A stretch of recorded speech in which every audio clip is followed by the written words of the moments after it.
Welcome to America's Day at the Races on Fox Sports 2. Great to have you with us on a gorgeous Sunday afternoon in Elmont, New York. Our show brought to you in part by America's Best Racing. For the love of the race, visit americasbestracing.net today. Good crowd on hand as we conclude another week of action in our feature race. Coming up on this Sunday afternoon, the Saginaw in race 7, 8-race card this afternoon. We're going to bring it all to you. Greg Wolf alongside four-time Major League All-Star Paul LoDuca. And in that Saginaw, Mr. Buff, no question the one to beat. Yeah, and the one to catch. And he's probably going to be singled in most of the pick fives today. Today you have to pay out the pick five, the NYRA late pick five. And he is very, very good. And he seems like he's getting better with age at age 5. And now 8 for 28. And he does like Belmont. He's 2 for 10 over the race course. And I'm wondering if a lot of people, I would think he's probably going to be the most singled horse in the pick 5 and pick 6 sequence today. He is not a lock, though. No. In that race. There's a couple of interesting runners. We'll talk more about that 7th race when we get closer to it. We have a race coming up immediately. It is post time for the opener on the card. We kick things off on the inner turf at a mile and a 16th. $25,000 claiming race. Mama D on the rail. Linda Rice, Jose Ortiz taking all the money. Yeah, 3 to 5. Actually, a little surprised that the entry is not as close to the favorite here. They're at 9 to 5. Sabava, the one, straight one, is probably the one more fancied than the 1A Painted Image. But look for Painted Image to do the early running and Sabava, the one, to do the late running. So they do have that kind of team. Mama D will do some late running, the 2. Here's the 4 moving in line. That's Aw Honey. Looks to be like the big outsider, but the rest of this group, 3 other betting entries, all worn a look. Here's the opener on this Sunday card. Let's go upstairs to the voice of New York racing for the call, Larry Collmus. We're all in line.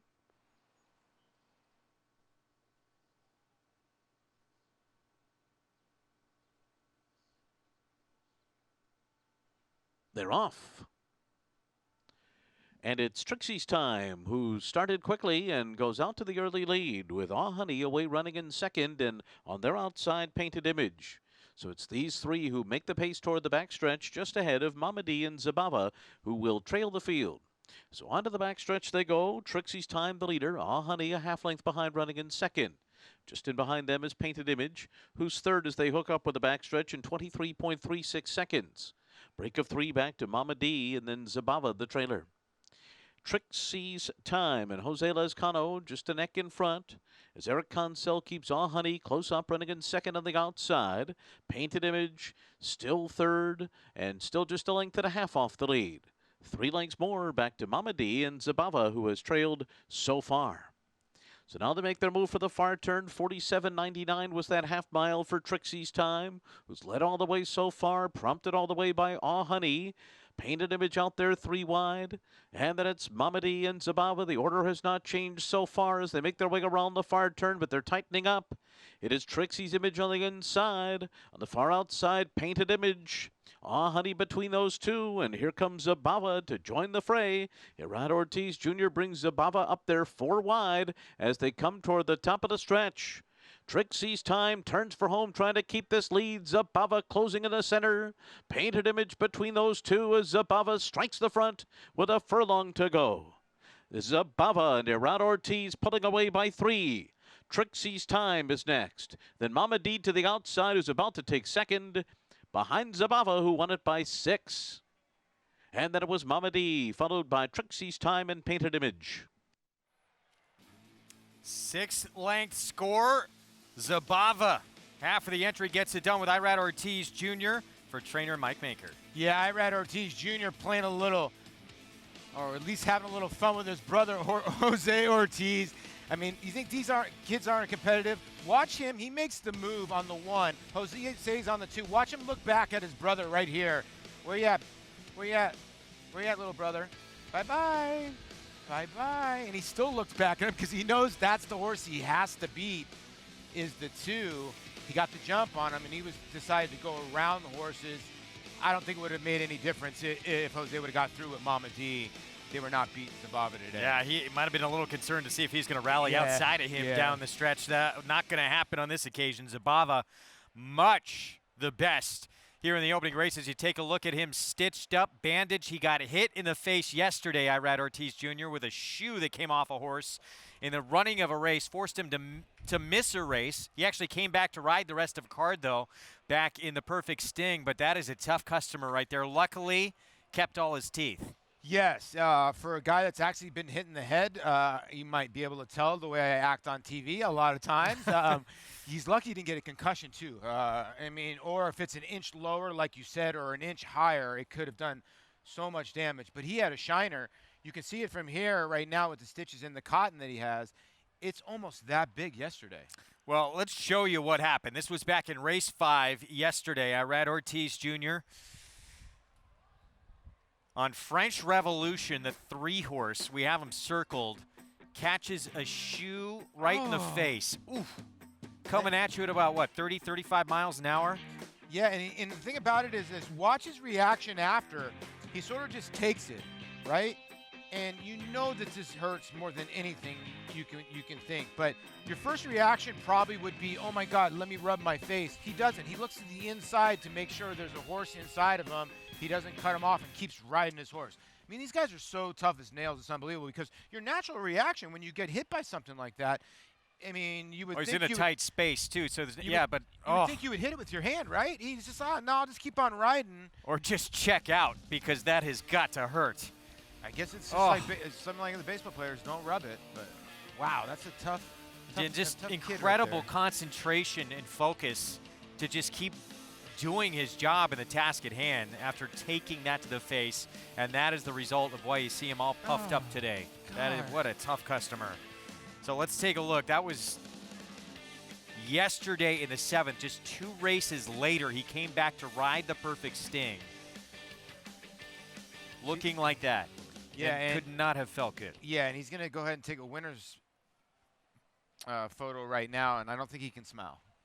But these are going to be memorable ones with the cotton. Got a little bit of a smile right there. But stitches, but yeah, like he got very, very lucky. I mean, it's unfortunate what happened to him, and he was able to keep on riding. He missed 1 race yesterday. That was it. But like I said, 1 inch lower or a couple inches higher to his eye, and then we're looking at trouble, even though they have the goggles. So very fortunate it was just that, and it was only stitches. You know what? It's going to make him look tougher in the long run. And, you know, we talk about these brothers so often on the show, how talented they are, how competitive they are. But to have that kind of focus, too, and to come back and ride after you take that kind of hit, incredible.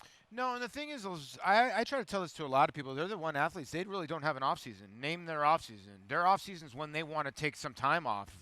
To be honest with you, they don't have a designated season where horse racing stops because that's the one thing our sport doesn't do. It doesn't stop. It just goes to the next jurisdiction in that state, so the guys just go along. So these guys are not only athletes, but the physical shape they're in, obviously being athletes, is unreal. It's the only thing that rivals them are boxers.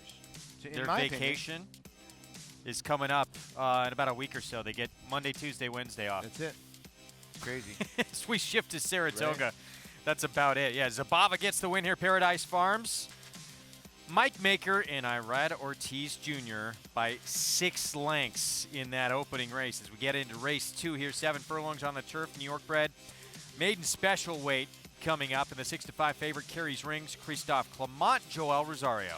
Good second place finish last time, and she looked like she was home. They brought her here from Tampa off a good 4th place finish against New York bred. She is a New York bred, and she had a 2.5 length lead deep in stretch, and she just got run down, but she's the one to beat again here at 6-5. Let's take a look at the track conditions for this afternoon, brought to you by Piranha Fly Spray, the preferred fly spray of Belmont Park. Piranha on, pests gone. Main track fast, turf firm, and we have a nice cool little breeze flowing through here as well. As we look at the races, we'll bring you everything from the card today. 8 races on the card. That Saginaw feature is race 7 for New York breds, running for a purse of $100,000. 1 turn mile and a 16th. Kudos to the jockeys because we got that rain yesterday, that deluge of rain. They decided to run that last race. I think we needed it because it cooled it down today. This is the horse to beat in the Saginaw, Mr. Buff, looking for the 9th win of his career. We'll be back.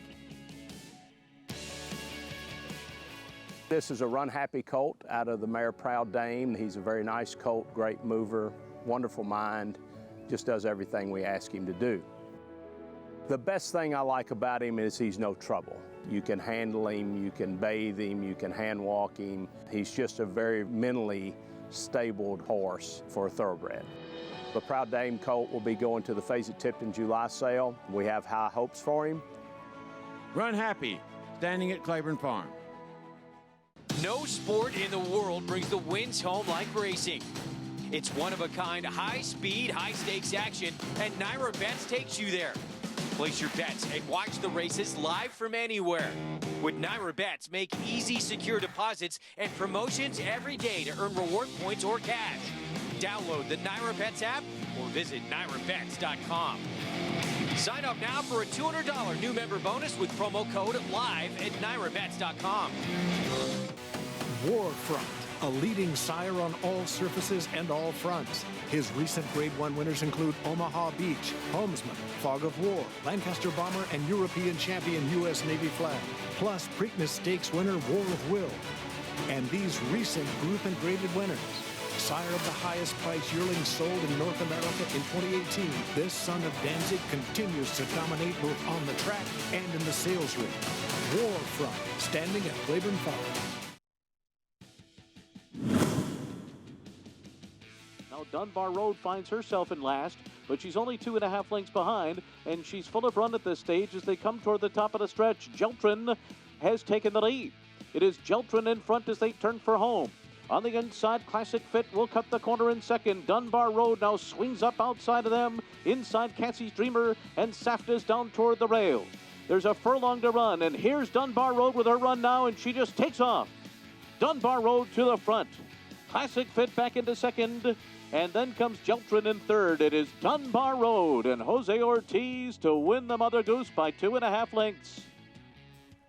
Well, Chad Brown, he has a pair of really nice fillies in his barn, 3-year-old fillies. As Dunbar Road just outclasses this field in the Mother Goose. Yeah, you can tell Jose Ortiz had a ton of horse. This filly by Quality Road just put her ears up at the wire, too. She looked like she wanted to do more. Give credit to the Godolphin runner Classic Fit, who ran a very good second and got Lasix for her 5th start. And she's run well on 5 different racetracks, but take nothing away from Dunbar Road. You're right, at a Bernardini mare gift list. And Mr. Brandt has got to be very, very happy. Meanwhile, the Perfect Sting Stakes, Uni making her first start back of her 5-year-old campaign, trying to win the 5th consecutive race. And she did so with consummate ease. Joel Rosario said she went easy most of the way, and then towards home, she took me for a ride. Yeah, look for the white face on the complete outside, and just watch him press the button about right here, and she's just, he sort of just threw the reins at her, and look at her ears. I mean, wow. Now she's 8 for 15 lifetime, and the mare by More Than Ready could be getting better and better. Her matriarch win was one of the most impressive Grade 1 wins. This was just a jog in the park. Well, she won the De La Rose last year at Saratoga, but she's a Grade 1 winner now. I would wonder if they're just going to go after strictly bigger targets now, and they use this as the prep for that. I would think so. Listen, she's now gotten to the point where she's only been off the board one time, and that was over in Europe in her first start at Chantilly. She's never been off the board here for Chad Brown. So I would think wherever they put her, they're going to put her pretty ambitious. And that was her first start in 6+ months. Yes. So we'll see if there's room to grow. Look out. What an impressive performance from her in the Perfect Sting. That was fun to watch. A couple of winners of those 2 premier races yesterday that we're going to see a lot more from coming up this year. We're going to check in for the first time this afternoon with Maggie Wolfendale. Thanks, guys, and we'll take a look at this field here for this maiden special weight for the New York breds, going the 7 furlongs and beginning on the inside with one who returns to New York Bred Company off a bit of a break. That's number 1, Dearly Declared, for trainer Barkley Tag. Now, it's funny because in my notes, the only time I had seen her was back here last fall as a 2-year-old, and she was very green and I was kind of wondering why she was running on the dirt, because she certainly looks more like a turf horse. She's still a bit spooky here in the paddock as well, but a lot more of a developed type of individual. And I like the fact that she looks incredibly fit heading back into this effort. We'll see how she negotiates the 7 furlongs. Now, down at Gulfstream, she was running around 2 turns, even though that 7.5 is looking at you 2 starts back. And actually, since she's gotten in here into the paddock, she's settled down quite a bit too.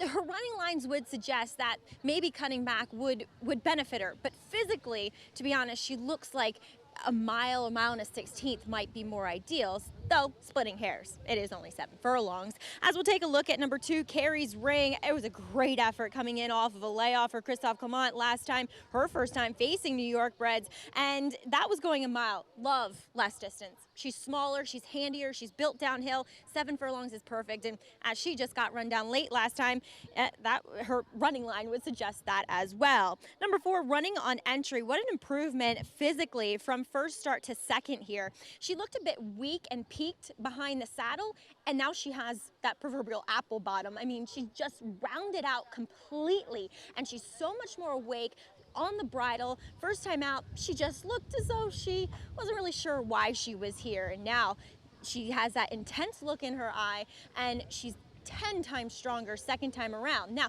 she did finish second that day. She got a superb ride by Joe Bravo. She kind of got shuffled back, was a little bit green in the first run parts of that race, and Joe saved ground. The seas kind of parted for him down the lane, and she ran on willingly. I thought it was a professional run out on the racetrack from her, and she's moved forward. As we'll also take a look at number 5, A Little Faith. First-time starter from the Bruce Levine barn, does get the riding compliments of Javier Castellano. This is a good turf family. The dam won the Mount Vernon here. She was a productive turf mare, and she's produced 2 turf horses, Uncle Chester and Ides of Arch, who we saw run here yesterday off a long layoff. Now, this is the much more feminine version. Those 2 siblings, they were colts. They were a lot heavier. She's very petite and slender, but that's fine. She looks fit coming in here. She has a great walk to her too. So 7 furlongs on the turf is the place to start. Bruce Levine, as of late, not known with his first-time starters, but I keep an eye on this gal. She caught my attention as soon as she walked in here, Greg. All right, Maggie, thank you very much. Javi back in New York after winning the Dance Smartly on the Queen's Play card. Holy Helena for Jimmy Jerkins. Yeah, he was second with Avi's Flatter in the Queen's Play to 1 bad boy. So he obviously had a profitable day in Toronto. And that is the first-time starter right there. The 5, A Little Faith, will be aboard here in race 2 to kick off the early pick 4 for trainer Bruce Levine coming up 8-1 on the board. Money, no? Yeah, a little bit for sure. A little bit, right? Yeah, I mean, like, I understand the 2's 3 to 5 Carrie's Ring, but the 5 here for Bruce Levine and Javier Castellano, played by Candy Ride of a Chester House mare. They're about 10% first time getting on the turf, and not bad. Now, the favorite Carrie's Ring, like we were talking about, came here from Tampa. She's a New York bred, so they put her in a New York bred race, and she ran really well. Great. Daughter of Kitten's Joy, and just got ripped at the wire with Joel Rosario. That's my worry with her. Joel's such a strong finisher, Wolfie. For him to get caught at the wire, I understand they were 4.5 lengths clear of the 3rd place finisher, but that worries me a tiny bit. Well, you have a 2.5 length lead in the stretch, shortening up as well off your first start, and you get caught. Do you love it? No, I don't. Yeah. It's worrying me a tiny bit, yeah. Yeah. Very short price. We'll get back to this. We have the post parade coming up for the second shortly. Of course, the Stars and Stripes Festival. It is next Saturday. We can't wait. The Belmont Derby, Belmont Oaks, part of that Turf Triple Series. And, of course, Catholic Boy coming back, making his first start on dirt of his 4-year-old campaign. Grade 1 winner on both turf and dirt as a 3-year-old. He will line up in the Suburban. This was his comeback race this year from a far outside post on turf in the Dixie. Gets up for the win. Yeah, he's controlled win. As you're going to see at Mission Office with Joel Rosario sort of weave his way through traffic and dive to the rail, run second. He came back and did the same thing and did at Mission Office, running second. With a similar kind of trip. He sort of creates his own trouble. But it looks like he's going to go by him, right? But look at Catholic Boy. No. He's the kind of horse that he can sense another horse right by him and then re-rally, and that's exactly what he sort of did there. And that was off the layoff. We've seen him do it before in the Belmont Derby last year when he sort of re-rallied. He's the type of horse that just has that want and the kind of horse you want to root for. He worked earlier this morning, 4 furlongs, 51-1, kind of a maintenance drill, but it was a work last Sunday that had his trainer raving. Let's hear from Jonathan Thomas on Catholic Boy. We felt that coming back on the turf maybe was a little bit easier off a big layoff. It tends to be a little bit kinder to them. And two, the timing into the Suburban was what we were really looking for, 6 weeks. So we actually picked the Suburban and then backed into the Dixie. We thought we did most of the heavy lifting last week. I mean, we were looking for like a minute, 101. The only instructions to Javier were just to let him get into a good rhythm and just kind of stay out of his way. At no point was he sent. For me as a trainer, it's always uncomfortable, when they go fast, specifically that fast. But, he did it well and he came out of it well. So I'm hoping that's just a, indicator that he's happy and doing well. Well, I think he had an opportunity to go back after we collected that sound from him and see it again, because he came back and he said after that, I've never had a horse under my care as a trainer do what he did in that kind of work. The swiftness of it, and just to do it so easily as well and so efficiently. He came back to the barn not having been any worse for the wear, really. Yeah, he said he wasn't even breathing hard at all. And I don't know if he's including some of the Todd Pletcher runners that he's handled in the past. That could be very, very scary. Well, I think he meant horses under his immediate care. Yeah, I know, but he couldn't be doing any better. And when you talk to Jonathan, his face just glows when he talks about that horse. So I would think Catholic Boy is going to be a handful. It's going to be interesting what division he ends up picking when it comes Breeders' Cup time. First dirt start of the year coming up next Saturday. You don't want to miss it. As we get set for a post parade coming up here to kick off our early pick 4 on this Sunday afternoon. And Carey's Ring, a heavy favorite, but a little concern after getting caught and having a 2.5 length lead in the stretch last start and not sealing the deal. We'll kick things off with dearly declared Barkley Tag and Jose Ortiz. Yeah, these are the same connections that brought you Funny Side. Sakatoga Stable here and Jose Ortiz aboard. This horse has got a little bit of pace. 7-1 on the inside runner. Here is the big favorite, Carey's Ring, daughter of Kitten's Joy for Christophe Clement. Yeah, 3-5. And like we said, had the lead going around the racetrack and got run down last time by Nico's Dream. Honorable Rose, 8-1, Jeremiah Englehart and Junior Alvarado. He's come out of the same race as your favorite, Carey's Ring, and was 4th. And you can argue she needed that race. So 8-1's not a bad price to me on the 3. Running on entry, the one that Maggie loved the way this filly looked here for her second start coming back for Jimmy Toner. This one for Royal Victory Thoroughbreds and Jose Lescano. Jose had a winner yesterday, and Jimmy Toner having a nice meet. Only first-time starter in the field here. A Little Faith, a Candy Ride filly for Bruce Levine with Javier Castellano. Been working on the Belmont training track, but this horse got a work over the Palm Meadows turf course a long, long time ago. This one just about impossible to back on the 3 turf starts that she's had so far. Yeah, it really is. She's been 39-1, 108-1, and 84-1 in those 3 starts. And Cape Cod Diva, trained by Mark Hennig, daughter of Data Link, Dylan Davis rides. Yeah, she was behind Fetching and Plink Freud, who are okay fillies, but she didn't break well, but she made up some ground last time, so with a better break, maybe she can get involved. Good job getting that name out. I usually just avoid that name. I know, crazy. Plink is a tough one.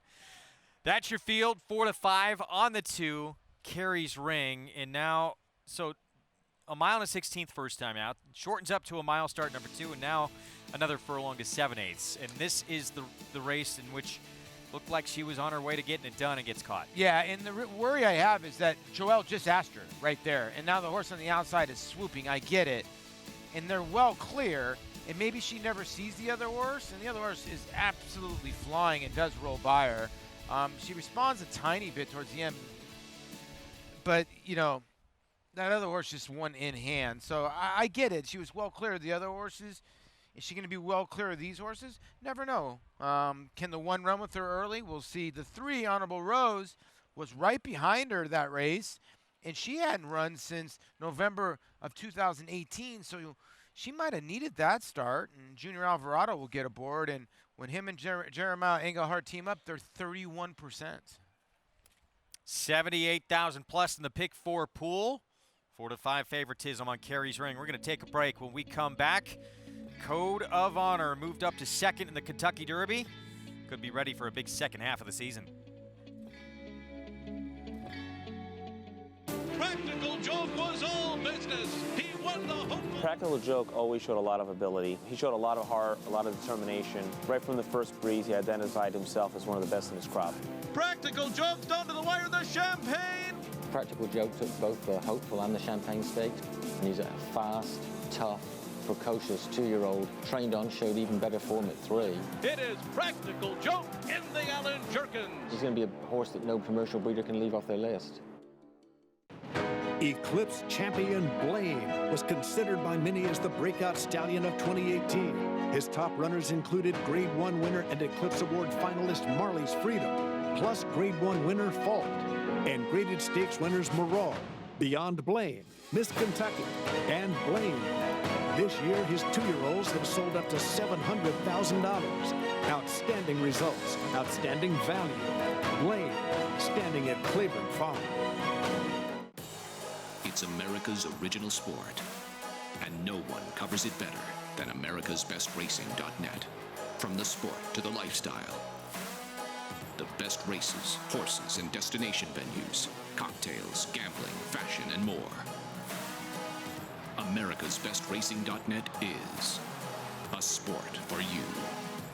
Live it, love it, bet it. This Runhappy colt is a very precocious, good walking, balanced colt, correct. But overall, I love his physique, his demeanor, and his balance, and his attitude. He's a very lovely colt. I see a lot of similarity of the stallion. I'm excited to be selling this horse. I haven't seen any other Runhappies, but if they all look like him, I know they're gonna sell well. Runhappy, standing at Claiborne Farm.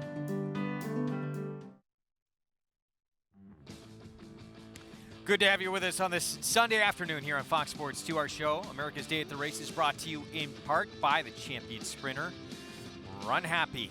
Now standing at Claiborne Farm for $25,000. Raced his entire career, medication-free, and never lost while sprinting.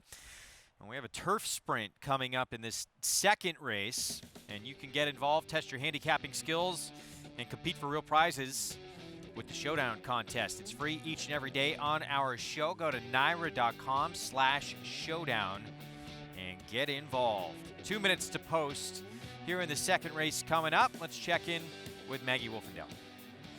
Greg, I'm not sure if a hat was a good or a bad idea today. At least my hair's staying put, but I'm really scared it's gonna fly right off of me as the wind's pretty strong. So down the backside, the horses and riders are gonna be running into a serious headwind. I mean, it feels as though it's around 15 miles an hour, and then that tailwind, which will be a nice relief coming down the stretch. But want to talk about number 1 in here a bit more. That is Dearly Declared for trainer Barkley Tagg.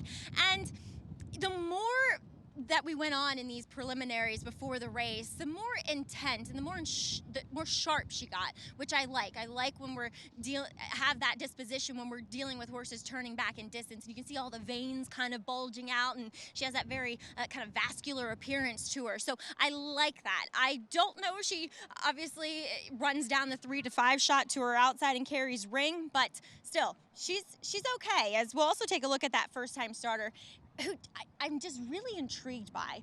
You know, I can't say, oh, she's definitely going to win first time out here, but she is such a good mover. I mean, there's so much fluidity in her stride, and watching her warm up, it's like her feet never touch the ground. So there's some promise with this young one for trainer Bruce Levine.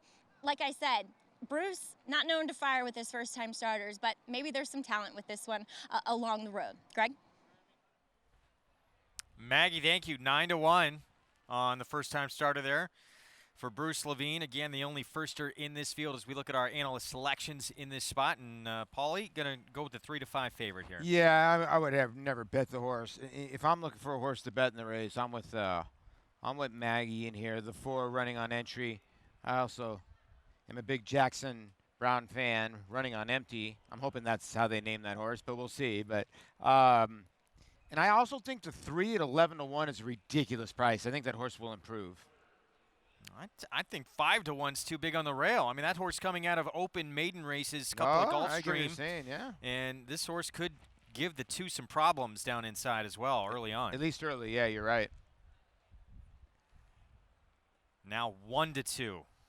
But on Carey's Ring. Do you think that Rosario's going to let him go and doesn't want to be on the lead this time? 1-2? Well, Carey's Ring. 3-5. No. Carey's Ring was not in front early in that race. No, kind but of sat a little bit.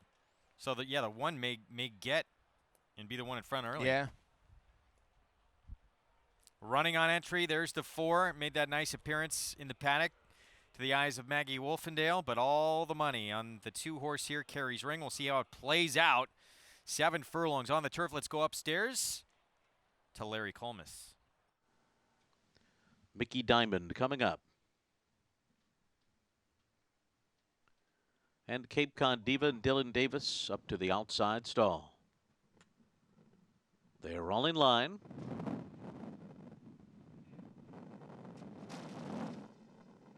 They're off.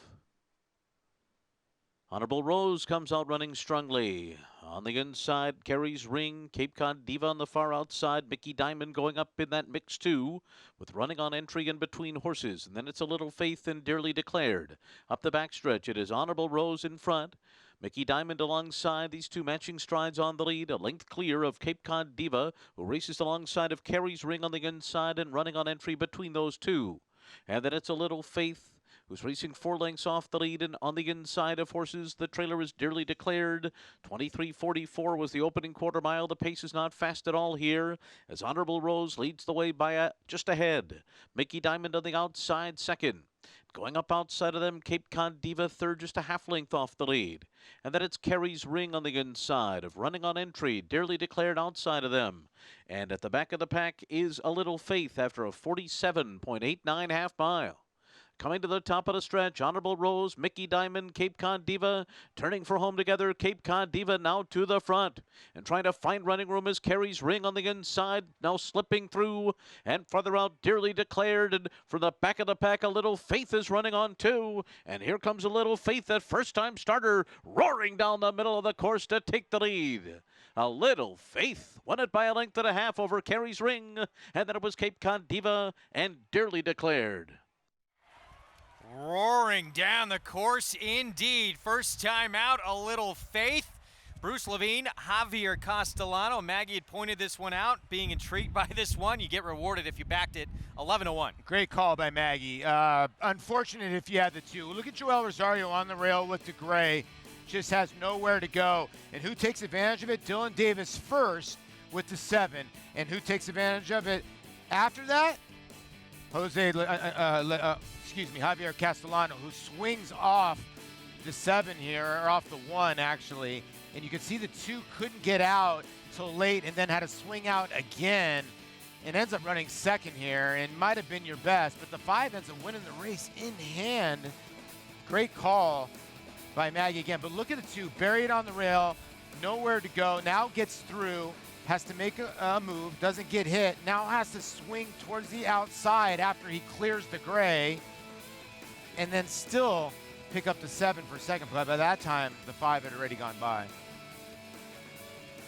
And double-digit odds, beating a 3-5 favorite, 5-2, 7-1. You get a 20-1 shot as well in third.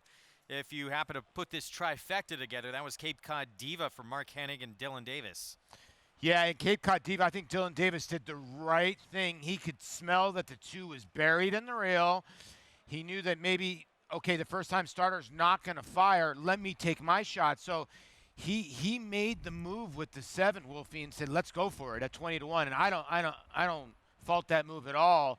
You knew the 2 was going to try to get through horses and maybe be able to run him down, but no one knew the 5 was going to swing off cover and have that kind of explosion, you know? First big upset of the day at 11-1 prices when we come back. Seafoam later. He's tackled Mr. Buff before, but coming off the best performance of his career, maybe better equipped to turn the tables.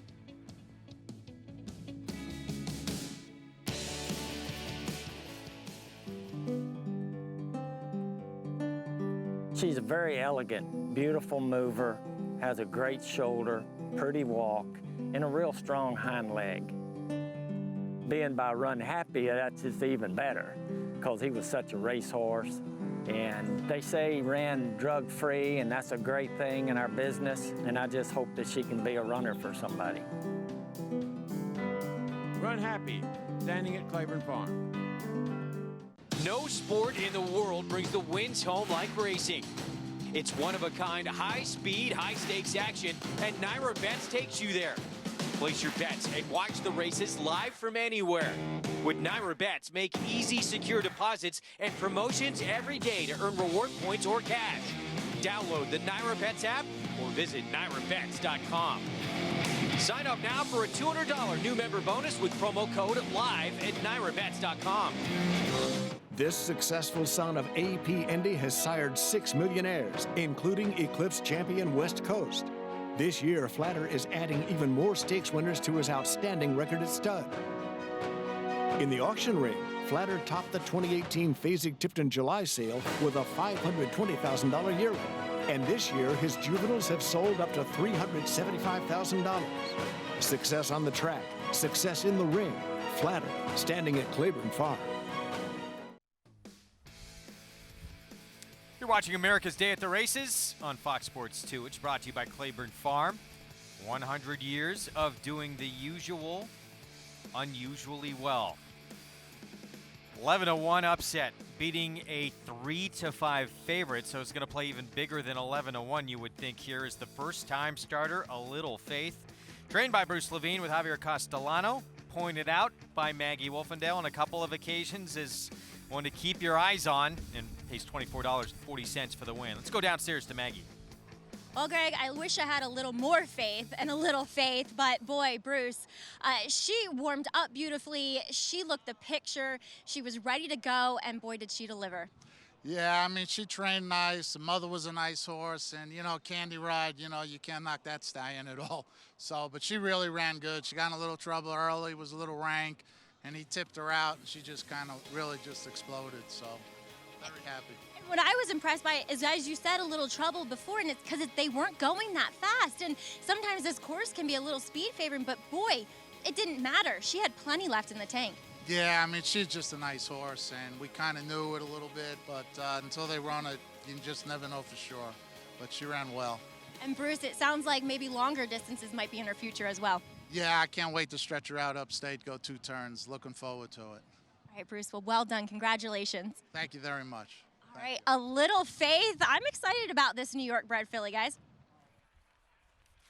I think Bruce Levine is extremely excited about this filly as well. Off that debut performance, pretty incredible.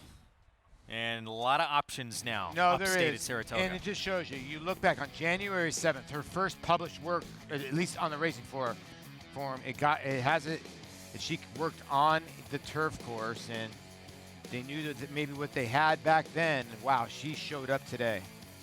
Race 3, 6.5 furlong, $16,000 claiming race, and Professor Snape favored right now from the inside. This horse has been awfully popular in the claim box. Yeah, he really has. 1, 2, 3, 4, 5 times now. And Robert Barbera's got this horse, and the horse that has speed. It might be the one to catch.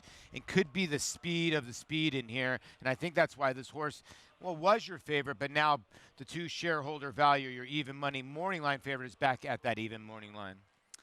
Well, before we went to break, we had mentioned Code of Honor for Shug McGahee. Yeah. Fountain of Youth winner, 3rd in the Florida Derby, and then moved up to 2nd in the Kentucky Derby. They're very excited, Connections, about this horse in second half of the season here. Gallop today prepping for the Dwyer Stakes next weekend. Looks well, doesn't he? I mean, and he did. He ran a bang-up Derby. Looks like he's come out of the race in great fashion. Shug's kind of a guy that really, like, if they don't come out of the race in perfect fashion, he's not going to come back and run them. His works have been great, and he's in his backyard, too. I think that's a big part of it. You know, this is where he stays. This is where he's used to training. It could be a handful. You never know. And sometimes the 3-year-olds step up this time of year. Just second start of his career. He won his debut.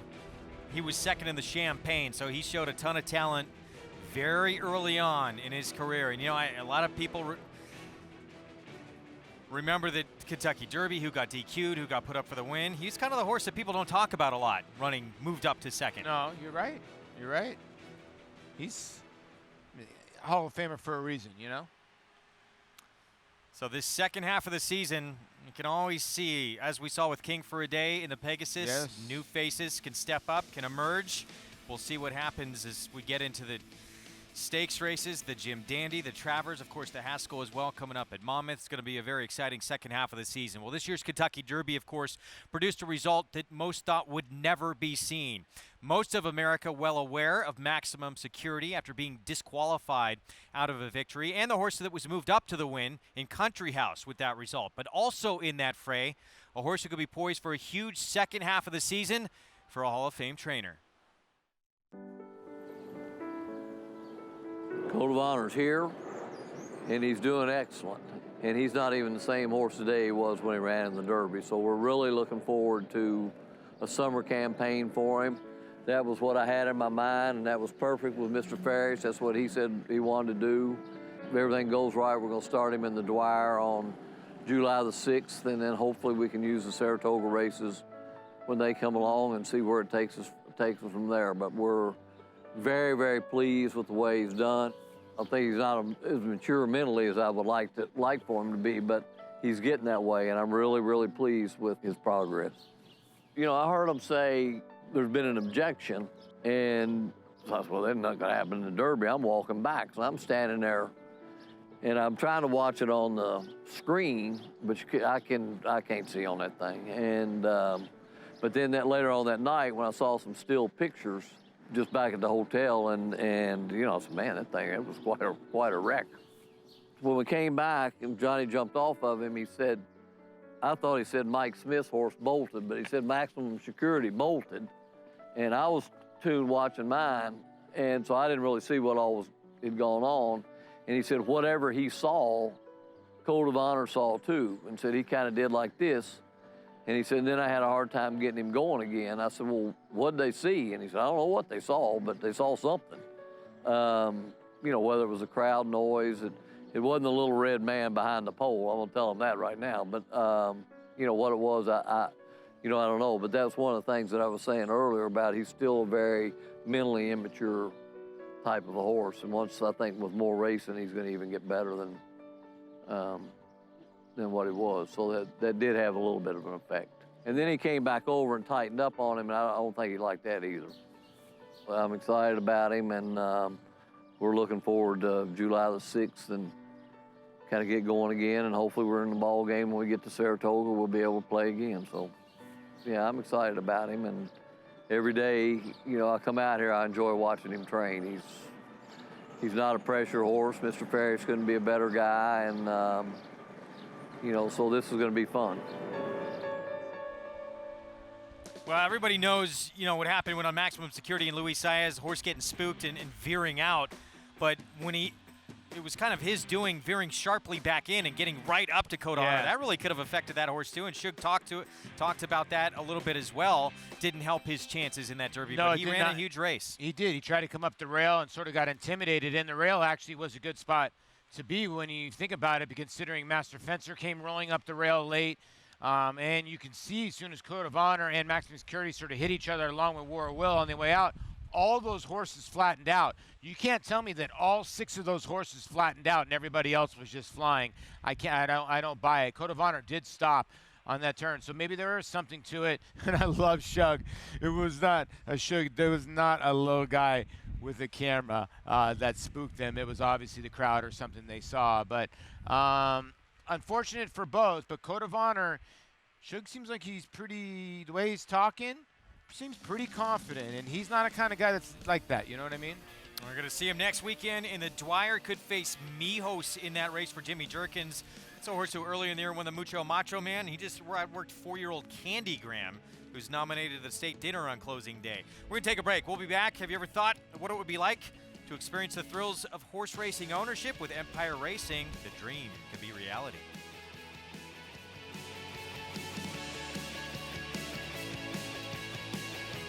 Mastery retired undefeated, winning his 4 starts by a combined 20 lengths. A 6-figure September sale purchase, he won impressively in his 2-year-old debut at Santa Anita. From there, he captured the Grade 3 Bob Hope Stakes and completed his juvenile campaign with a dominant performance in the Grade 1 Los Alamitos Futurity.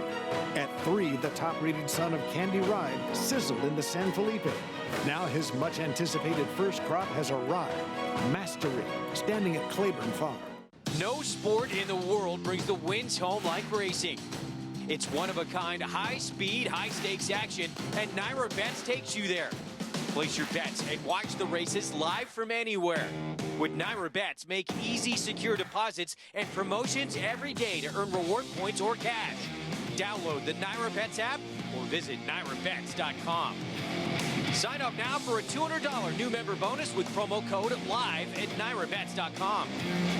This is a Runhappy colt out of the mare Proud Dame. He's a very nice colt, great mover, wonderful mind, just does everything we ask him to do. The best thing I like about him is he's no trouble.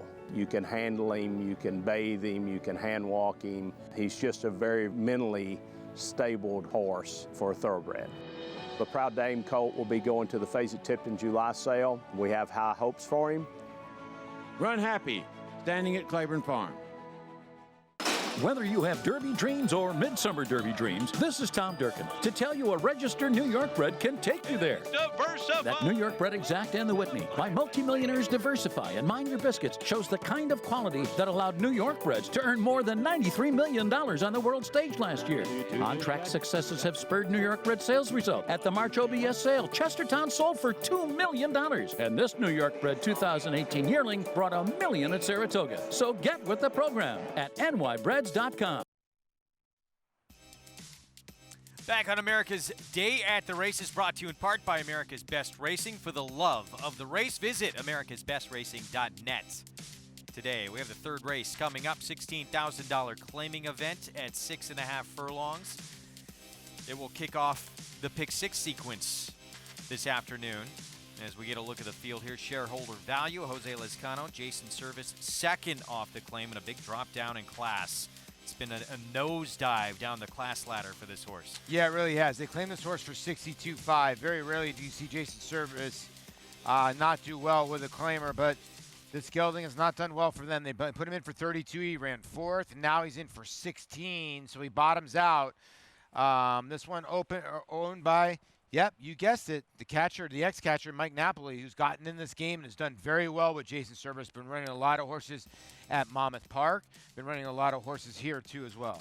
Mandatory payout today in the NYRA Bets Late Pick 5. That is because that wager has been exclusively for NYRA Bets members and people who reside in the state of New York. Starting next week, it is going to be open to everybody. They can all get in on the fun. So today, the last day of that exclusivity, which means a mandatory payout. Good luck. Yeah. That starts next in the 4th race. But this race here kicks off the pick 6. Let's head downstairs, get a Paddock Report from Maggie Wolfendale.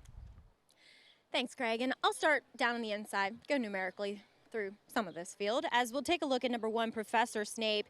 He is one that you guys are mentioning has been ever so popular in the claim box. And what's so kind of ironic or strange about this horse is every time he makes a start for somebody else, he looks and acts different.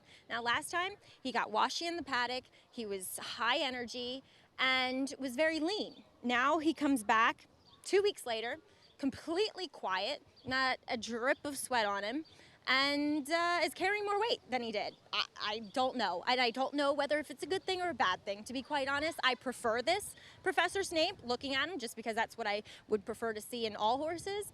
So we'll see whether it works out in his favor for Bobby Barbera. Number 2 is your heavy favorite, Shareholder Value, for Jason Service. And he's sketchy.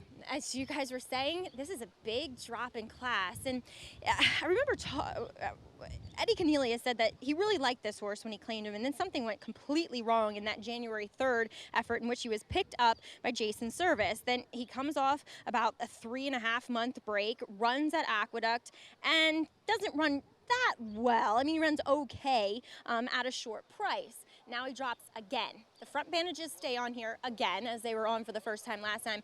And he's just a horse that just doesn't look comfortable in the paddock. Kind of has his tail tucked up between his legs.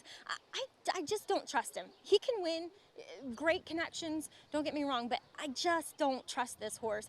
As we'll move on to one, Perseverance would be the hashtag for number 3, Danny's Deceiver, as Dave Canizzo brought this guy back of a 2.5-year layoff. And what I'm thinking is, why persevere if there isn't something still left in the tank? Now, he came back off that long layoff. He didn't look that fit, expectedly so.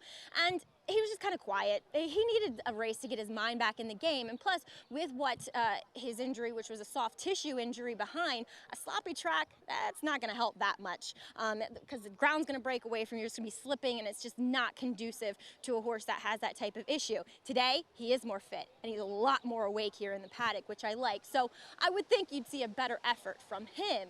Now on to another horse that drops back down in class, but he's been around this level before, and that's number 5, Joe's Smokin' Gun. His last 2 efforts weren't good. They're against considerably tougher. 2 back, it was a sloppy track. Now he's back in for 16 for a claiming tag. He's probably the best looking horse in this field, and based upon physicality, I feel like at a bigger price, I can trust him the most, Greg. All right, 10-1 on Joe's Smokin' Gun. Gets a stamp of approval from Maggie Wolfendale. And this horse who actually, reeled off 3 in a row. It took a long time to actually break through and break his maiden, but once he did, that proverbial light bulb kind of went on, and he won 2 more in a row after that. He'd run so many races on the turf, right? And he was 0 for 12. And they put him on the sloppy racetrack. He won, finally broke his maiden, and then boom, he reeled off 3 in a row, and then 3 just awful races in a row. And I know they're way up in class, but if he goes back to those races to where he was for the 16 on 2 or the 25 on 2, yeah, he's a player in here. But I'm wondering if his psyche and if his mind's right, because he's really got blown out in his last 2 races. Well, he got a sloppy track 2 back. That was a race scheduled to be on the turf. Then they put him in a mile. So back to where that kind of win streak got going for him when he was in the really the only form of his career, but the best form of his career. Yeah. Now Maggie says he's the best looker in the paddock. Nothing would surprise me in this race. No, not at all. And 1 for 5 here at Belmont. So a win over the racetrack, always a good thing to have. Now the 2 shareholder value, never been over the Belmont Strip. Talk about the owner, Mike Napoli, just got into the game and has been owning a lot of horses over in Jersey. I want to say this is the first horse he's ran here at Belmont Park. But yeah, got a World Series ring, maybe a couple World Series rings, and he's been doing well so far with his claims. This one, not so good. But the drop for 16 might wake the son of Uncle Mo up. We'll see what happens. 0 for 2 so far this year, and you do get Lescano aboard. 6-5. We saw a 3-5 that was way over bet back in race 2, and now, yeah, a 6-5. The form's off, but just a massive claim. He was an allowance optional 62 2 back. True. Then he dropped. That was a huge drop, dropping for 32. Now nosedives again. Maybe you think maybe his B- game good enough to win here? I mean, his last race probably wins this race. Yeah. And that was for 32, and he ran an 82 buyer. So unless the one Professor Snape gets away from this group, the cutback in distance, I think Jason's probably thinking, okay, let's cut back in distance, and maybe he'll give us a little bit more punch late. And I guess the X Factor horse, probably the 3. Maggie said maybe forget that sloppy racetrack comeback. Might have not been conducive to him. But this is a horse that was in Grade 1 races back when he was running in 2016. Right? As we get a look here at Professor Snape, a 3-time winner at Belmont. Yeah, and I would think the horse to catch in here is Son of Stay Thirsty. And he's 10 for 12 in the trifecta here at Belmont. 6-5 favorite. Continuing to drop down the class ladder. Shareholder value now with Jason Service. Yeah, you don't really know what you're going to get here at 6-5, but I wouldn't be surprised. It's the kind of horse that I would think wins this race by many or is off the board. Danny's Deceiver, and this is the 7-year-old now who's was off for 2.5 years before returning in that sloppy racetrack early May. Former 4th place finisher in the Grade 1 Forgo. Yeah, I mean, listen, when you look at the horses in this race, the back class and the best horse at one time in his career it's not even close. It's this horse. This horse has won over $275,000 in the bank, and like you said, did not disgrace himself in a couple Grade 1s. Scarf It Down, just claimed by Dominic Schettino. Dylan Davis will be aboard. 0 for 5 this year, 0 for 6 at Belmont, but does have a couple good races. This one for Drawing Away stable. This is the one who Earned Best in Show from Maggie in the paddock. Joe's Smoke and Gun for Timothy Hills. Underrated movie as well, Best in Show. But you're right, put together 3 wins in a row last year. Then the last 3 races, tiny bit confusing, but the horse has been put over his head. So now back into where he belongs. And you have to get creative to start making some excuses for a lot of bad efforts for Trance on the outside at 20. Yeah, I'd probably have to wave something in front of your face and put you in a trance for you to bet this horse. Yeah. Perhaps. Yeah. Huge price outside. Never know. Might be able to pick up some pieces, though. Pick 6. Again, it starts here, $35,459 in the pool coming up. When you look at this pick 6 sequence, you know, we talked at the top of the show, probably the most singled horse of all the multi-race wagers today is going to be in the Saginaw. It's probably going to be Mr. Buff. Where else do you think there's a horse that might be a bit of a standout? I think Preston Court with John Morrison. Even though race number 5 for me is a tough race. I think that horse, Preston Court, might get singled in there. Race number 6, I don't see a single at all. Mr. Buff at 7-5, probably the most singled horse in the sequence. Maybe stock trade in the last for Bill Mott. I know a horse that doesn't love to win races, but when you look at his numbers, the 3 in the last, they do tower. And there's 3 other scratches in there.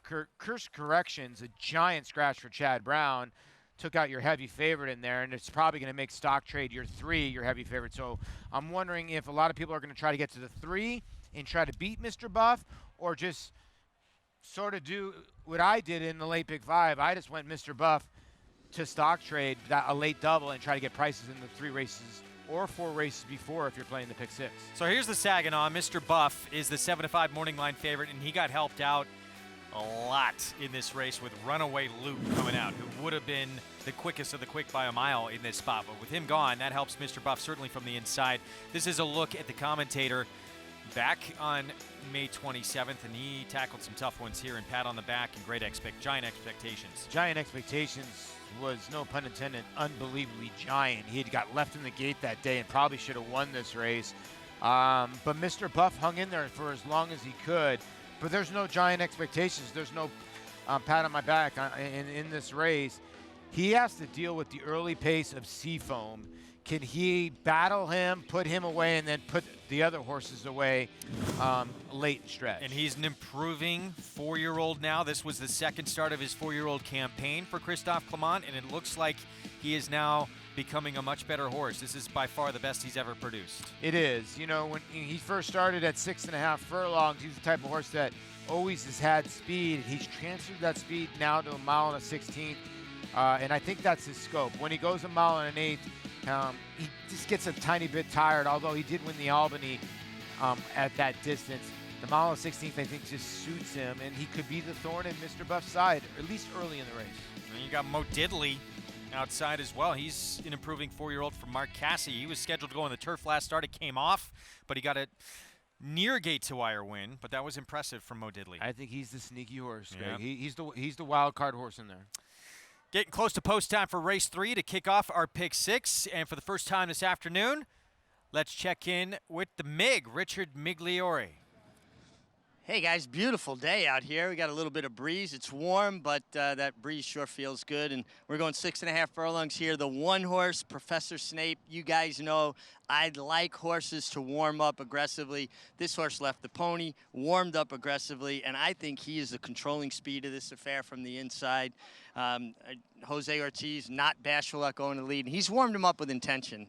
I'm not seeing a tremendous amount of speed in here, and I think Professor Snape has a pace advantage, and I like what I see from him in the warm-up.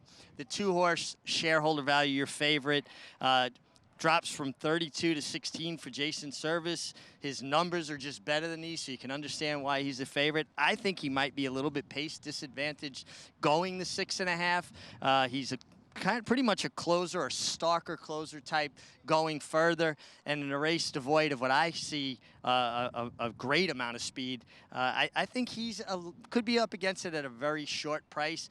And then the other horse that really caught my eye, and again from a warm-up perspective, number 4, Scarf It Down. Dylan Davis left the pony. This horse 2-minute licked, meaning he went about 15 seconds to the 8th, all the way around the turn to the backstretch, and I think he's going to try to put him in the game, and he could be the closest pursuer to the 1 Professor Snape. And just off of the warm-up, guys, I am going with the 4, Scarf It Down, just like what I saw on the racetrack. Mig, thank you. So 4-1 on Scarf It Down. And yeah, you look back at the last win that this horse had. He's a 6-year-old now. It was for $16,000, what we're running for here, and it was a gate-to-wire win. And it was at Saratoga, yeah, and you're right, 24-47. I don't know if you're going to get away with that, but I think Richie's right. Professor Snape goes to the lead. Scarf It Down lays right off. And then where does shareholder value? The 2 lay in this spot. You look at Joe's Smoking Gun, got a little bit of pace when he's right, and probably down for the $16,000 level on this big drop. I would think his speed would increase, so he lays 3rd. So now it leaves the 2, 3, and the 6. Look for shareholder value to probably lay 4th, somewhere in that area. If he's behind the 3 and the 6, he could be in trouble. Oh, and Mig brought up the 6.5, maybe not being conducive to what shareholder value does best. You see 2 starts at 6.5. That was probably against better company, but a couple of seconds as well. Yeah. As we look at Scarf It Down, Dylan Davis, and here is the 6-5 favorite on the board for Jason Service. Yeah, sometimes you want to look at like the one-turn races. So his one-turn races at Aqueduct, 82 Buyer, he ran 4th. His one-turn race at Churchill Downs, I get it, it was November of 2018. He ran a nice little race behind Casino Star. That was an 82 Buyer. Then he ran another race, an 81 Buyer. So those races all would win this, but is he the same horse? And you can go to Danny's Deceiver. If he runs back to about 4 or 5 of his races in 2016, I get it. It was a long time ago, 3 years ago. He would destroy this field. But that was 3 years ago. Yeah, and it looked like, well, and maybe the sloppy track wasn't a true representation of what he can still do. At 7 years old, there he is stepping in line. So first try on a fast dirt surface coming back. Does he have just a hint of what he used to have? If he has just a little bit left in the tank, it's going to be interesting. Even money, though, on the 2. Shareholder value, the 1 to beat, dropping down again in class for Jason Service. Let's go upstairs for the call to Larry Collmus. The outside stall will complete the line. Going in. They are all in line.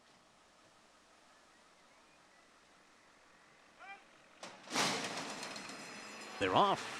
Joe Smoking Gun very alert from the beginning here, with shareholder value and Danny's Deceiver going with him. These 3 out to the front together. And then it's Professor Snape, followed by Scarf It Down in 5th, and the trailer up the backstretch is Trance. So they head up the backstretch and move for the turn. Now shareholder value has taken a slim lead here. Danny's Deceiver is 2nd. Joe Smoking Gun is outside of them. And after breaking from the rail, Professor Snape is 4 wide on the far turn, but moving forwardly through a 23.36 quarter. With a half mile to go, there's 4 across the track.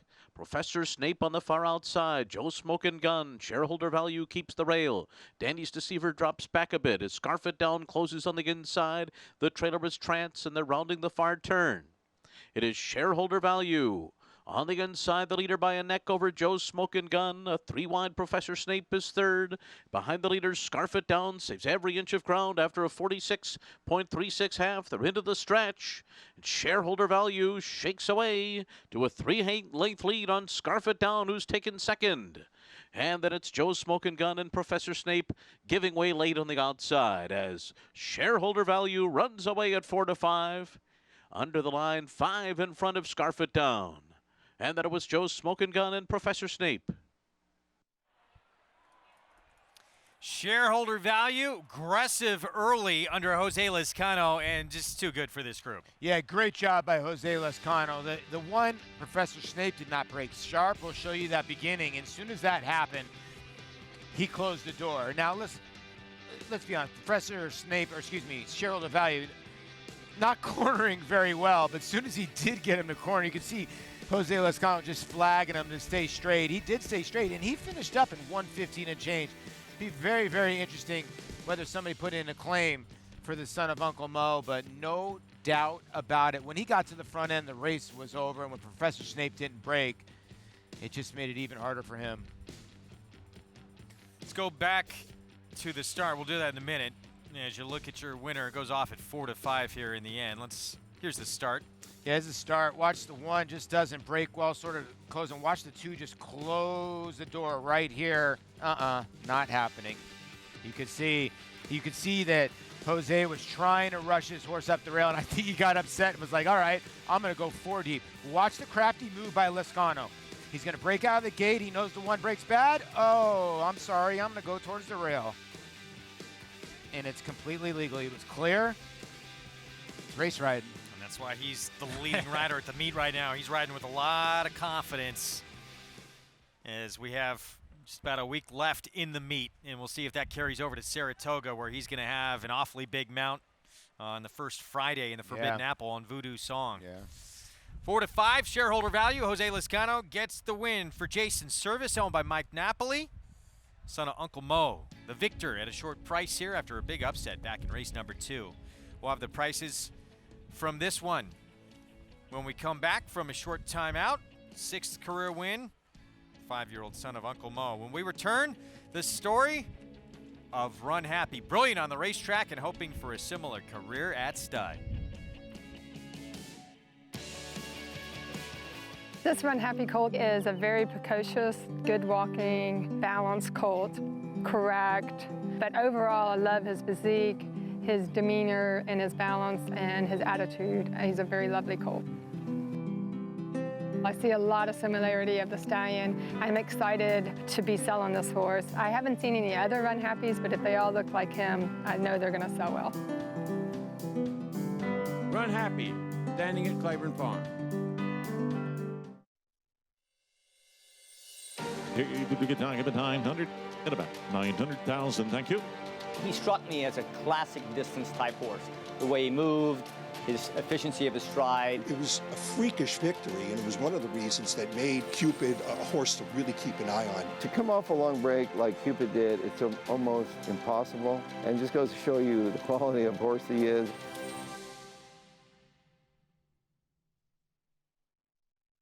Kentucky Derby winner Orb.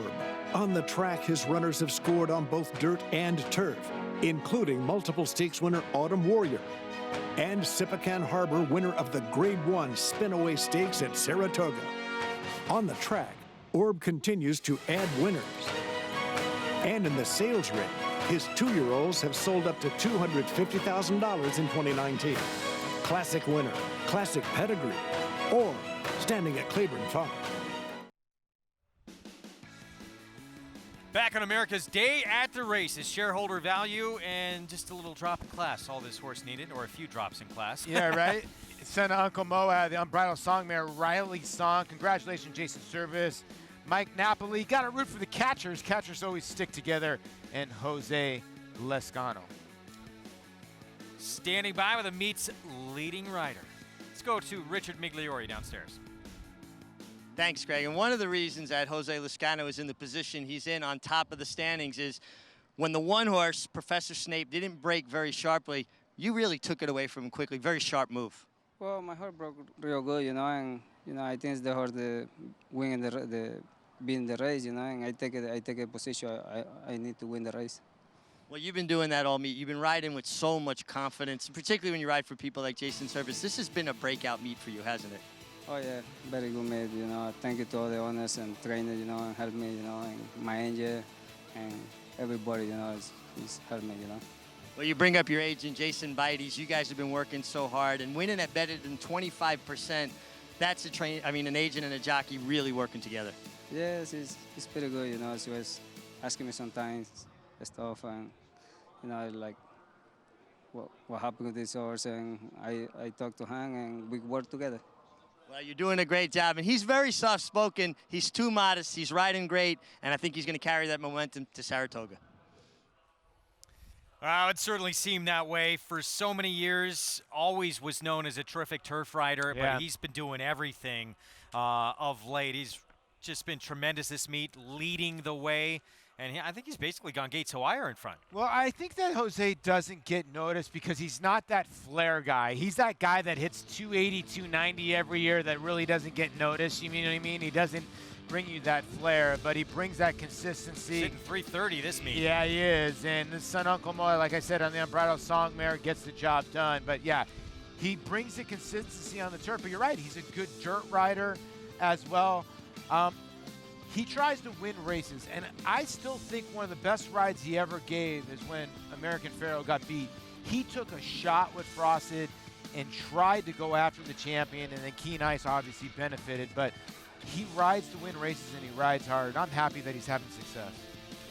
Fourth race, it is 6 furlongs. It is over the inner turf.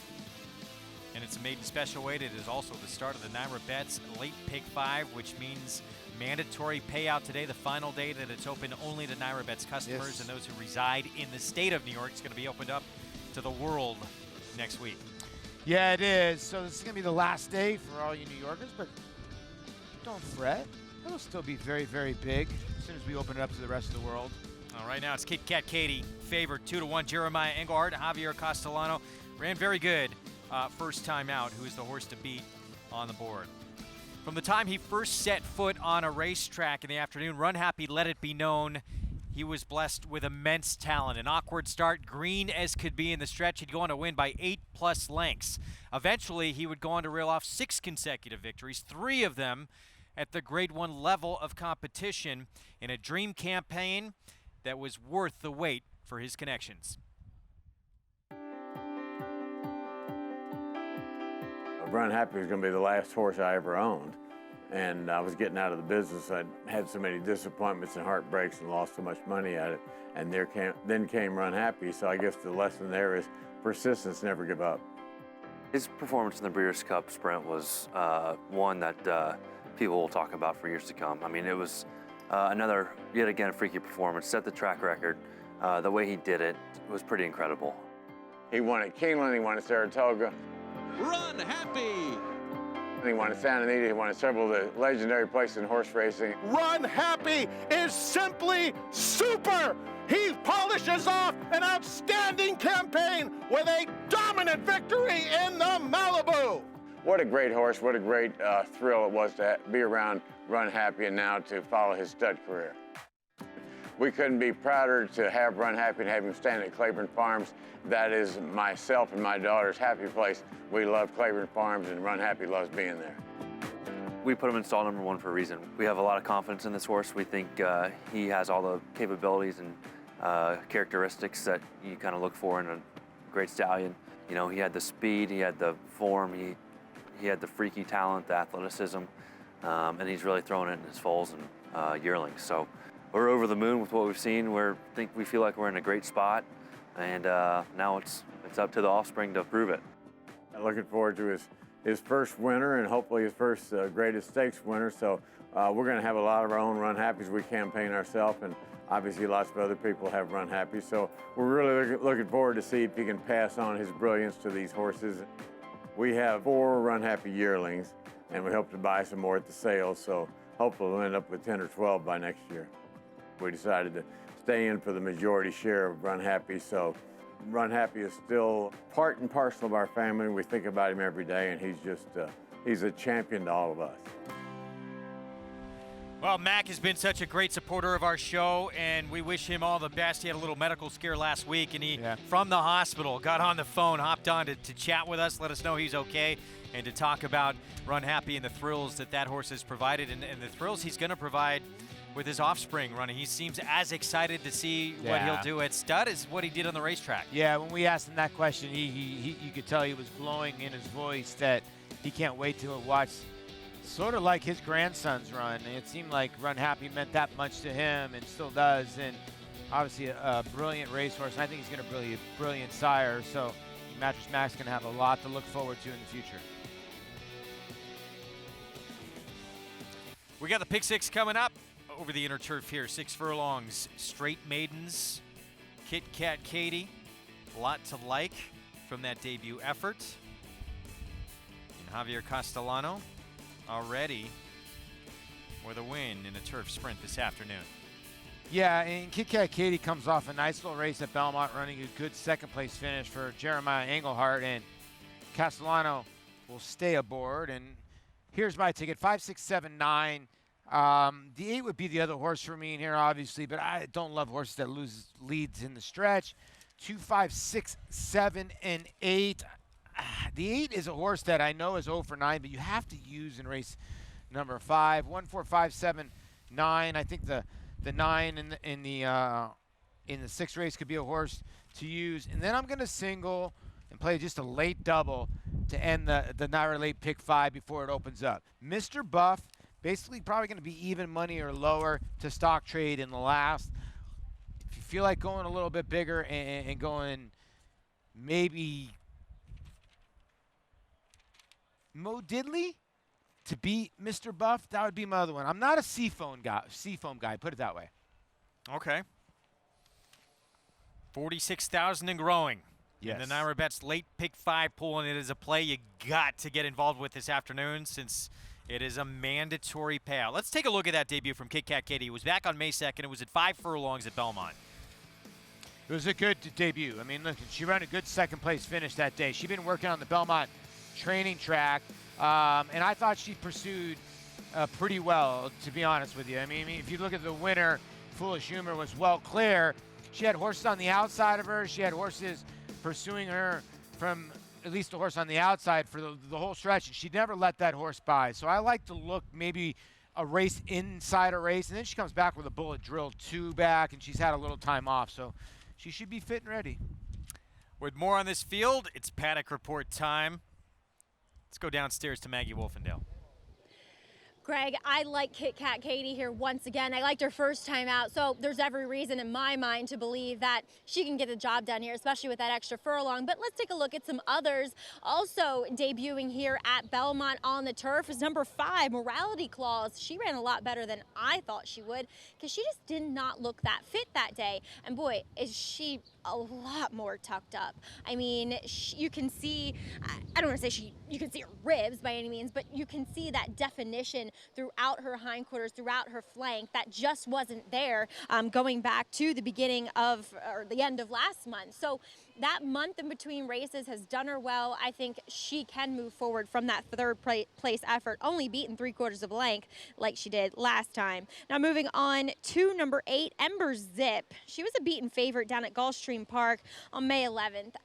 Yes, we have seen horses ship up here and do well from those races, but you always have to question the overall quality of them. She'll also switch surfaces. She is a daughter of City Zip, so there's every reason to believe that she should be able to handle the surface change. And the Dam was a multiple graded stakes winner on the synthetic, and one of her siblings was good on the turf. So body-wise, she definitely looks like the move to the grass will help her. She's not screaming it overall. I wish there was a little bit more substance to her. She's a little bit of a lightly framed type of filly where I like a little bit more bulk, especially with my turf sprinters.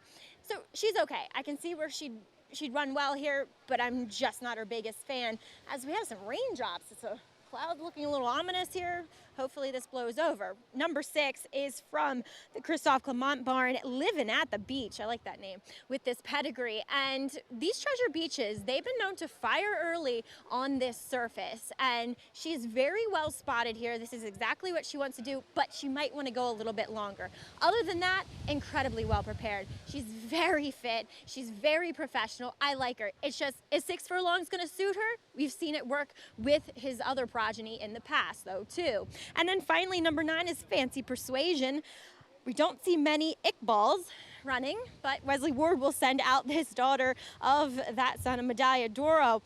There was one sibling in the bottom side of the pedigree that liked the turf. She's not screaming turf, but physically, she is the most impressive and imposing filly that we have in here. She's big, she's strong, she looks like a 3-year-old against these 2-year-old fillies. So at least she has that going for her, Greg. Well, we know who has them ready to go first time out almost better than anybody. Wesley Ward. No, he does, and usually they never break slow. That's what wins these races. They get out of the gate very fast, and they keep on rolling. And I want to say this is one of the fewer, or the first 6 furlong race we've run for the 2-year-olds, but been training over the training track, over the turf at Saratoga. Here's a look at the equipment getting adjusted. Saddle on Kit Kat Katie, the daughter of Sky Mesa. We showed you the debut effort. And these 2-year-old fillies, they can take massive leaps forward start number 2. Yeah, and it just shows you don't need a ton of money to get in this game. A Canadian bred out of a Schosberg mare. I've never heard of Schosberg. But they paid $5,800 and $10 Canadian for this 2-year-old filly by Sky Mesa. And they've already tripled their money. and she's got a big look in here, and so does the 5 Morality Clause for Raymond Handel. This is a filly by Verrazano for Manuel Franco, who was off a bit slow last time, but came with a nice rally. Now gets Manuel Franco. Let's take a look at the beginning from this horse in her debut. Didn't get off to the best of starts. See, hopped up a little bit there and winds up dead last early. You know, the hop hurt her big time, but then the 2 sort of impeding her and steadying her.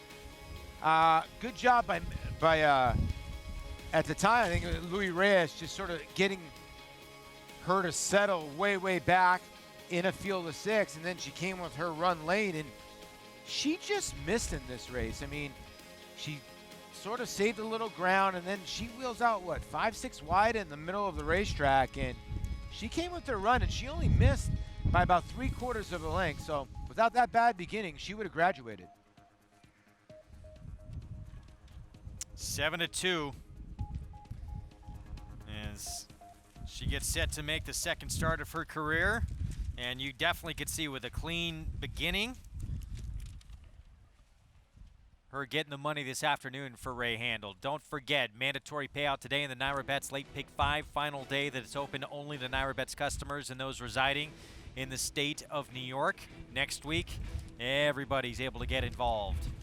$54,900 and growing in this NYRA Bets Late Pick 5 poll. Our TV is about to fly away. Hopefully it doesn't go too far. Yeah, it's windy up here. The TV just on wheels even went away. It's very windy. But Maggie talked about that earlier in the day too, and you could even see up from here the ripples in the turf course flowing through the grass. It's definitely gotten windier. It's definitely a headwind on the backside, and then the wind coming with you coming down the lane. Never knew how that affected. Always try to, like, being a math major, put in some science into that, but sometimes it works, sometimes it doesn't. Well, maybe it's Mig's thoughts on what that's like to ride. I would think you've got to be covered up, right? If the wind's in your face on the backside, then wheel out. Drafting, you think, would absolutely help. Yeah, big time, right? As you look at Living at the Beach, first-time starter, Christophe Clement, and Dylan Davis will ride here and taking some attention at the windows. Yeah, it really is. A filly by Treasure Beach out of a Trippy mare. So, I mean, obviously on the bottom side, Trippy got a lot of sprint influence, and maybe they tipped their hand at the last work, 48 and change on the dirt. And Dylan Davis will get aboard and getting played at 4-1. The 8, Ember Zip. I hate horses like this. I don't love horses like this. Jonathan Thomas is a great conditioner. 2.5 length lead in a 4.5 furlong race. Not only runs second, but runs third. No, that was on dirt. So getting on the turf, we'll see what happens. Could be a totally different story. Well, better turf pedigree, yeah. And mentioned the dam was very good on synthetic. And that could translate to the grass. And here's the one that looked most physically imposing, I guess, to Maggie here. Fancy Persuasion, the first-time starter. And WW, that's his game, getting 2-year-olds ready to go first time out on the turf. We'll see if that's the case here with Fancy Persuasion. I'm going to step off for a bit. Maggie Wolfendale stepping in for me, and she will have the story of someone who wants to tell you the best campaign or the best year in horse racing history belonged to Dr. Fager. That story with Maggie when we come back.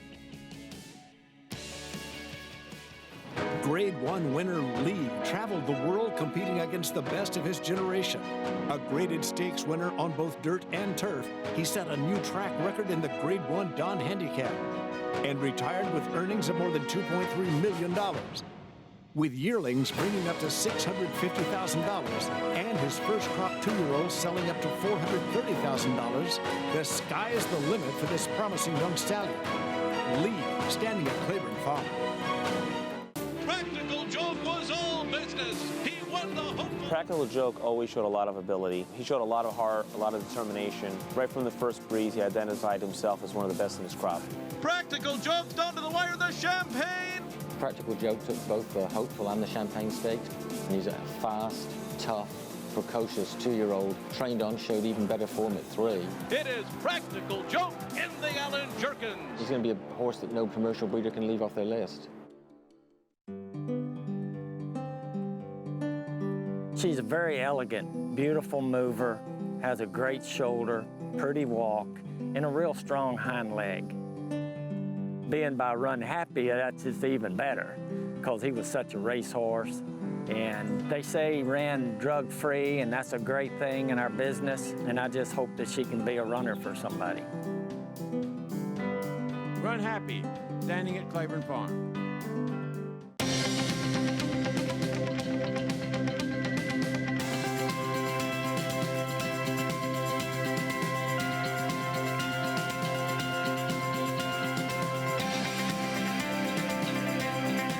Nominate now for the Thoroughbred Industry Employee Award. Nomina hoy para los premios para los empleados que trabajan con caballos. What are you waiting for? Why haven't you nominated yet?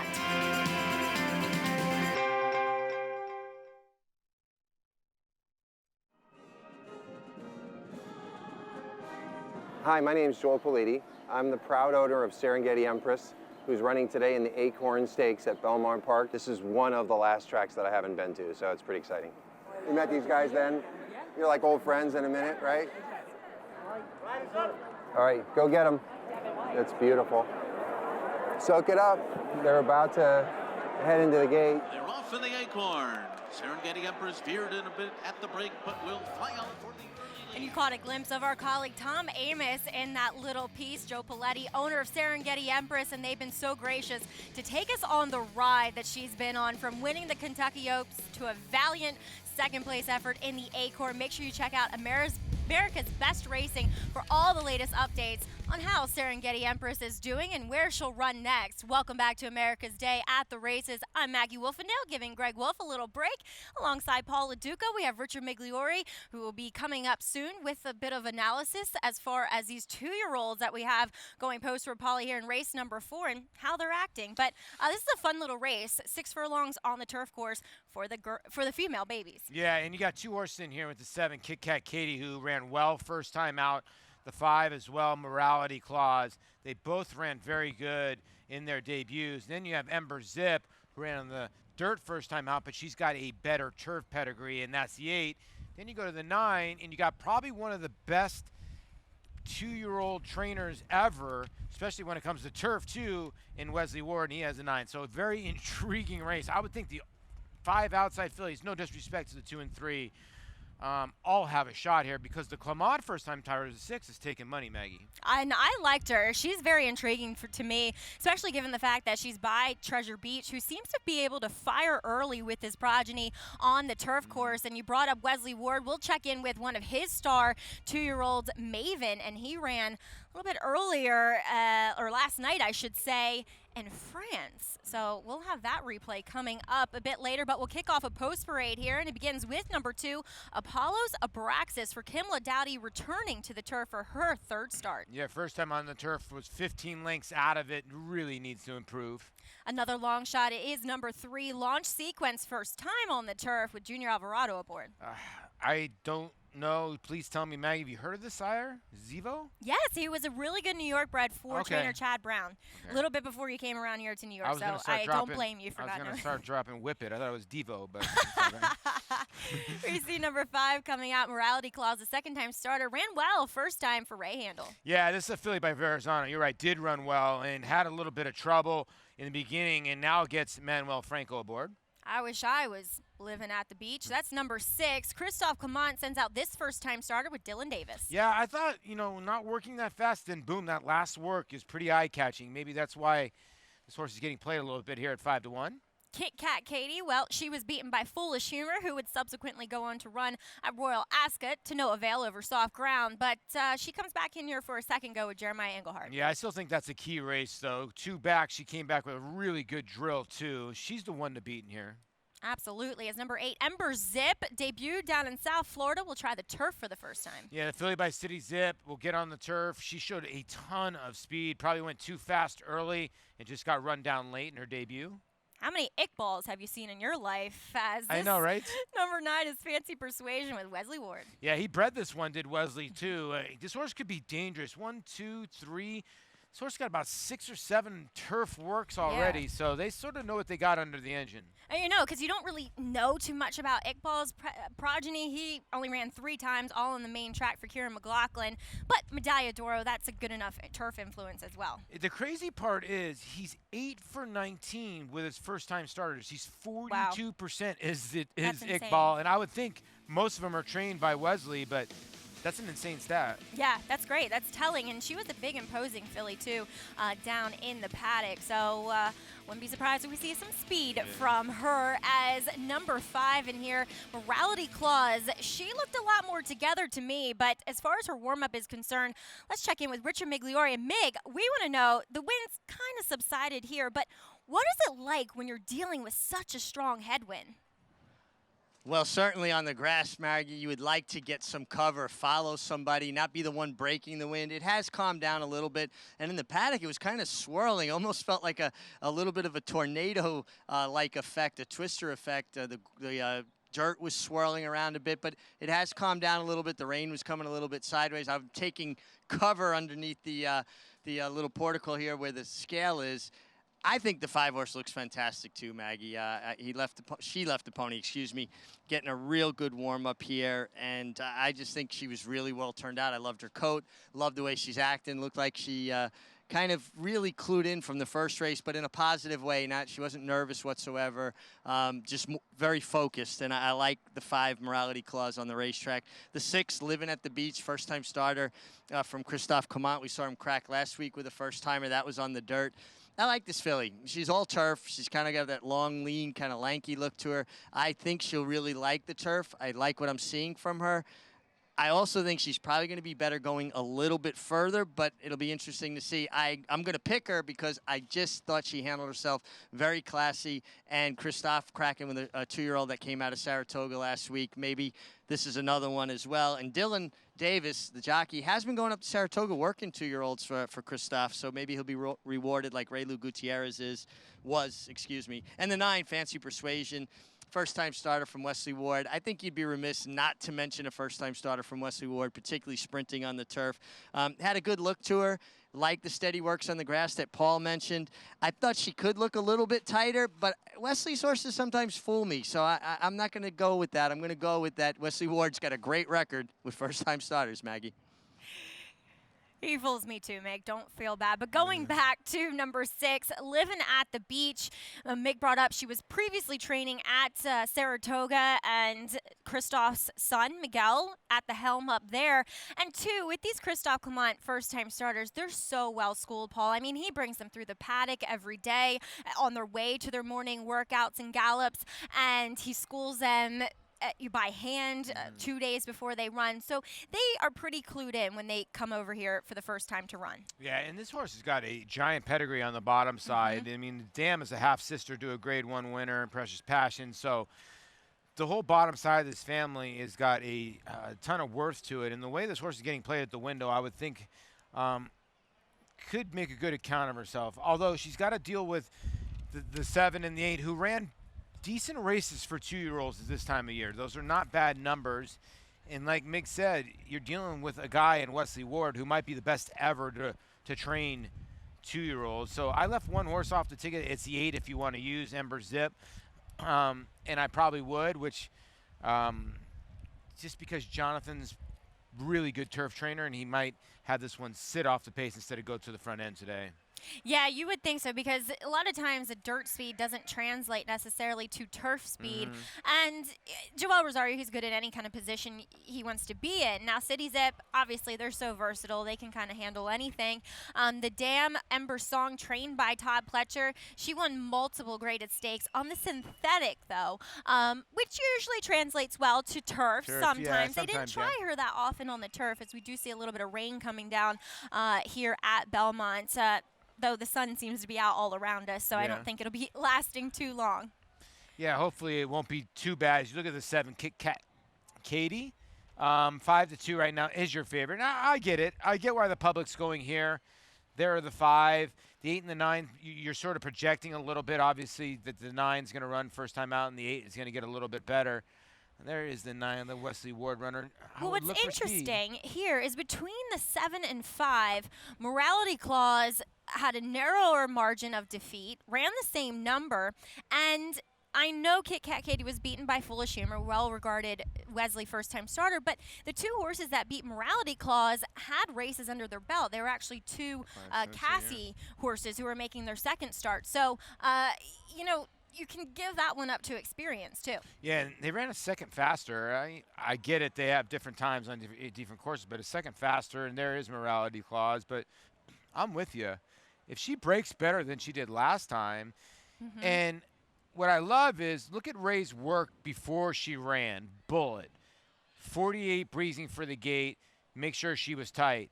His last 2 works could not be any slower. So that's telling me he did not have to do much with her out of that last race, that she's got enough fitness into her. They just need to get her out of the gate. I think she's very dangerous in here. Absolutely, and you saw Paul's pick 5 ticket come up. It is a mandatory payout today, so make sure you play and follow along that NYRA Bets late pick 5s. The last day that it will be only available to NYRA Bets customers or New York residents only. So it expands coming next week. So it's up to 100,000 now, and then it will start expanding. But yeah, get involved. Mandatory payout. It will probably, I would think, with the last couple of turns, up to about 125 or so.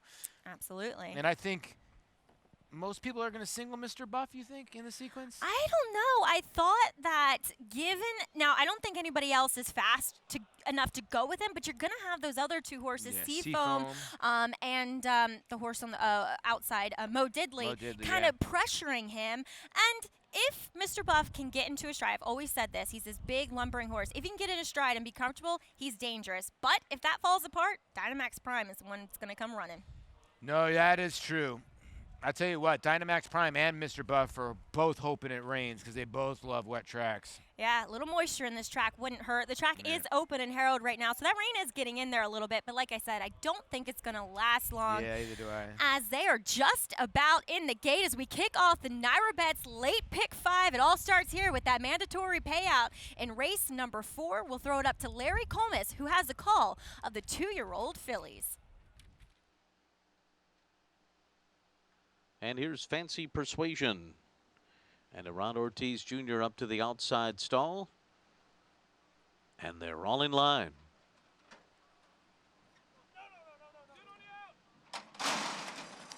They're off. Ember Zip, sharp from the start, takes the early lead from Apollo Zabraxis. Morality Clause came out running in 3rd. Fancy Persuasion now going up on the far outside to battle for and take the lead as they head up the backstretch. And then it's Kit Kat Katie, followed by Livin' at the Beach and a break of 2.5 back to lunch Sequence, who's at the back of the pack early on. Racing for the turn, and something went wrong there with Fancy Persuasion, who's just bolted and carried out Kit Kat Katie into that turn. Fancy Persuasion has gone over the hedge to the other turf course here. After a 22.91 opening quarter mile, the rest of the field heads around the far turn, where Apollo Zabraxis leads Ember Zip, and Livin' at the Beach is a length behind them. Toward the inside, Morality Clause is only 2 lengths from the front, and then it's Lunch Sequence. And then it was Kit Kat Katie who got taken out by Fancy Persuasion. A 46.84 half mile, and they're into the stretch, and it's Ember Zip now, who has opened up a 2-length lead from Livin' at the Beach and Morality Clause. Apollo Zabraxis is 4th on the inside. Down to the 16th pole. Ember Zip trying to hold on to this lead, and Ember Zip's doing it. Ember Zip and Joel Rosario win it by 2.5 at the end over Morality Clause, Livin' at the Beach, and then it was Apollo Zabraxis. Well, in a slightly ugly-looking race, number 8, Ember Zip, does cross the finish line first here for Jonathan Thomas. Joel Rosario, she was quick out of there, had a bit of pace pressure, but it didn't matter. No, it really didn't. Sort of a jog here with Joel Rosario aboard. As you can tell, he's just aboard for the ride here. She's going to win easily here, but our concern's more for the 7 here. And it looked like the 7... and it just bolted. I don't know if it took a bad step, saw something, or what happened. Excuse me, the 9 and the 7, Kit Kat Katie. And we couldn't tell what really happened. And hopefully everything's okay. Now, we still I think I saw the 7 did cross the line. I have not seen the 9, Mags. Well, we'll try to get an update as to what happened to the condition of Fancy Persuasion and Irad Ortiz. And obviously eliminated was Kit Kat Katie with Jeremiah Englehart, but she looks to be fine. She's coming back on the main course right now. So stay tuned. We'll have the official prices for you with number 8, Ember Zip. She's your unofficial winner of race number 4 on America's Day at the Races. This is a Runhappy colt out of the mare Proud Dame. He's a very nice colt, great mover, wonderful mind, just does everything we ask him to do. The best thing I like about him is he's no trouble. You can handle him, you can bathe him, you can hand walk him. He's just a very mentally stable horse for a thoroughbred. The Proud Dame colt will be going to the Faze-It-Tipton July sale. We have high hopes for him. Runhappy, standing at Claiborne Farm.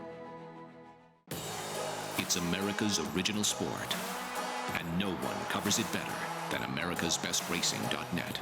From the sport to the lifestyle, the best races, horses, and destination venues, cocktails, gambling, fashion, and more. americasbestracing.net is a sport for you. Live it, love it, bet it. Warfront, a leading sire on all surfaces and all fronts. His recent Grade 1 winners include Omaha Beach, Homesman, Fog of War, Lancaster Bomber, and European champion U.S. Navy flag. Plus, Preakness Stakes winner War of Will. And these recent group and graded winners. Sire of the highest price yearling sold in North America in 2018, this son of Danzig continues to dominate both on the track and in the sales ring. Warfront, standing at Claiborne Farm.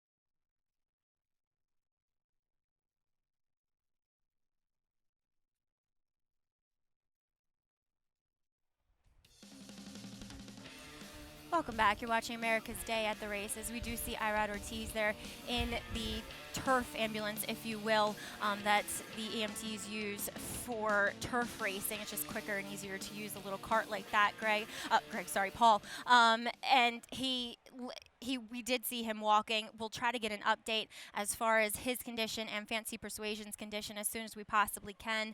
We haven't heard anything yet, but now your official winner was number 8, Ember Zip, who did go off as your 2-to-1 favorite. Yeah, and congratulations to this filly by City Zip out of Unbridled Song mare, Ember's Song. And yeah, it just looked like the 9 Fancy Persuasion just took a couple bad steps and then lugged out, and Kit Kat Katie was the one that took the worst of it. Just unfortunate. Hopefully everything's okay. Yeah, there was a brief inquiry, but nothing changed as far as your official order of finish, as Ember Zip returned 680 over Morality Clause and first-time starter Living at the Beach. So the pick 3, 528, 84.50, as Richard Migliore is standing by with winning conditioner Jonathan Thomas. Yeah, thanks, Maggie. And we were just talking off camera. This is kind of special, too, because this is Bridlewood Farm, and that's where you train, so it is a house horse. It is. It's a homebred, of Mr. Malone's, and George Isaacs bred and raised this as a foal, and we broke her at the farm. So, it's a big team effort from everybody from the top to the bottom, so it's a little extra special. Now, she really leaves the gate like a scalded cat. I mean, she jumps out of this. Has she always shown that precocity? She's very intelligent, so she always was a quick study. She's not frantic about it. She just does what she's supposed to do, and so it's a big asset, especially in these little 2-year-old races. Now, 4.5 last time. Kind of you rushed them off their feet a little bit on the dirt. Today, she settled a little bit. She settled well. She does it in the mornings. I mean, going 4.5 on the dirt, especially down at Gulfstream, it's go, go, go. And I love the thought about just getting her a chance to settle and get into a good rhythm, which we did here. And Joelle, I mean, brilliant ride. It's just a really confident ride. I loved it.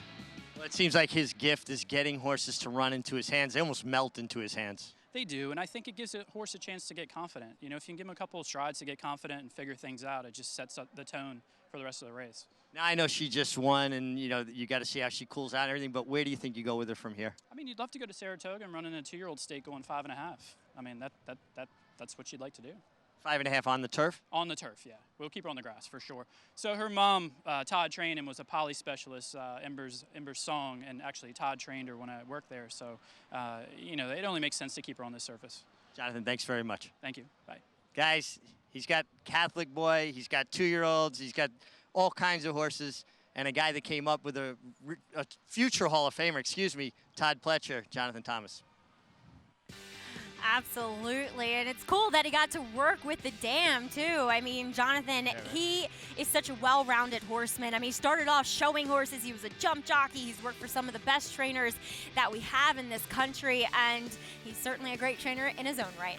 Yeah, and I think you said something there that a lot of people don't know. He was a jump jockey, so he knows what it takes to put fitness into horses and fitness into himself, being a jump jockey. So I think that's why his horses are always ready in big spots. You know what I mean? Yeah, broken back actually put an end to the jumping career. So he's a tough cookie as well. And you'd have to think that possibly the PG Johnson, a little more ground. We'll see if she can stretch out. Is the 2-year-old stake for the fillies up there at Saratoga. Well, pat on the back.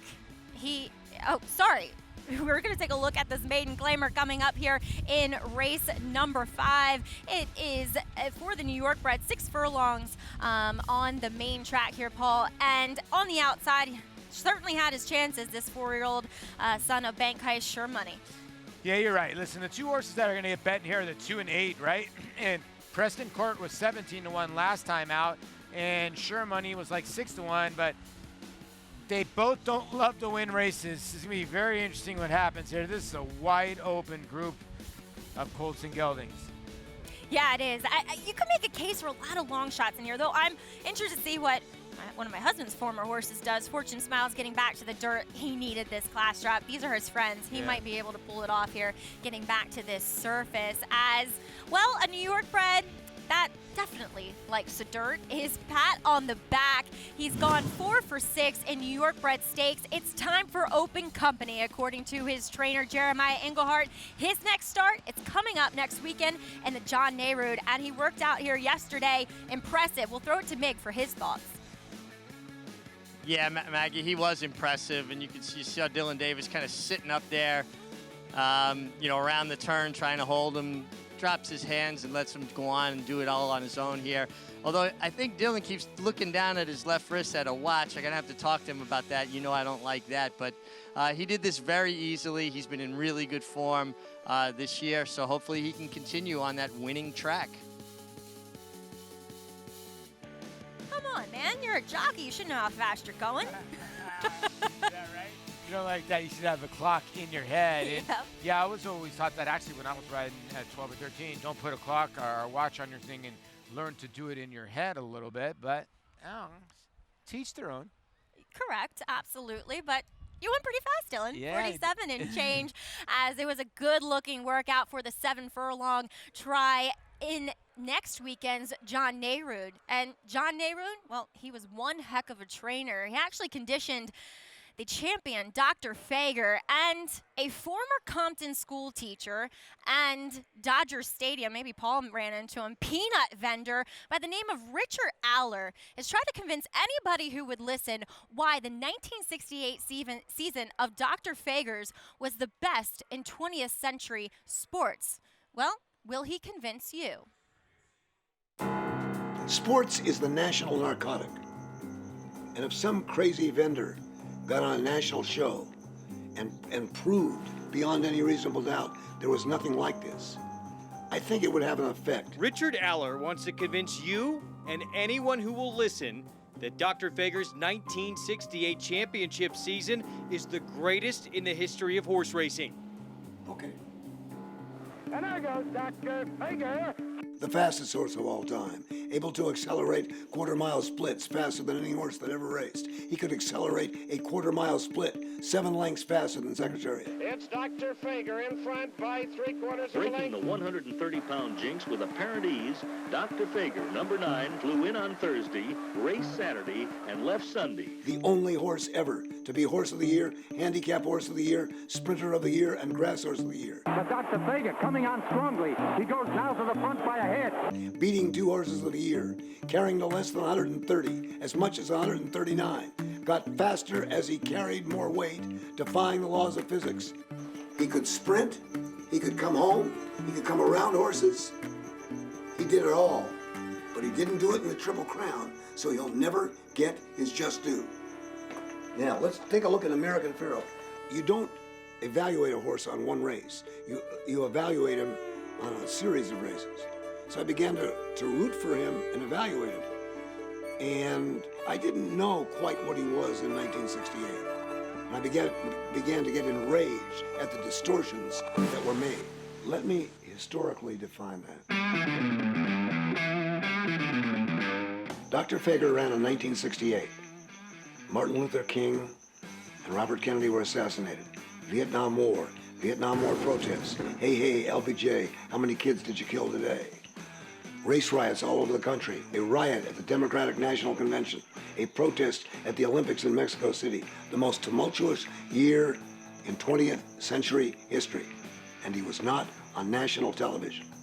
Secretariat ran in 1973. The Triple Crown was on national television. I'm Jack Whitaker, and welcome to the 105th running of the Belmont Stakes. Horse racing was consumed by television. And so Secretariat became visibly a shrine.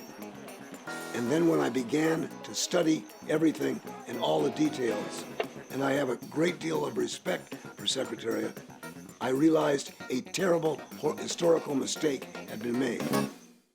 Dr. Fager got tested every way imaginable. You only know how good a horse is when they're in a fist fight, head and head with a top horse. It didn't matter anywhere, any place, any time, any conditions, any weight, quality of competition. Dr. Fager's there every time. When the legend places the truth, print the legend. That's what my book is about. After 3 decades of banging Dr. Fager's drum, Aller hasn't lost his bite when illustrating why Dr. Fager in 1968 ran a campaign like no other. All you have to do is sit people down and show the facts. It's absolutely irrefutable. And by the way, I don't say that Dr. Fager was the greatest horse of all time. All I said was 1 season. 100 yards to come, and Dr. Fager is all by himself. 8, 9, Dr. Fager by about 10 lengths. Wow, this is a race. And ladies and gentlemen, may we draw your attention to the running time. The mile in 1:32 and 1, which is a new world record. Well, Paul, did he convince you? Yeah, you know, a lot of people will tell you, even my father would tell me that Dr. Fager is the best horse he ever saw, or one of the fastest horses he ever saw. He was just so brilliantly fast. He goes 7 furlongs in 120 chains. He's got track records all over the world. And, like, you don't see that a lot. Now you see horses go from turf to dirt, like we're going to see, like Catholic Boy. But he did it on all surfaces, distances. You can go around horses. You can argue that 68 season was pretty good. My father always says Bid was the best horse he ever saw, but he always goes Bid, Secretariat, and Dr. Fager. He's always between those 3. Yeah, I wouldn't disagree with that. They're all quite amazing, to be honest. And what a great tribute in naming what was formerly known as the Belmont Sprint Championship, the John Nehrude, because, I mean, you look what he could do at 7 furlongs in a 7-furlong race. So looking forward to that coming up this Saturday, along with 4 other graded stakes. And we'll see Pat on the back, the New York bred. I think 7 furlongs might be his perfect distance. Well, standing by is Richard Migliore, who's going to give us a brief update on the former race and what we saw with Irad Ortiz's mount. Mig?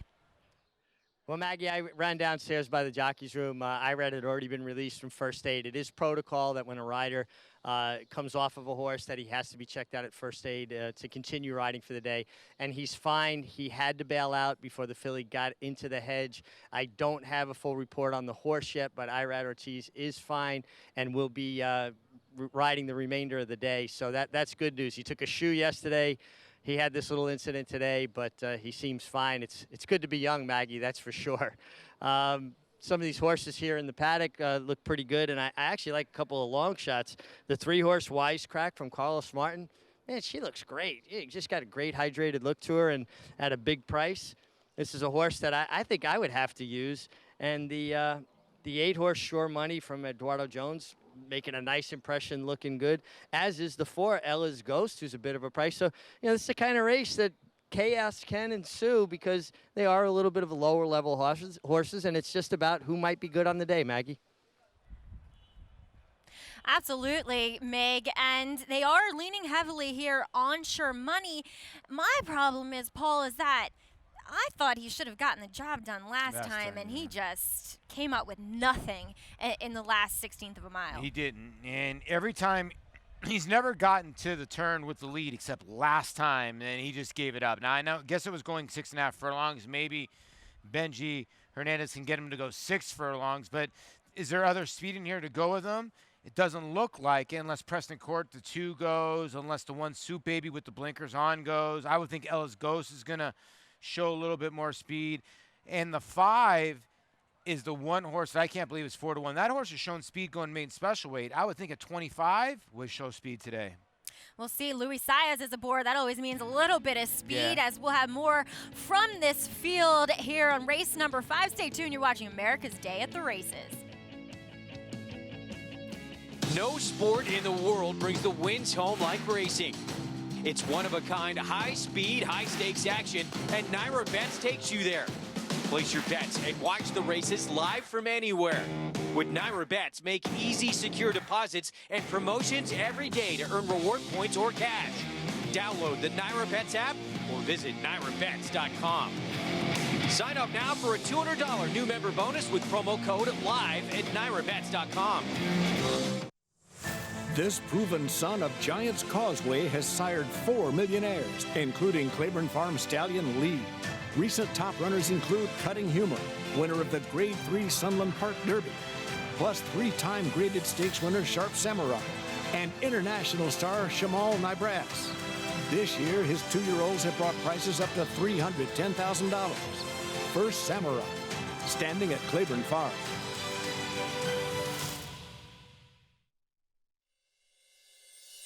Here you could get 900 and about 900,000. Thank you. He struck me as a classic distance type horse. The way he moved, his efficiency of his stride. It was a freakish victory, and it was one of the reasons that made Cupid a horse to really keep an eye on. To come off a long break like Cupid did, it's almost impossible, and just goes to show you the quality of horse he is.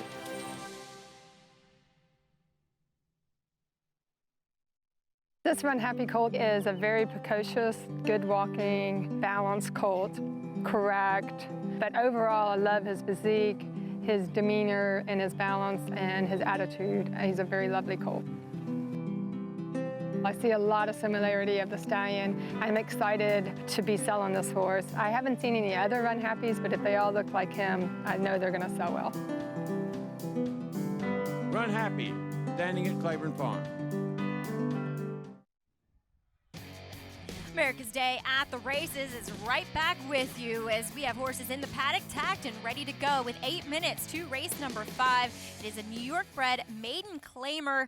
$25,000 is the price tag, going to 6 furlongs on the main track. And number 2 in here, Preston Court, I think was one of the interesting horses. You have to go all the way back to the first race this horse had, Paul, and had a great trip, I think, but ran well. So if there's any chance that this guy can get back to that first race, which was the maiden special weight, puts him right in the mix. Yeah, the big Lebanese won that race, and he'd be 1-5 in this spot. There was a good race against maiden special weight, and it was on dirt. The last time he was on dirt was 1 mile and a 16th, so maybe he wants this cut back, and he can close into, at least have some kick. I don't see anybody else really having much kick in this race or has passed really any horses. He at least has passed some horses. So you got to give him that. And this is the effort, if I'm not mistaken, where he does run a decent second-place finish. And he had laid in a good spot, and he's grinding away. Listen, all the other horses are moving like this, so don't judge the way he's moving right now. But he's trying hard, and he's trying to get there, and it's on dirt, and it's against way tougher than what he's facing today. Absolutely. So he's going from turf to dirt. He cut back last time, but that was on the turf. And he just feels like the 6 furlongs might be a better distance for him. He's a little devoid of early speed, but I think it's up to Regime Mirage to keep him honest and keep him up there. Yeah, that's true. If you look back, he tried to go gate to wire in a mile 16th. Then they went on the turf, tried a little bit more, and he broke okay. And I think they took a conscious effort to take him back. I think they're going to obviously try to send today with Rajiv aboard. All right. Well, we saw some great racing action from Canada up in Woodbine. The first leg of the Canadian Triple Crown kicked off yesterday with the Queen's Plate, a mile and a quarter over the Tapeta surface, and pretty interesting. Jockey Flavien Prat, a French-born, won the first leg of both the American and the Canadian Triple Crowns. And this time around, it was aboard one bad boy. Yeah, for Richard Baltus. I'm so happy for Richard Baltus. He's such a good guy. And a guy that's been out in California for a while, gave up training for a minute, Maggie, then got back into it for the last 5-6 years and has really done well with a lot of different horses. You know, and he brought this horse up to Golden Gate to see if he would like the synthetic. He got beat that day in the Alcatraz right on the wire, but he was not getting beat in the Queen's Plate. He tightened him up a little more, and he put away 80's Flatter here deep in stretch. And you're right, Flavien Prat, I try to tell everybody, he's the real deal. And he can flat out ride. I absolutely agree with you. And he got an easy lead. You could tell this horse was so happy out there. He had his ears pricked just forward the whole time, just loping along. And 80's Flatter, who was the horse to beat, got to him, gave him a run for his money, and he pulled away and put lengths in between he and his rival, One Bad Boy. You're right. And I think what Javier Castellano did was he was thinking, okay, let me lay second and turn this into a 2-horse race and see what happens. But One Bad Boy just had an answer for him. And if you look at the race, 80's Flatter is, 5 lengths clear of your third-place finisher. With all the stuff that they had at Santa Anita, they put so much sand in that race course. It made it very deep. You look at all the horses that ran at Santa Anita yesterday, Churchill Downs to Woodbine, they all ran giants. As you're right, as we'll check in with the Bachelor Manor winner as well. And no decision yet if he'll go to the second leg of the Canadian Triple Crown, which is on the dirt. Hasn't run as good there. As you're checking out a race from Chantilly, the Group 3 Prix du Bois. This is Maven going 5 furlongs, gate to wire for Wesley Ward. Yeah, can't miss those blinkers. The Wesley Ward blinkers on the front end. That's just the way it goes. This is a real runner in Maven. So getting to the wire, just in time, but doesn't matter how much you win him by or not. But yeah, this is the horse that I know that Wesley's always loved and got the job done today. And champion and Triple Crown winner American Pharoah gets his first stakes winner. We'll have to wait and see it in this country, but in France, he got it done with an American-bred horse, Maven, for Wesley Ward. Be interested to see if he'll come back here and run in this country as we kick off a post-parade with number 1, Soup Baby, with jockey Sammy Jimenez. 48 and 84 to 1 the last couple times. They're going to put the blinkers back on. He's had them on before, but no placing in 10 starts. It's tough to endorse. As number 2, Preston Court, if he can get back to his first race, he'll be tough for John Morrison. Yeah, you're right. I mean, in his second start, he had a rough beginning, too. So if he gets back to some of his dirt starts, he's the one to beat. Will the 22nd try be the time for number 3, Wisecrack and Carlos Martin? Heeman Harkis seems to move these horses up. Mig liked the way the horses looked in the paddock, so maybe give this son of the Factor a look at 9 to 1. Ed's pet is going to have to run a bit better to prove he's not just a pet for Emran Ibrahim, number 4. You're not lying. 67 to 1. He did no running last time. Number 5 is Nepper, takes another drop in class for Rudy Rodriguez. Yeah, this is the horse I thought was the horse to beat because he showed speed against Maiden Special Weight, and that could mean a lot here for 25. Currently at 4-1. Number 6, Ella's Ghost, tries the main track for the first time. Bruce Brown sends this one out with blinkers. You know, Bruce, dirt to turf, turf to dirt, not much at 4%, but I think this son of Big Brown's going to run. There's a lot of grays in this race. Yeah, number 7, Fortune Smiles, the son of Lookin' at Lucky, out of a New York bred stakes winner, match made in heaven for Ray Handel. This horse is sort of the wild card horse, never been over a fast dirt surface. Number 8 is Sure Money. Holding strong is your 5-2 favorite. Eddie Jones sends out this one with Benji Hernandez. 0 for 9. That's the one drawback. The one thing is, I guess you could argue probably the most consistent horse in the race. That's probably why he's the favorite. Lovely day here at Belmont. We had a brief rain shower, but it's kept everything cool. The winds died down, and a lot of families, Paul. I saw them in the backyard. Apparently, we had over nearly 250 people out here for breakfast at Belmont earlier today, and everybody enjoying some racing on the beautiful Sunday afternoon. Yeah, you're right. And the umbrella's down there, and a lot of people forget that you can always catch the train, always a half hour after the races if you live in the city, or you can come out here and take a train maybe a couple hours or about a half hour before the races and enjoy an afternoon out here at Belmont. It has been beautiful. This whole past week, and hopefully it'll be even more beautiful when we get to July 4th weekend.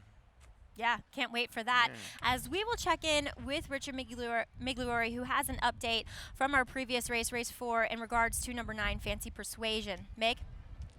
Yeah, Maggie, unfortunately, Fancy Persuasion did pass away. Spoke with the attending veterinarian here at NYRA, Anthony Verderosa, and he explained to me that it appears that she passed from a cardiovascular collapse. They will send her to Cornell for an autopsy, and until they get the necropsy report back, they won't be 100% certain of that, but after that, they will be able to pinpoint it. And the reason they send them for the autopsy is to try to figure out why and hopefully make it safer for all of the horses going forward. That's the bad news. The good news, in a way, is that was the first incident of a sudden death at a NYRA track this year, so a really good safety record in that respect, but unfortunately, we did lose Fancy Persuasion. Meg, thank you. Some sad news, and our condolences go out to Wesley Ward, who owned, trained, and bred this young filly by Iqbal. And yes, we at NYRA, we try to put safety first ultimately every single time, and the fact that this filly will go to Cornell to be examined to see what actually happened is only in an unfortunate but a learning way teach us more about how to make racing safer. Yeah, and you know, listen, you have to report it too. I don't like when certain, you know, outlets don't want to report it, but listen, it's part of racing. I get it. A lot of people that don't know about racing don't know about it, and it's a sad situation. And the horse, you called it, obviously had a heart attack coming to the backside, and it just happened to happen during the race. And like I said, it's an unfortunate situation, but the sport needs to move on. Yes, and Irad Ortiz cleared to ride the rest of the card, which good for him, as he's dealing with a pretty swollen lip too today. But currently, we see favoritism flip-flopping here a bit as we are 0 minutes to post for race number 5. Nepper, then it's bouncing back to Sure Money, that is going to Preston Court. Right. Paul, who did you go to in here? You went to... oh, gosh, I think I ended up going to Preston Court, and I didn't know. This is a tepid pick here. For the money, maybe Ella's Ghost, but I don't know where to go here. Like the other part is, I keep looking at Nepper, and I keep looking at this horse showed speed against men special weight. Could he really just be the speed and run this field off their feet? And he's starting to get played like it. And I'm wondering if he's going to end up being favorite by the time they spring the latch. My problem with Nepper is he's this big, good-looking horse, and whenever they consistently look good and don't run, that's when I jump off. But there's a drop in class, and wild card is Ella's Ghost, and I think number 7, Fortune Smiles, will appreciate the class drop and getting back to the main track as we see that gray son of Big Brown heading into the gate with the first-time blinkers. Well, who will it be? Will it be that other gray heading into the gate too? Preston Court? who will emerge from race number 5. Half of them are gray. I know. Wisecrack, Preston Court, and Ella's Ghost are all gray. And then it'd be cool if all 3 of them ran 1, 2, 3. yeah, Wisecrack. Oh, Soup Baby's a gray too. Oh, Soup Baby is too. He's more of a steel gray. That's right.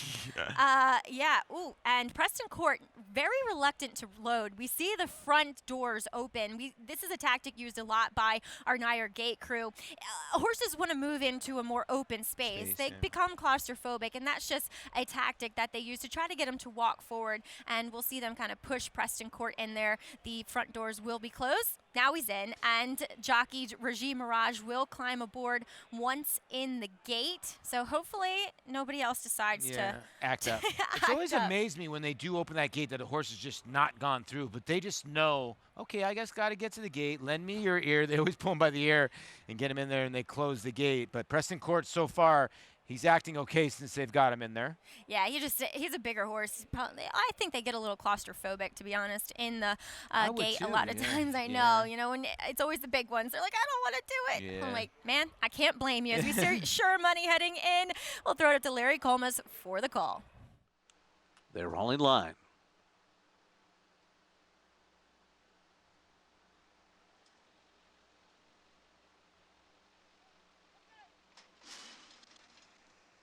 They're off. Sure Money, fast from that far outside gate, takes the lead and opens up by a length and a half early on.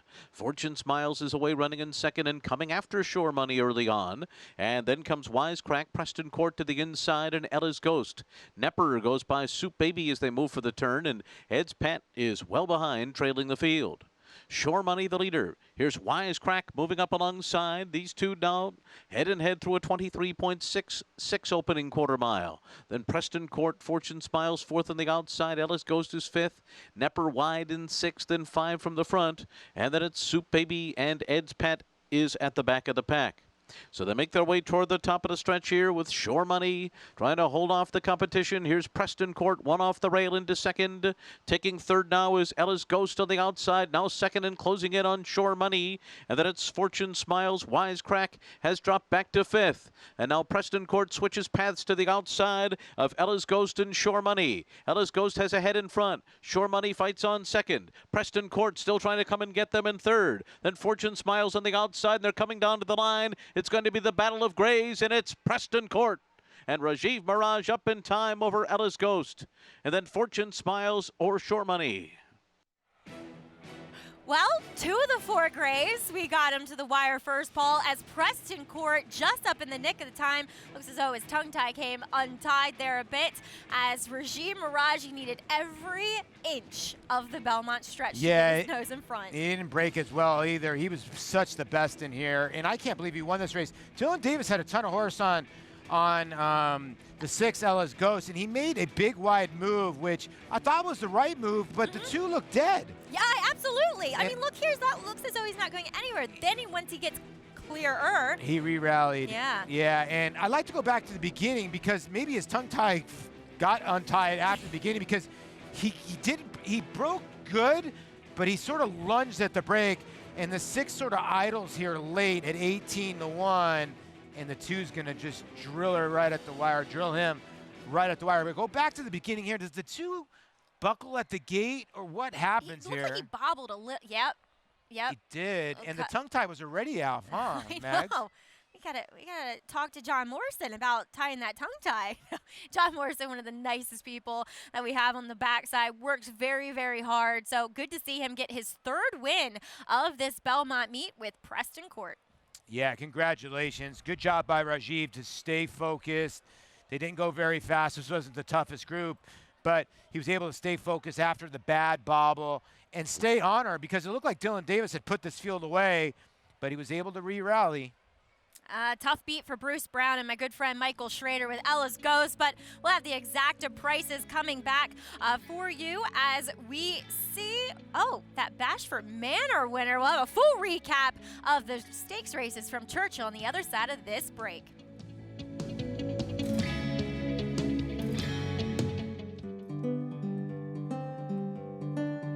She's a very elegant, beautiful mover, has a great shoulder, pretty walk, and a real strong hind leg. being by Runhappy, that's just even better because he was such a racehorse. And they say he ran drug-free, and that's a great thing in our business. And I just hope that she can be a runner for somebody. Runhappy, standing at Claiborne Farm. No sport in the world brings the wins home like racing. It's one-of-a-kind, high-speed, high-stakes action, and NYRA Bets takes you there. Place your bets and watch the races live from anywhere. With NYRA Bets, make easy, secure deposits and promotions every day to earn reward points or cash. Download the NYRA Bets app or visit NYRABets.com. Sign up now for a $200 new member bonus with promo code LIVE at NYRABets.com. Grade 1 winner Lee traveled the world competing against the best of his generation. A graded stakes winner on both dirt and turf, he set a new track record in the Grade 1 Don Handicap and retired with earnings of more than $2.3 million. With yearlings bringing up to $650,000 and his first crop 2-year-olds selling up to $430,000, the sky is the limit for this promising young stallion. Lee, standing at Claiborne Farm. Welcome back. You're watching America's Day at the Races, brought to you in part by Claiborne Farm. As I always wish I was out there in Kentucky at Claiborne. As you're watching Preston Court make his way into the winner's circle, a maiden no longer gets the job done in start number 6. Best top was the drop. Yeah, good job by Rajiv Miraj to stay focused on a horse that didn't break well and still won the race. $6.50, son of Mission Impossible. Passable at the elusive quality mare Creek Girl, now 1 for 6 lifetime. If you had that pick 5, the early one, $450. Tough beat if you had the 6, Ella's Ghost. Yeah, at 18-1, yelling switch leads, wire. Anyway, it was all Preston Court though, and Rajiv Miraj, first time aboard this son of Mission Impossible. Richard Migliore standing by with the winning rider. Yep, here with that winning rider, Rajiv Miraj. And Rajiv, he didn't get off really good, a little bit sloppy leaving the gate. Yeah, he's a little sloppy leaving the gate, but after the first couple of jumps, he gathered himself up pretty good, and I actually fell into a very comfortable position going on the backstretch. And that turning for home, he actually got passed by the horse you wound up wearing down. You came out from behind him. Did you think you were in trouble at that point? Well, at that point when the 6 horse passed me with a lot of momentum on the outside and my horse was seemingly running at one pace, I was a little worried that I wasn't going to get there, but I just kept after him, kept busy, and then when I angled him to the clear, he kind of found a little extra burst that he needed. You're a really strong finisher, and you've been riding so well. It's been well documented. You had a lot of injuries, but you've really been doing well lately. Is it hard to get people to see you in the rider you are? I can't complain too much because I've had so many great opportunities over the years. It's a tough business, you know. When you're off, other people are winning, and when people start winning for certain trainers, they stay confident with them. And I was off such a long time, it takes a while to get back on the good graces with everyone. But I feel like it's always the opportunity for me to fall on another good horse and kind of put me in the limelight. And I'm just trying hard every race. Well, he's not only trying hard every race. If people are paying attention, he's riding well every race, and maybe rides like this will open up some eyes and lead to more opportunities in Saratoga. That's right. It's always good to have a bit of momentum into Saratoga. Rajiv, job well done. That was a very strong finish. I think he carried Preston Court to the wire. Yeah, he really did, because you could tell Dylan Davis thought he had this race won, and he was going left-handed vigorously, but Rajiv kept busy, and there's the late pick 5 follow along. Got over 100,000 in there. Favorite to start. Actually, your second choice. Preston Court ended up being your slight second choice. Yeah, so not a bad start to that NYRA Bets late pick 5 mandatory payout as race 6 is coming up. This one feels a little more wide open as we see current 5-2 favoritism going to Cardiac Kitten in this starter allowance. 6 furlongs on the Widener turf course, and we do see the scratches of the 1 MTO as well as the lettered part of the entry. Much trouble, and I thought the first time gelding down from the rail, Corky, was a bit interesting here coming in from out of town. Yeah, Michael Deeney's actually a trainer that a lot of people don't know about. That's very good. And you know, the Wesley Ward runner in here, Cardiac Kitten's going to get on the turf for the first time. You know she's going to enjoy it. Kitten's Joy out of a forestry mare. So I'm surprised she's favorite, Oh, she's not. Yeah, she is favored at 5-2 because this is a salty little field. Yeah, it is. It's a fun race, as there was a lot of fun racing happening down in Louisville yesterday as it was closing day at Churchill Downs. And boy, were we highlighted by some excellent stakes races and some superb performances. As you mentioned, Paulie, those California invaders. Peter Miller got off to this slow start, went 1 for 30 at Churchill Downs, and then he won with 5 of his next 8 runners, including this one, Line Judge, who powered away late in the Kelly's Landing. Yeah, off the claim, this Son of Spring at last, you're right, did power off late and just crushed the field. He beat Transatlantic Kiss for the second time in a row. Next was the Debutante Stakes. It was race number 10, the 2-year-old fillies, and we saw Magic Dan Steve Asmussen just padding those stats for his 21st meet title win at Churchill Downs. And this daughter of More Than Ready, she looks very promising. I mean, 84 first time out, and then she comes back with this performance. Yeah, and the thing that tipped off for me was the 6 Cholula Lips, who ran great at Calbred by Empire Way. Empire Way never even ran, but Magic Dance got the job done. And then the Calbred got it done in the Bashford Manor. Yeah, he had faced some key horses, including 4 Left, who came here to Belmont and won our Tremont. And then he backs up 4 Left with this performance in the Bashford Manor. I mean, it was a great effort because he showed that he could rate behind horses who were pretty comfortable out in front of him with the 8 Verb set in the early fractions, and then Rowdy Yates, he ran both of them down, and it'll be exciting to see if any of these horses come up to Saratoga. I know that Magic Dance is making her way there now for the Steve Asmussen barn. She'll be headed towards the Adirondack or Spinaway. Yeah, I'm happy for Jorge Parabon. He's a guy that's been in California for a long time. He doesn't have a ton of horses. Rafael Bejarano aboard, and you're right. He was able to rate going 6 furlongs, and right now, good little 2-year-old. How about Terry Levenger? He bred both of those horses that ran bang up races. Yeah, that's remarkable too. Yeah. And Jorge Parabon saying to his wife, I read the quotes after, he said, "This place is just so beautiful." He'd never been to Churchill Downs before, and what a way to make your first start in the Bashford Manor Stakes with Phantom Boss. Really cool markings on that Son of Shackelford, well named as well. Corey Lannery, he was triumphant. I mean, he crushed the competition, Paul. 43 wins for the Churchill Downs spring summer meet. The next runner-up, Miguel Mena, with just 29. Yeah, it was great to see Corey to give his daughter a hug there too. And yeah, you're right, he did. He crushed 14 clear Miguel Mena. And give Miguel Mena a little credit because he split Julian Leperoux and Ricardo Santana Jr., 2 very good riders. Tyler Gaffleone, his first time around at Churchill, and the usual suspects when it comes to the trainers. And yes, the Asmussen crew. His 21st meet title. Yeah, that's it. I think he joined the 700 club too with this meet as well as Eddie Keneally. He had a bang-up meet. I mean, percentage-wise, Eddie Keneally killed it. So he'll be riding high into Saratoga, and he brings a string up there.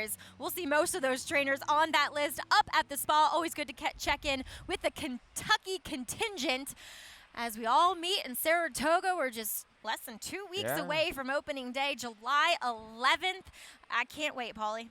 I know, either can I. It's always a part of the year that we're always looking for, where the best of the best come from everywhere, and we got to figure out if the Churchill races are live coming in. Are the horses from California going to come out to Saratoga? Bob Baffert's going to ship some horses. And the Traverses this year is going to be something special because we really don't know what's going to happen. Yeah, absolutely. Well, if you want to enjoy the racing action up at Saratoga as an owner, join the Empire Racing Club. They'll have a 2-year-old starter up there by the name of Starlit Dream. Stay tuned. We'll have more on that on America's Day at the Races.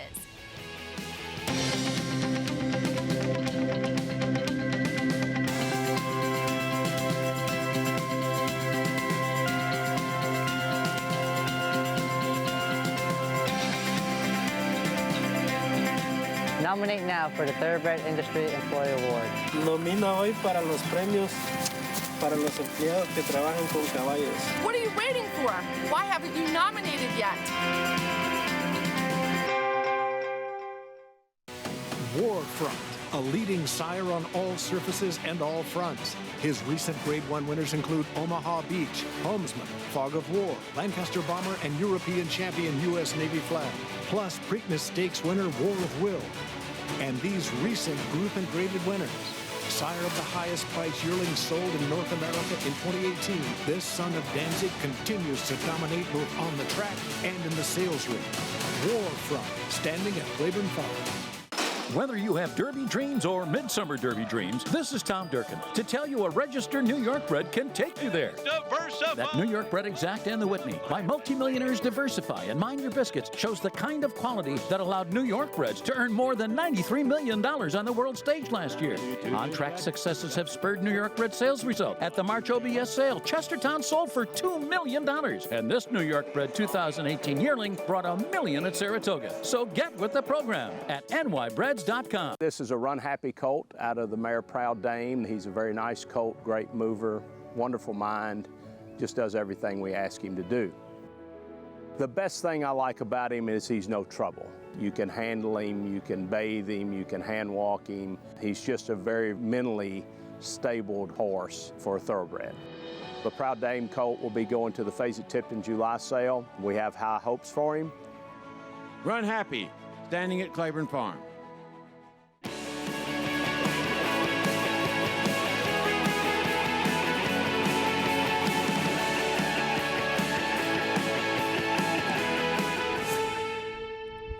Next on America's Day at the Races, Mr. Buff looks to flex his muscles in the Saginaw. The multiple stakes winner is the one to beat, could be the one to catch on the lead in our feature. Seafoam gets another try against Mr. Buff after facing him at the end of his 3-year-old year.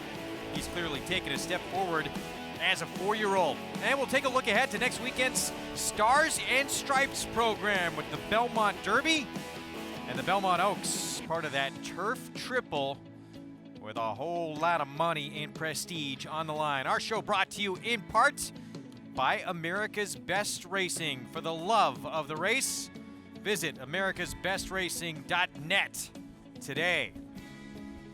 Beautiful Sunday afternoon. Wind kicking up a little bit, but it is a beautiful day for racing. And for those just joining us, good to have you with us.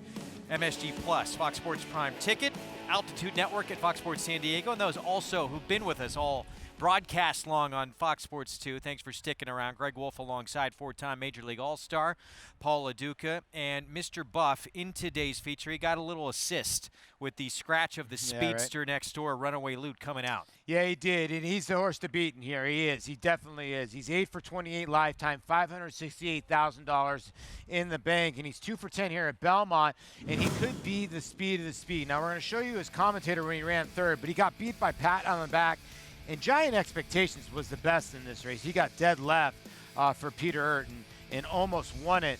But he ran a bang-up third, and it was only his second race since January of last year. So, of this year. So a while. But is he going to have to deal with Seafoam and Mo Diddley early? That remains to be seen. So does that make him vulnerable or not? Looking for his first win of his career at a mile and a 16th, but it looks like everything kind of fall into place for him this afternoon to try and make that happen. That'll be our feature in race number 7.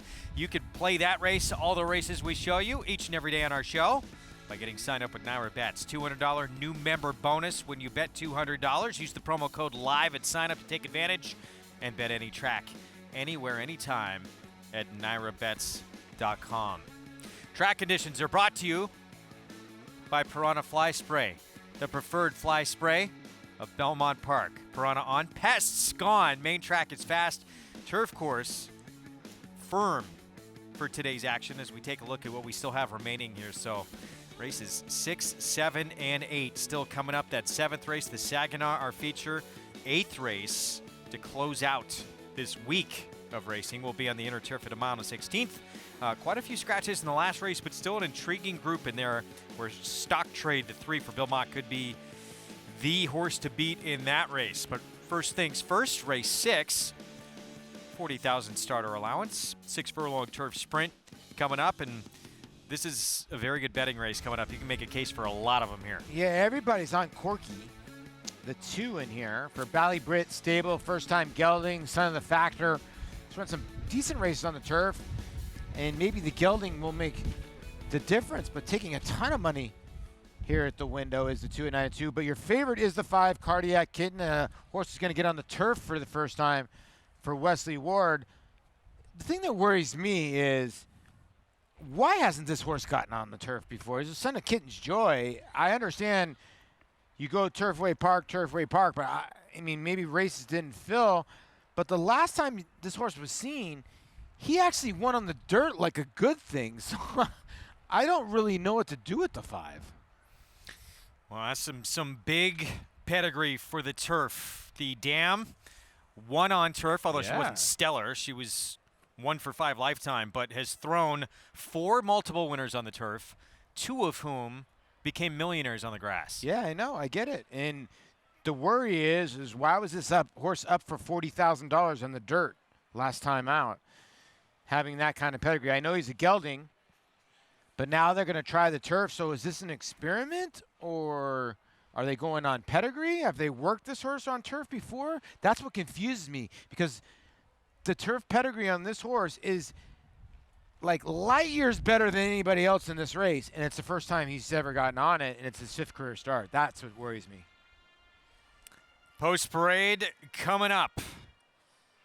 We'll see if Cardiac Kitten, as many expect he will take to the grass here. We kick things off with the remaining half of the entry. Here is Cross Border. He's not been seen in the afternoon since June of last year.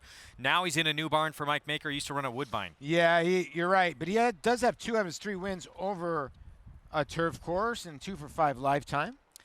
Quirky recently gelded for the Mike Deedy barn, Joel Rosario. Is he the speed of the speed? Probably from the inside. Look for Joel Rosario to push.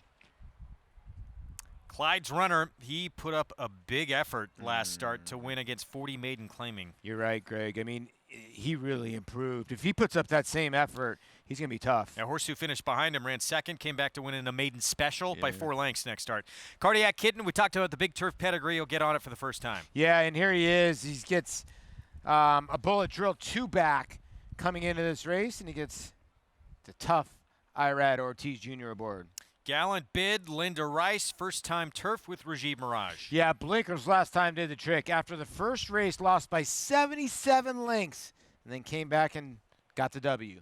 Here's surge pricing. It's Chad Brown. Now, he won first time out for 40 Maiden Claiming. That was on a good turf at Belmont. Wasn't a great group, and 1:10.3, not the fastest time, but it is Chad Brown and his son of Animal Kingdom. Tizen Oxbow, he beat a horse named Rinaldi in his maiden score last start. That horse would come back and win the spectacular bid division of the New York Stallion Stakes. 9-1 could be a gift on this horse. I would not throw this horse out. Got a big shot. Mad Monies, he ran a pretty big effort as well last start. 40 Claiming on the turf for Rudy Rodriguez.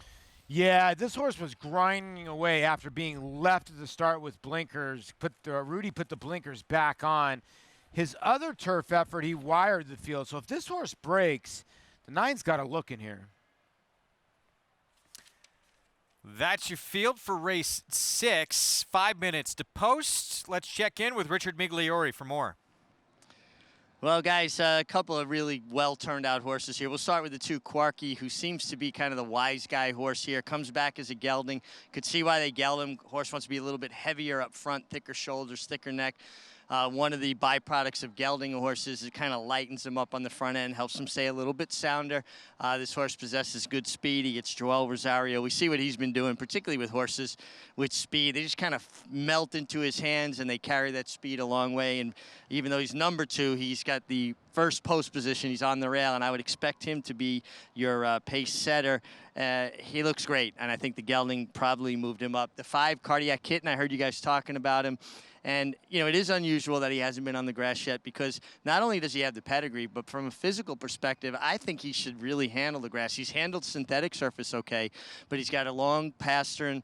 He certainly has that bigger, kind of wider, flatter foot that you look for. I see no reason why this horse should not handle the turf whatsoever. And then the 8 horse on the outside, he's a big price, but boy, he just looked good, really tight. Tizen Oxbow made a nice impression, was well turned out in the paddock, liked the way he galloped off here.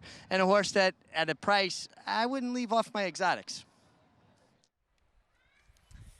Yeah, I mean, Tizen Oxbow, we were talking about him. Turf debut, came June 6th here at Belmont in 33-1. No one give him any kind of thought in that race. And the horse who ran third in there, Rinaldi, would come back and win a stakes race against New York Breds on that New York Stallions Stakes day. I thought he ran giant. He stayed close to a 22 and 2 pace, so they weren't going crazy. 46, but they came home in 11 and change, and he came home the best. So he has got some lick home, and I think he can stay close. When you look at this field, I get it. Corky the 2 got a ton of pace, 21 and 1. That's different pace at Monmouth and Laurel. You go 21 here, you'll get put in the pressure cooker. So I don't see the 2 going that fast, but I don't see a lot of horses that far behind them either. 3-1 favoritism remains on the first-time turfer. Here's the 7, though. This is surge pricing, and how often do we see these silks, this barn, Chad Brown, Klarovich Stables in the winner's circle? Pretty often. Yeah, and drew the 1 hole last time, and you know, it's amazing that this horse was able to dive to the rail and get the job done. It looked like the 8's home and cooled out, and Castellano's like, yeah, everybody wants to sit out in the middle of the racetrack. Okay, I'll just go to the rail. It's amazing how many races Chad wins just from first to last. From last to first, I mean. Still, off that performance. Got to improve, I think. Yeah, would need better in here. I would think so, yeah. You got multiple winners in cross-border. I know the 1 should not be 9-1, by the way. But multiple winners. The 5 Cardiac Kitten, multiple winners. So might have to improve a little bit. Not a ton. So you're going with the 4. Yes. Clyde's Runner off that victory last start. And we, again, beat Tenure. That was for 40 maiden claiming. Tenure came back. They put him in a maiden special weight, and he romped at Monmouth by 4 lengths. Yeah, the reason why I like Clyde's Runner, you look at the 2 races sprinting on the turf without blinkers. It's a W and a second. And the first time the horse ever ran, he literally got dead left and was really sluggish, then flew home.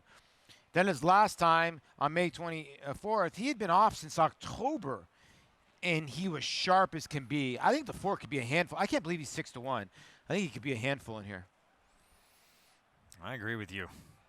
There's a lot of intriguing runners in this spot. And then the cross-border, he's been off for a long time, and the layoff's a big concern. He's got the best numbers, though. Yeah, when he was running, he's right here with everybody. You're right. You're right. And Mike Maker's about 13% with this move, plus 180 days. And 6 furlongs, Sunny English Channel, this horse has been going longer distances, but on the synthetic, had run some 6 furlong races, so the 1's not without a shot here. 3 Diamonds Farm, one of Mike's main clients.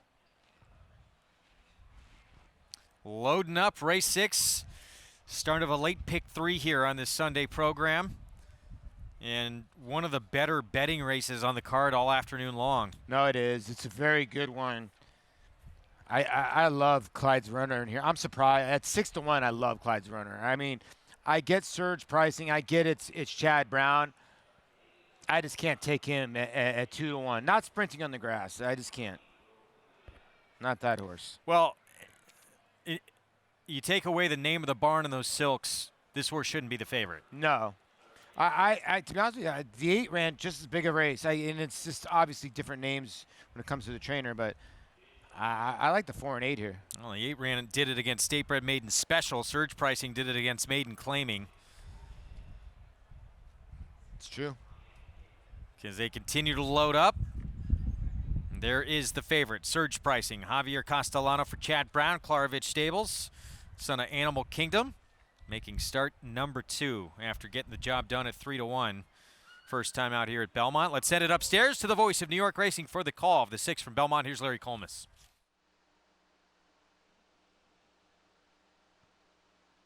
And 2 left to load. Cross Border and Mad Monies. Cross Border steps up, goes in. Mad Monies will be the last one. Goes in. They're all in line.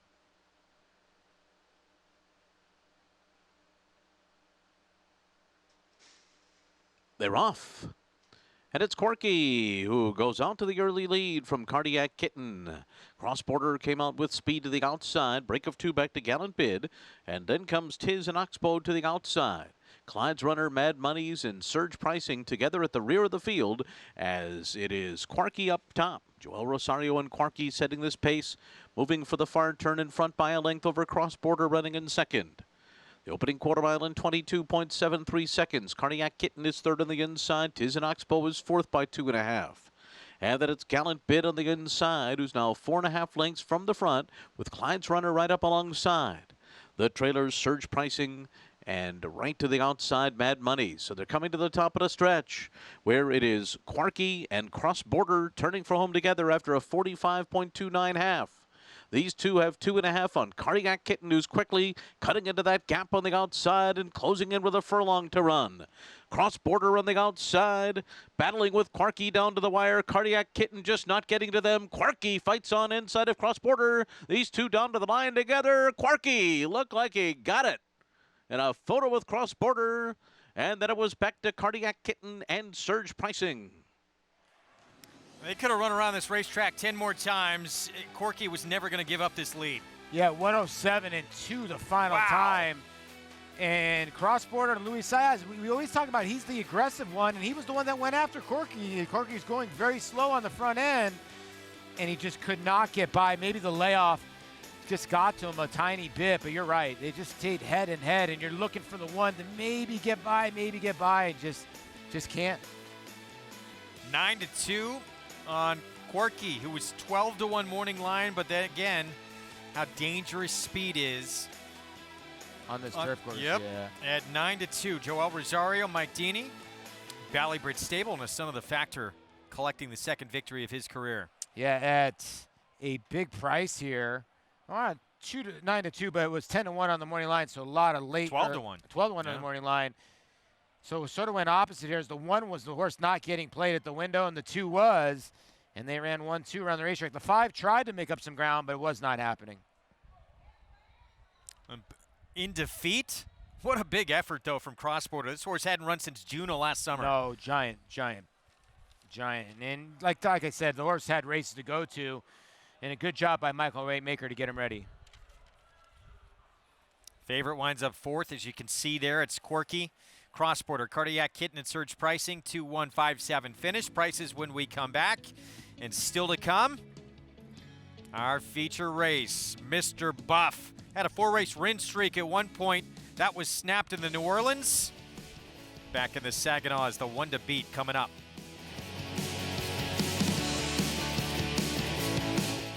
This Runhappy colt is a very precocious, good walking, balanced colt, correct.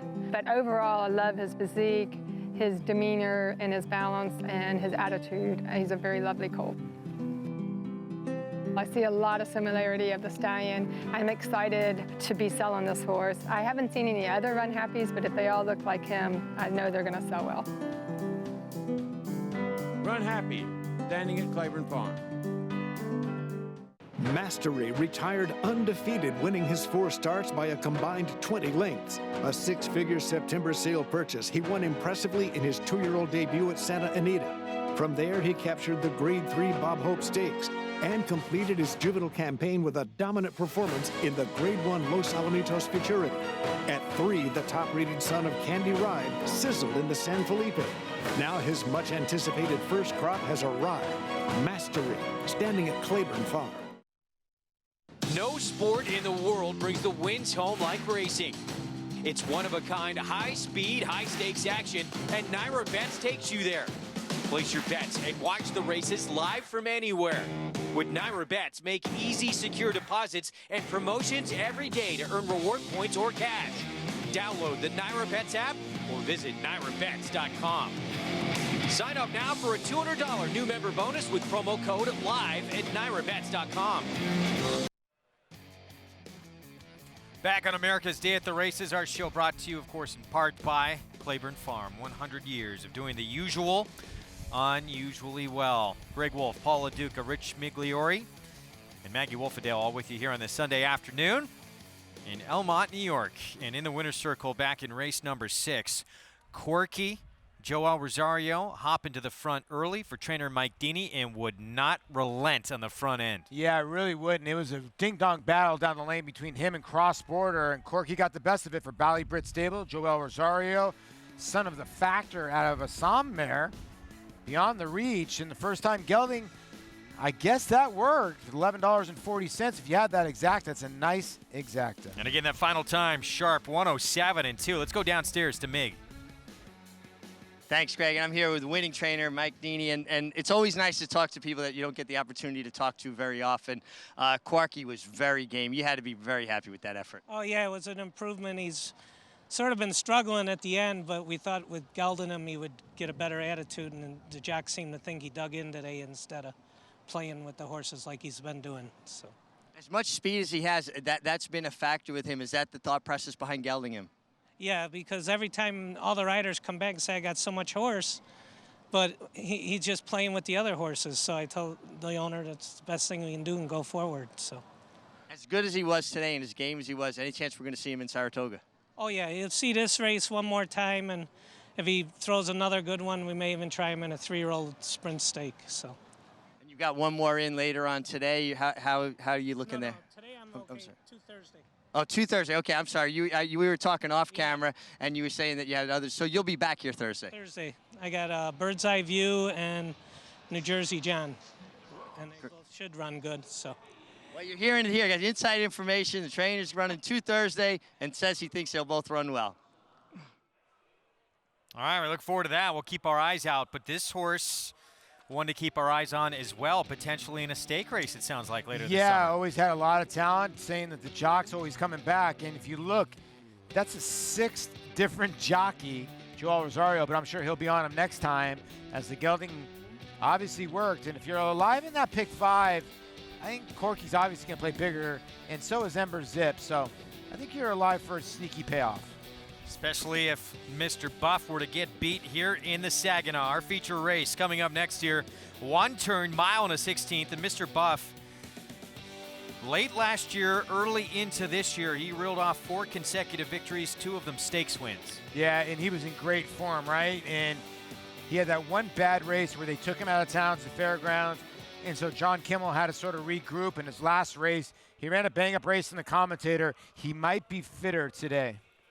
This race coming up in 22 minutes. We'll have a Paddock Report ahead shortly. Well, did you ever wonder what it's like to experience horse racing from the other side? Not simply as a spectator, but as an owner, sharing in the experience socially, and also having a multiple Kentucky Derby winning trainer on your team as well. Well, that opportunity now exists with the Empire Racing Club.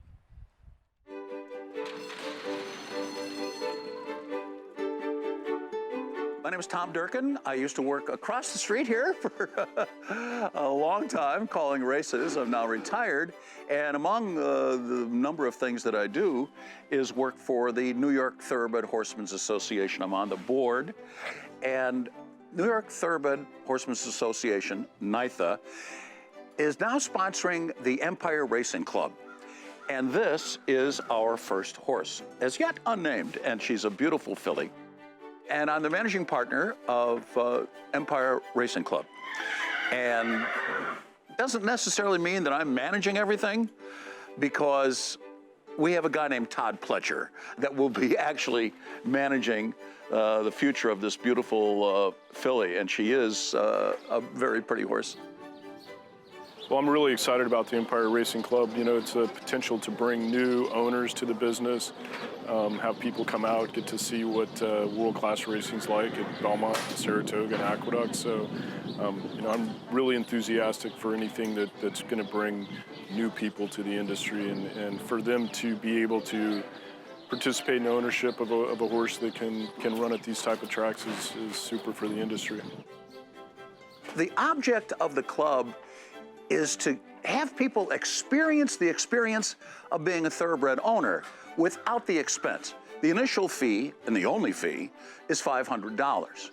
Now for that, if you're not a member, by the way, of the horse racing, the NYRA bets, if you're not already a member there, have an account, you get $200 free bets to start out. Now at the end of the day, You're not going to make any money on it because it's a social club, basically, and it's a 501c. So it's just to have that opportunity, get in the backstretch, know what it is to be an owner. We'll have various activities throughout the year surrounding our filly, and it's just basically to have fun. Tom's a lot of fun and great spokesman for the business, and I think he'll add a lot of excitement and fun for the members of the club. She's a 2-year-old filly that was bred by Spendthrift, by Can the Man, attractive, racy-looking filly that we anticipate might make her first start at Saratoga. So as I say in so many spots these days, go to nytha.com, NYTHA.com, and there's also the information you're going to need about Empire Racing Club. It's limited to 200 members. That's it. There's no other hidden expenses. It's $500. That's it, no matter what happens. By the way, that horse they had a contest has been named Starlit Daydream. Okay, cool. You've been involved in horse ownership before. How fun is it? It's incredible, right? It's incredible because it's like owning your own sports franchise. I try to tell people what's the difference between playing baseball and then owning a horse, and it's totally different because I could hit in front of 30 to 35,000 people, and I would never fret at all and be never scared because it was in my control, something I was used to doing.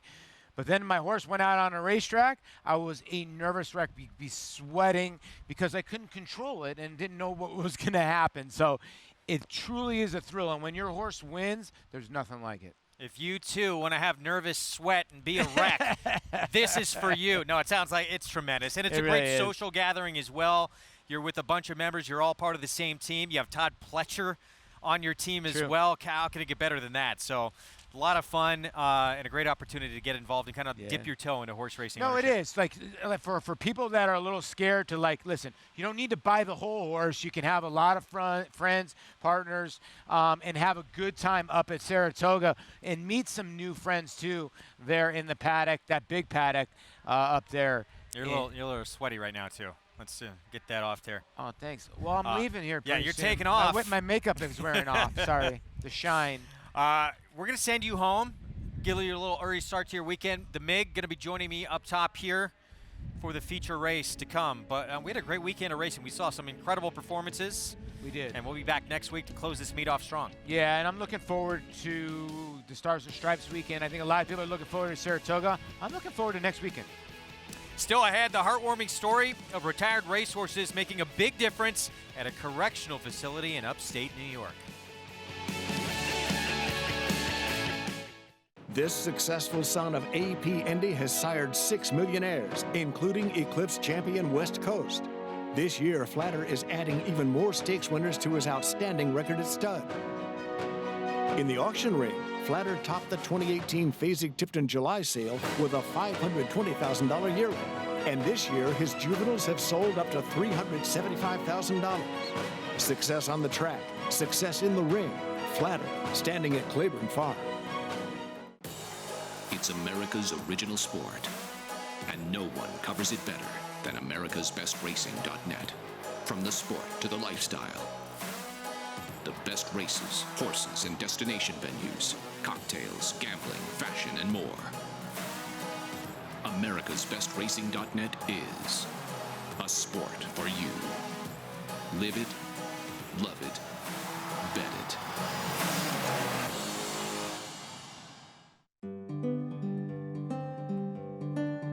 She's a very elegant, beautiful mover, has a great shoulder, pretty walk, and a real strong hind leg. Being by Runhappy, that's just even better, because he was such a racehorse. And they say he ran drug-free, and that's a great thing in our business, and I just hope that she can be a runner for somebody. Runhappy, standing at Claiborne Farm. Tom Tom Durkin letting you know New York breds start with an advantage. At the sales, buyers pay up to 7 figures, and there's over $2 million in stakes money limited to New York sired horses in the New York Stallion Stakes Series, like the Park Avenue for 3-year-old fillies. Newly minted wins it for fun. For fun and money. The winner's share generates an additional $55,000 from the New York Breeding Fund. Funny Guy's gonna do it. Funny Guys winning the Times Square division generates the same money. So get with the program at nybreds.com.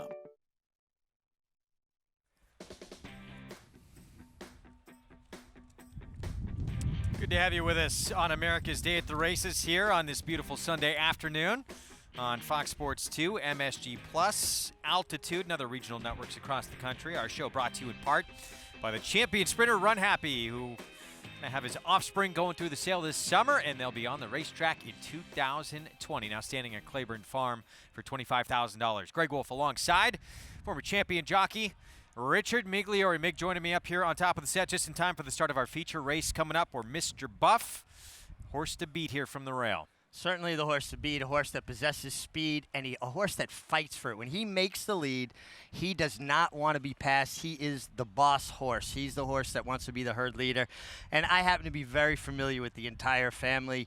Friend or Foe is by Friends Lake. Friends Lake won the Florida Derby with me aboard for the Bromans, and John Kimmel trained him. So it's nice that I have those connections and people that have meant a great deal to the breeding program in New York. He is a 9-5 favorite right now. With more on this group, let's get a Paddock Report. Head downstairs to Maggie Wolfendale. It truly is amazing, Mig, that it's 3 generations from Friends Lake to Friend or Foe to Mr. Buff. And as far as I can work out, they all look pretty much alike. Big, strapping chestnut that Mr. Buff is. And I remember Friend or Foe, he was much the same. And he looks superb here. And Mig's right. When he gets out to the front, he is the boss. But he also needs to get in a rhythm, and a comfortable rhythm, because he's such a big horse. He can't really be rushed off his feet, and the rider really has to pay attention to that, and Junior Alvarado has done a superb job in letting him do that, especially with that big win, 3 start to go in the Jazzle. Yes, maybe he's a little bit better going the 2-turn kind of 1.125, but then again, Belmont's big and sweeping, and we'll see what he does here. But physically in the paddock, I can't fault him whatsoever. He looks tremendous here for trainer John Kimmel. Then we'll move on to number 3, Seafoam. Now, Seafoam can be a bit of a nervous type of horse. Last time he got fairly washy, though he didn't seem nervous, and actually this time around, it's even better. He's gotten a little more intent in his step now that he's been saddled. He knows it's game time, and so he's got a little bit hotter, but nothing like last time. He won last time, so take note that it's purely a usual thing for him to be a little hot under the collar, as long as he's behaving himself. That is the key thing, and is not too nervous, and he's not here today. Now, Dynamax Prime is number 4, and Rob Atras has done a great job with this horse. I mean, really, 2 out of 3 wins, and the last one, it was a great performance considering American Tattoo was very comfortable on a easy gate to wire win. And with Rob, he's become a lot more kind of agile looking. He's lost a lot of the excess weight he used to carry, and is a lot more defined, and he's dappled head to toe here. And if Seafoam and Mo Diddley decide to put a little pressure on Mr. Buff, and he's not allowed to get into that comfortable rhythm, well, Dynamax Prime is going to be the one running late here, Greg. Yeah, he would love to see a contested pace up front. That 4-horse for Rob Atras at 4-1 right now. Manny Franco will be in the irons as we take a look here at Mo Diddley in his 4-year-old debut. Mig, yeah, it was a race that was taken off the turf, but still, he clearly seemed to take a move forward in his first start of his 4-year-old campaign. Well, he did, and I really think this horse holds the key to the race. I think if anybody puts the pressure on Mr. Buff, it's going to be Mo Diddley. He was right on top of a 45 and change half last time, 3/4 to 9 on the stretch out. You got to think he's going to possess that kind of speed again. We mentioned this quite a few times. When there's compact fields, it can become a bit of a rider's race. When you have a horse like Mr. Buff, you know he wants to go to the front. He's drawn inside. What does that mean when we say that? When you're a jockey, do you do anything different to try and keep contact with that runner? The thing I want to do is make it clear to everybody else, I'm going. I'm establishing the lead. You guys figure out what you want to do. I don't want to encourage anybody or make somebody think that they can entertain me on the lead. I want to throw down the gauntlet. I'm on the best horse. I'm going to the lead, and discourage them from taking me on early. Well, what if you're on Seafoam or you're on Mo Diddley and you know you have a horse that wants to run that way? Well, if you have a horse that runs that way, well, now that's when you're going to set up a race for a horse like the 4 Dynamax Prime. But being from the inside, I actually think it simplifies things for Junior Alvarado. You come out running. If he was outside, now maybe you entertain the thought of letting him gallop into the race. From the rail, you take it to them, especially when you're on the best horse, and I do believe Mr. Buff's the best horse. Now, if something goes crazy and you go 1/8 of a mile and Mo Diddley is in 10, at least now you've spread out the field. You can let him go on, ease out, and then put your horse in the clear.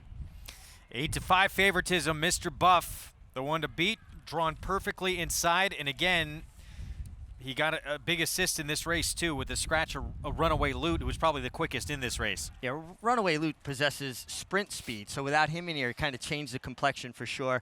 And again, Mr. Buff is a big, long striding horse. You don't want to inhibit a long striding horse that possesses speed. You want to allow them to use their mechanics to their advantage. Post parade coming up for our feature race. And just 5 of them will line up. And for Mr. Buff, you know, that last start in the commentator, pat on the back. He's won 4 of his last 6, all stakes wins. Giant Expectations probably should have won that race, and that's a horse who beat Accelerate, your Beaters Cup Classic winner. I mean, he kept much better company earlier in the year, Giant Expectations. He maybe was unlucky in the commentator, but pat on the back's in raging form. He's going to graded stakes now as well. So Mr. Buff, I think, is facing not quite as tough a field as we see him come on the track, and he is a big, long, imposing horse. And when you get a horse with a long stride with his kind of speed, they usually are able to carry it. Here's Seafoam, Joel Rosario for trainer Christophe Clement in Waterville Lake Stable. Big run on Belmont Stakes Day. This horse was foaled actually just down the road from me, so I kind of familiar with all these guys. Dynamax Prime with Manny Franco for Rob Atras. This is a nice, consistent horse that would be the beneficiary if we do get a very hot pace. One time, Twisted Tom, he was kind of the beast of the New York division, certainly as a 3-year-old, not that way anymore. No, you know, kind of seems like he's lost his way a bit, gets claimed by Dave Canizzo, and he's kind of a grinder. 4-1, you'll have Javier Castellano in the irons. He's ridden him before, in fact, to stakes wins against State Bred Company. And then you have Mo Diddley on the outside, Mark Cassie, Gary Barber, Jose Ortiz. He is 2 for 2 at Belmont. He does possess speed. The outside post is an advantage in these elongated one-turn races. And I don't particularly like him, but I do think he holds the key to the race and how much pressure he puts on Mr. Buff. And this, without question, would be the best win of his career to this point. But again, coming off a big win, first start of his 4-year-old campaign, maybe he has turned a corner a little bit and taken that step forward. Mr. Buff, 8-5. He is the favorite and standing by with his trainer. Let's go to Maggie Wolfendale. Well, not only is he a great trainer, he was trying to hold my hat down, too. That burst of wind that just came by. John, sending out Mr. Buff here. And what's interesting is we were talking, you've pretty much trained going back 3 generations with this horse. Is it a neat kind of way to watch horses develop? And how similar is he to his sire and grandsire? You know, his grandsire, Friends Lake, was it's a pretty special horse, you know, having won the Florida Derby, and unfortunately he got hurt in the Kentucky Derby and busted up his knee on that sloppy track that Smarty Jones won that day. And then the next generation was Friend or Foe, and he was a really nice New York bred, and Mr. Broman was of the opinion that, you know, probably not good enough to make a stallion and put all that money into it. So he made a deal with a woman in Virginia that he would sell the horse for $1 if she would allow him to register the horse as a stallion, a thoroughbred stallion. And the lady was using him as a hunter jumper. And Mr. Broman sent 3 foal mares down there, and this is one of the first generations of the Friend or Foe offspring. So he's actually been, you know, okay. We've had a number of different winners, but Mr. Buff is by far the best of what we've produced so far. That's really interesting. Not given much of a chance as a stallion, and he's produced a multiple stakes winner. But Mr. Buff himself, he does have that clear, natural early speed. But there's other speed here in this race. He might be the class of the field, but what's the key to getting him to win here today? You know, I told Junior, look, if there's another guy or two out there that is intent on sending their horses hard to make the lead, well, You know, just don't get caught up in a heavy pace stool. He's got good natural speed, but I think the way they could beat him is to have him engage him too early and going too fast early. So, you know, if they outfoot him, that'd be okay. I think he's classy enough to not have to be committed to a heavy pace up front. And he's worked terrific in between races. He's doing very well right now. So you do think he can rate? Oh, I think he can rate. Yeah, I don't think he has to be in front. I like that. All right. Well, John, best of luck with Mr. Buff here in this Saginaw. Okay, thanks so much. Okay. All right, guys. Mr. Buff, he's the current favorite and truly the class of this field. He is, and of course we mentioned his granddaddy, Mig, rode him at 37-1, third highest upset or biggest upset in the history of that race at that point. Yeah, we had a good day that day. Actually, the pace really developed in front of us. It was a hot pace for the track that day. I dropped back, let him make his run late. He got up, but I don't think Mr. Buff wants to drop back and make a run. So you disagree with trainer John Kimmel? John Kimmel, full disclosure, is one of my best friends, and I love him. But if I was riding Mr. Buff and he started telling me about rating and this and that, I would have told him in the paddock, you train, I ride. Well, we're looking here at the commentator. He was on the engine in this spot against, as we already mentioned, two very tough runners. Pat on the back, who's going to Graded Stakes Open Company. Giant Expectations, who's a multiple Graded Stakes winner. And he dug in and held in there for third, even though he didn't wind up winning that race. And look at the pace of that race. 22-4, 45-2, 109. They ran the entire race. And Mr. Buff did not stop. He was fighting all the way to the wire. I don't see that kind of pace going on in here, but I wouldn't inhibit him from, going. If he goes in 46, it's still better than what he did last time. I think you let a horse play to their strength. His strength is his speed. Well, this horse, when he was on a roll for a little bit back in his 3-year-old campaign, he was running around on the front end on the engine in the New York Derby, in the Albany, at Saratoga, but he got fairly soft fractions when he did that. Yeah, he's more of a two-turn type of horse when he's up on the pace because he's a grinder. He's got a good cruising speed, but he doesn't have that, that 8th and 11 to him. He's more of just kind of a steady one-paced horse and more suited to two-turn races, in my estimation. Well, this was the comeback effort as a 4-year-old, or the second of his 4-year-old campaign for Clement. Christophe Clement obviously has got him to take a move forward as well. And you got to love the fact that was at a mile and a 16th. It was here at Belmont. It was the best performance he's ever put up.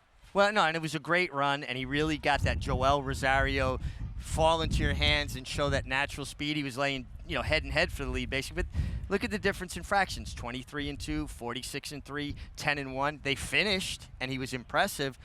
But he wasn't facing the kind of field that Mr. Buff faced or the kind of pace that Mr. Buff was handling. This barn with this horse right here, they sprung a pretty big upset a few weeks ago here on this racetrack with Mo Diddley and more on the 6th. Let's go to Maggie. Well, we see horses making their way from that little gap off the main track here to what is the training track at Belmont. That's what makes Belmont so unique and just an absolute standout as far as racetracks are concerned, obviously being the biggest in the country, but a lot of different distances to be run at one turn. So they have to go on to the main track and then walk up the chute for this mile and a 16th start. And the Gary Barber Silks that we just saw go out of the picture there with number 6, Mo Diddley, he came back last time as a new gelding. And I don't know if he's good enough, and I don't know if a mile and a 16th is actually his best distance on the dirt. But I think gelding has truly turned this horse's life around. He's so much more focused, and usually gelding will lighten a horse up a lot. He was already a fairly light horse. It's actually made him more athletic and develop hindquarters. He was always one that lacked a bit of push and a little bit of muscle mass behind, and now it's there. So I think gelding has actually really improved this horse. He's going to have to improve a lot, obviously, but still, I'm excited to see what he has in store for us for this campaign of 2019 as a 4-year-old, Greg. Yeah, he was pretty darn good on the turf before they have decided to kind of make the switch. He was right there with Gucci Factor, who's turned into a monster for Christophe Clement. Clyde's Image, who maybe should have won that race against Gucci Factor a few weeks ago, but he had a misstep and he's been retired. Sure. But he had some ability on the grass as well. Yeah, I mean, this horse is a runner, and he doesn't seem to need to carry his surface with him. I think what probably woke them up more to go concentrate a little bit on the dirt. That off the turfer last September in the slap, I mean, he ran huge that day, and that probably was the best race of his life on a wet track. And, yeah, you wonder if, maybe they found something there kind of by accident. That's actually what happened with these connections with War of Will as well. No, well, absolutely. And it's interesting when, people get stuck with an idea about a horse, and sometimes horses change, too. And I know as a rider, sometimes I was stuck with an idea about how to ride a horse, and I wasn't doing them service because I didn't evolve with them. What will be the tactics with Junior Alvarado? Will anyone try and put any pressure on him here early, or will be able to comfortably zip out of there to the front end and do things easy by himself? We're about to find out. He is now 4-5 after being a little cool early on in the wagering. Easily your favorite and backed by the public, Mr. Buff, the one to beat here in the Saginaw. Let's send it upstairs to the voice of New York racing for the call of our feature, Larry Collmus. And Mo Diddley will be the last one. Steps up and in. And they're all in line.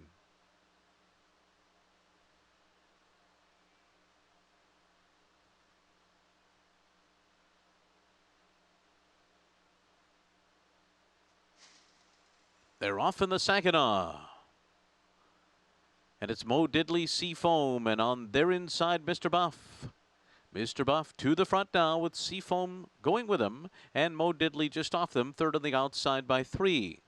And then Dynamax Prime and Twisted Tom together, 4th and 5th, as they head up the backstretch. Mr. Buff and Junior Alvarado to lead the way, and they get away to lead by a length here over Seafoam. And then it's Mo Diddley to the outside, 24:03 was the opening quarter mile, not a particularly fast pace at all. And then it's Dynamax Prime. Twisted Tom on the outside is 4 lengths off of Mr. Buff, who will head up the backstretch in front. The favorite here by a length and a half over Seafoam as they move for the far turn. Mo Diddley tracks them in third, 3 lengths from the front, then Dynamax Prime. And Twisted Tom is trying to keep up at the back of the pack, now back off 5 lengths from the pace. A 47.66 half for Mr. Buff, who's in control on the far turn. Leads it by a length to Seafoam. And then it's Mo Diddley being nudged along to go. Third on the outside of Dynamax Prime, who's also under pressure from the rail. And Twisted Tom's not going with them. Mr. Buff just cruising along here. Seafoam in striking range, though. And these two turn for home 1-2. 3/4, 111.15. And now Mr. Buff sets sail for the wire and opens up. Seafoam now trying to hold off Dynamax Prime for second as Mr. Buff comes by the 16th pole, geared down by Junior Alvarado. Mr. Buff, big and strong in the Saginaw. He dominated them by 6 lengths. And then it was Dynamax Prime, Seafoam, and Twisted Tom.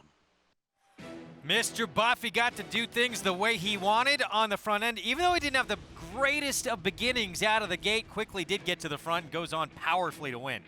Yeah, just kind of took a little bit of a hiccup step leaving there. And needed a little bit of encouragement to get his feet under him. Yeah, you can see just kind of that little bobble, and they stepped in towards him. But this is the way you ride a speed horse from the inside, the best horse from the inside. You allow them to go ahead and take it to them, and he won as easy as he was supposed to. You don't want to get fancy in those situations. You want to play to your horse's strength, and Junior did the right thing, ultra confident. It looked like he was just out for a morning workout turning for home and won with something left. Yeah, and really no one put any pressure on him in this race. Very soft pace for these kind of horses, 24, flat 47-3, excuse me. And basically it was over at that point, but Dynamax Pride did good to be second, coming from off the pace. And Seafoam hanging out for third after chasing a very good horse. A horse that is just on the cusp of being an open company stake horse. He hasn't quite broken through, but this performance, you could see him trying it again. He's a pro, no doubt, winning for the 9th time in his career, and a very happy John Kimmel. Got to be feeling good about this performance and the options that lay ahead for him this summer with Mr. Buff. Well, and there are a lot of options. You have New York bred options. But like I said, at some point, it's probably going to be take a chance again. I mean, they shipped down to New Orleans for the New Orleans handicap. He just didn't show up that day. Maybe it was the shipping. Maybe it was the company, but not to get beat 43 lengths. You know, if he had ran, got beat 7, 8, 10 lengths, well, maybe he's not quite good enough. You got to put a line through that race. This was a very strong performance, and You know, I'm always happy when John wins. I know how much he puts into it, and he's a veterinarian as well, so he does a lot of the work on his horses himself, and he really cares for his horses. Him and his assistant, longtime assistant trainer, Loretta Lustig, they've been together about 30 years now, and they really understand what they're trying to accomplish with these horses. And actually, that is Loretta right next to John. Yeah. Mr. Buff, 5-year-old son of friend or foe. Mig rode friend or foe's daddy to a victory in the Florida Derby. Mr. Buff with the win in the Saginaw. We'll be back.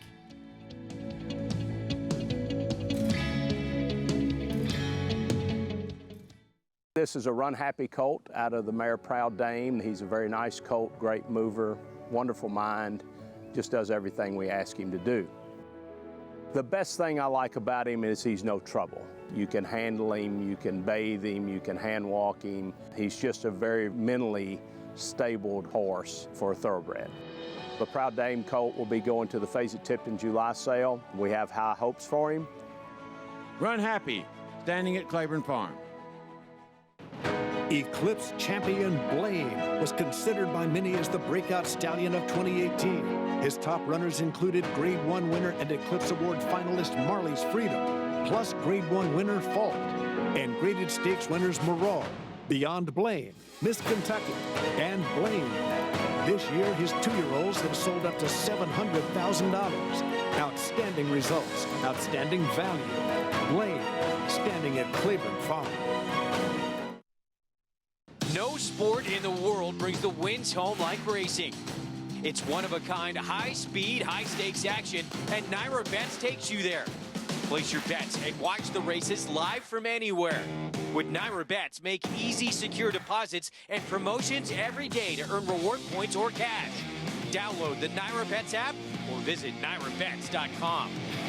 Sign up now for a $200 new member bonus with promo code LIVE at NYRABets.com. Back on America's Day at the Races, and there's a look at John Kimmel Barn. Just won the feature. Our show brought to you in part by Claiborne Farm. 100 years of doing the usual, unusually well. Mr. Buff takes the Saginaw, I should say, for the Kimmel Barn here. Chester Mary Broman and Junior Alvarado. $3.90 for the win. I know this victory makes you very happy.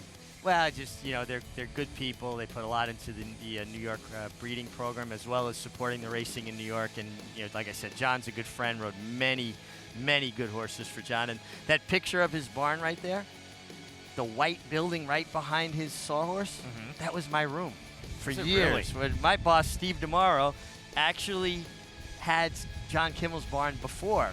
And then when my boss retired, John took over their barn. But that was my room, and it is now Loretta Lustig's office. And my closet's bigger than it. Let's head downstairs to Maggie. Oh, sorry.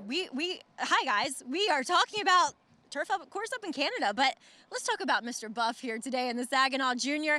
As you did probably what everybody thought you were going to do, go to the lead, and you let him get in that rhythm that I think is so important for this horse. Yeah, you know, like he's a big horse, you know, and you know, he's a horse, he likes to be in the lead. He's a fighter. You know, and today, you know, he got the lead, you know, he was able to control the race easy as he wanted to. And, you know, like from the triple, I knew it, you know, how much horse I had. You know, it was just a matter of the time when he started picking it up and he saw, you know, he was, you know, give me that performance that he just did. You said the 3/8, Paul. We kind of noticed that you had Seafoam right at your hip, but you said, all right, let's get away from these horses a bit. Was that kind of intentional to keep him focused? Yeah, definitely. You know, it's funny because I just watched an early race with Richard Migliore, and it was like a flashback right away by the 3/8 pole, and I'm like, you know what, I'm going to let him run a little bit, see if they want to try to chase me at this point. And, you know, like I know he's going to be able to still, you know, hold it all the way to the wire because, you know, he's a horse, he's a router. And you know, and at that point, I knew I had still a lot of horse left there. Junior, he's such a big horse. What's it like to ride horses that big and strong? No, he's great. You know, he's a horse, you know, he breaks good, you know, and he lets you do whatever you want with him, you know. And it was funny, you know, I was telling John, you know, as soon as we turned from home, you know, the only thing that was worrying me is because he's not feeling company, he's wandering. Then he's not want to switch lead because he's just thinking he's almost like done, you know. He's like, what am I have to put in effort if I'm, you know, I'm by myself, you know. And, you know, which is good, you know, because, you know, you can tell that there's still more horse left there, you know. And, you know, he just kind of pretty much did what he needed to do just to win the race today. Well, he certainly did it comfortably. Junior, congratulations. Job well done. Thanks, Maggie. All right, Meg, you hear that? You're on everybody's mind today. Well, it's an art form, what you guys do, and it's a fine line. How much do you kind of just go off feel and let a horse run, and how much are you like thinking in your head how fast you're going? Well, I think it's more feel, and you should be able to feel how fast or slow you're going. And we were watching some replays earlier down in the jocks room, and I was with Eric Cancel, and Junior and I were watching as well. And I was saying how you get to a certain point and you've got horse, you have to start allowing your horse to stride out, because it kind of pulls the heart out of the other horses. You're pulling the rug on them. You're asserting your dominance. You don't want to hold up until everybody's on top of you and then make it a sprint. Tactically, you have an advantage. Start to use that advantage, and I think that's what he was talking about when he said he started letting them march on from the 3/8 ball. Mr. Buff gets the job done in the Saginaw, and will he get another test in open graded stakes company after trying the New Orleans and clearly was not himself that day? We'll see if that's to come for him off a big performance. Our nightcap coming up. I guess you got to move out of that tack room too after you won the Florida Derby for John Kimmel. I was out of there a little bit before that, but I'll be honest with you, it was a lot of fun to live on the racetrack and be a part of this community, because some of the best, most hardest working people you know. 8th race here in New York, mile 16th inner turf. 50,000 claiming race for horses who have not won 2 lifetime. Even money on stock trade to 3 for trainer Bill Mott. We're going to take a break in the action. We're going to preview the Stars and Stripes Festival and the Turf Triple when we come back. Practical Joke was all business. He won the home. Practical Joke always showed a lot of ability. He showed a lot of heart, a lot of determination. Right from the first breeze, he identified himself as one of the best in his crop. Practical Joke down to the wire, the Champagne. Practical Joke took both the Hopeful and the Champagne Stakes, and he's a fast, tough, precocious 2-year-old, trained on, showed even better form at 3. It is Practical Joke in the Allen Jerkins. He's going to be a horse that no commercial breeder can leave off their list.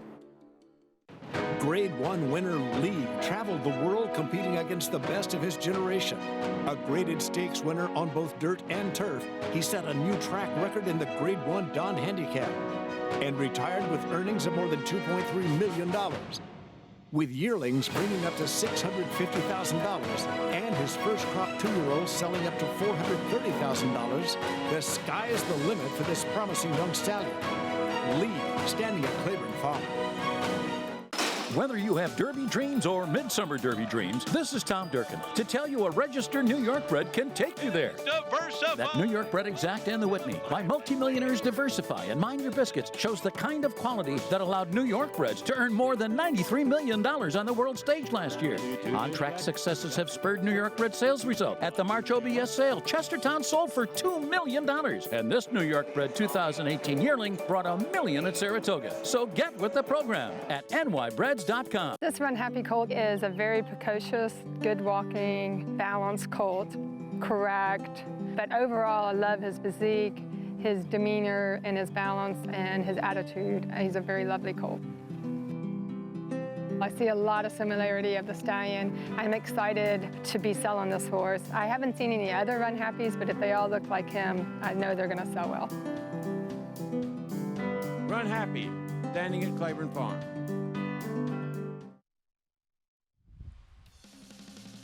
Back on America's Day at the Races, and one of the great New York breds of all time. What a campaign he had last year for the late Rick Violet. Diversify won the Grade 1 Jockey Club Gold Cup and the Whitney. And historically, you know, you look at the names of horses that were to be able to pull off those kind of races. You know, you're talking about names like Native Dancer, and here's a New York bred that used to do it similar to, like, you think about Mr. Buff, speed. Speed was his game. He ran fast, he ran hard, and had a chance to talk with Rick Violet about what it meant to win races like that with a horse. Because growing up in New York and around New York racing, these were our marquee races. Long before Breeders' Cup, these were the races that decided championships, and I know how much it meant to Rick, and I'm glad that he had that experience, unfortunately, before we lost him. Yeah, he was moved to the Jonathan Thomas barn. He was looking at a campaign to come again, trying to defend his title in the Whitney, but had a suspensory injury while working out, so he's been retired. He's at Old Friends Equine for Michael Blow in that historic farm in Georgetown, Kentucky, and this is him arriving at Old Friends. And, you know, Michael Blowen said he used to talk to Rick Violet all the time about aftercare with horses. He was an avid supporter of looking after for horses upon their retirement.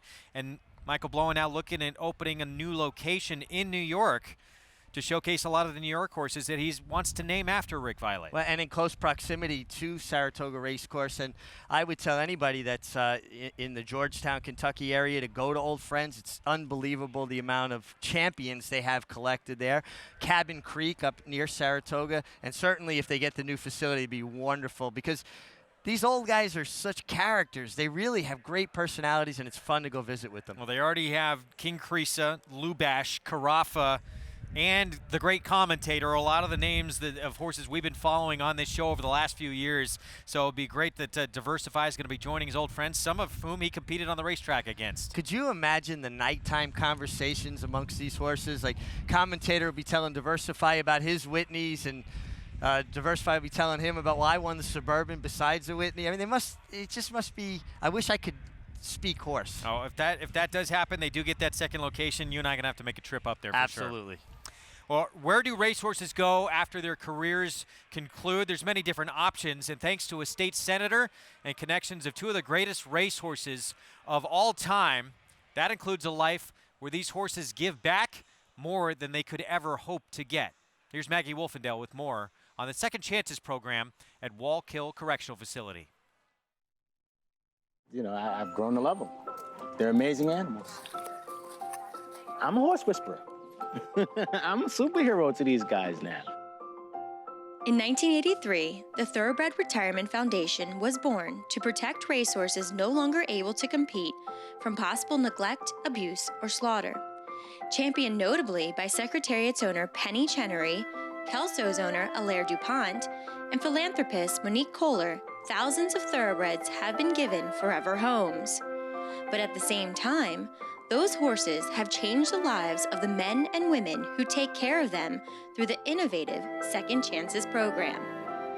Instrumental in the Second Chances program was Senator Howard Nolan, who was a state senator here from the state of New York, and he helped connect the foundation with the New York Department of Corrections.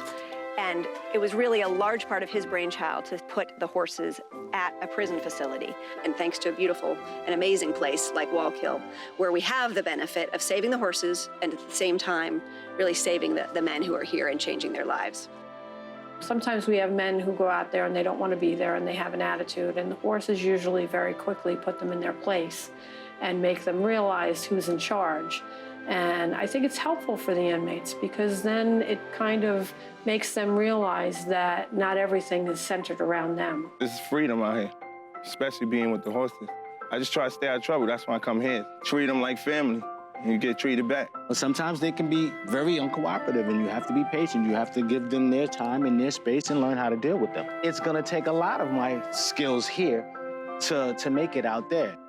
The TRF currently has a herd of more than 750 horses living at 21 different farms across the country.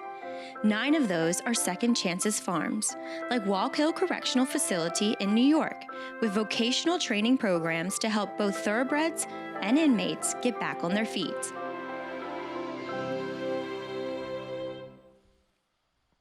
Well, you've visited there before, and it's tremendous. We have another piece we do with the Man of War Project. That helps veterans who come back from the war dealing with PTSD. But horses have so many great uses once their racetrack careers are over. And, you know, just to see the effect that the horses have on the men and how much pride the men take in caring for the horses and learning that skill, that ability. And also, you can't just push horses around. So, you know, I think it teaches a mutual respect between the horse and the person. Stars and Stripes Festival, it is coming up next weekend. Of course, we're going to see Catholic Boy back in action in the Suburban as he makes his first dirt start of 2019 as a 4-year-old. And we also have the Turf Trinity and the Tiara and that Turf Triple Series for the boys. It's $1 million for each and every leg of this series that emulates the classics. And Todd Pletcher, spin-off, competed in that Triple Crown campaign, getting on the turf. Yeah, getting on the turf, and we were able to watch him work. And I just love the fact that we've got this series now. I'm so excited about it, and the fact that it mirrors the dirt Triple Crown, and you know, turf racing has become so important and so dominant in North American racing now as well that, you know, it's pretty cool, and it's going to be fun to see these horses compete on a regular basis. You see Digital Age there. Chad Brown, trainee, also has DeMarchelier. Both those two horses undefeated, perfect 3 for 3 as you get a look at who's going to line up in the first leg of the Turf Trinity in the Belmont Derby. Yeah, absolutely. And Chad holds such a strong hand in all of these races. But, you know, Todd Pletcher thinks a lot of Spinoff. Obviously, he's a horse that, you know, competed in the Belmont, competed in the Kentucky Derby, right? Disappointing 18th place finish. Yeah, no doubt. But, you know, now he puts him on the grass. And you got to like what you see. I think he's striding well. He's handling it well. You got Social Paranoia, who's already accomplished on the grass. He was third in the Pennine Ridge. I love what I'm seeing from Spinoff here. I think he's getting over the ground well. You could see the rider on the inside kind of squeezed him a little bit, and he jumped right back in the bit. I'm not seeing a lot separating him from a stride perspective. He certainly looks like he's enjoying himself. I think it's going to be interesting to see Spinoff on the grass. Yeah, absolutely. Of course, Social Paranoia, you mentioned third at Pennine Ridge, also third in the American Turf. So he's faced each of those two undefeated runners for Chad Brown, who they're going to be monsters in there, but you never know who could take a step forward here. But Pletcher trying something new here with Spinoff as we take a look at Chad Brown's pair, who have yet to lose. And, you know, it's interesting. These are closers. So when you watch closers work, sometimes you're not as impressed because they're not flashy. They don't have that speed that some of these other horses possess. But these two could not be a better matched pair. They work 5/8 in a minute and 2/5, a minute .400s, right? And, both in the bridle, both carrying themselves well, both out away from the rail. So, you know, that it makes the time even more impressive. But, Greg, I'm not a time guy. I'm about how horses do things and how they cover the ground. And I think these two horses are just as perfect as can be. They're going to change the leads. They're almost one stride apart. The inside horse did it first, the outside horse did it second, but they're both in hand, both riders, just allowing them to do it, not forcing them to do it. And again, the big question mark, you know, in the Derby and the Oaks, who's going to handle that 1.25 miles?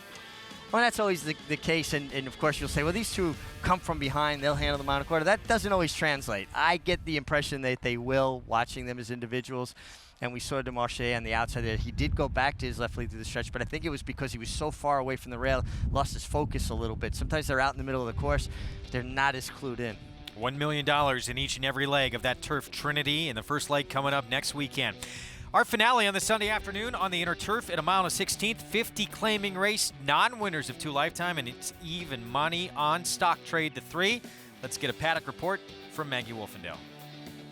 And Greg, he's one of 2 horses in here that are above the age of 3. He is the 4-year-old stock trade, owned and trained by Hall of Famer Bill Mott. Now, who am I to question Bill Mott? But I also wonder why this horse hasn't been gelded, to be quite honest, because, you know, he gets there, but he doesn't quite seal the deal. And we saw that with the first-time gelder earlier in Corky, and we saw how that changed his life around it and being more game and putting his neck out there. And you see him, he's just acting obnoxious, to be honest. He just doesn't want to behave for his connections. He's just wringing his head and making it difficult for Irad to get on. He's got a little hot down here.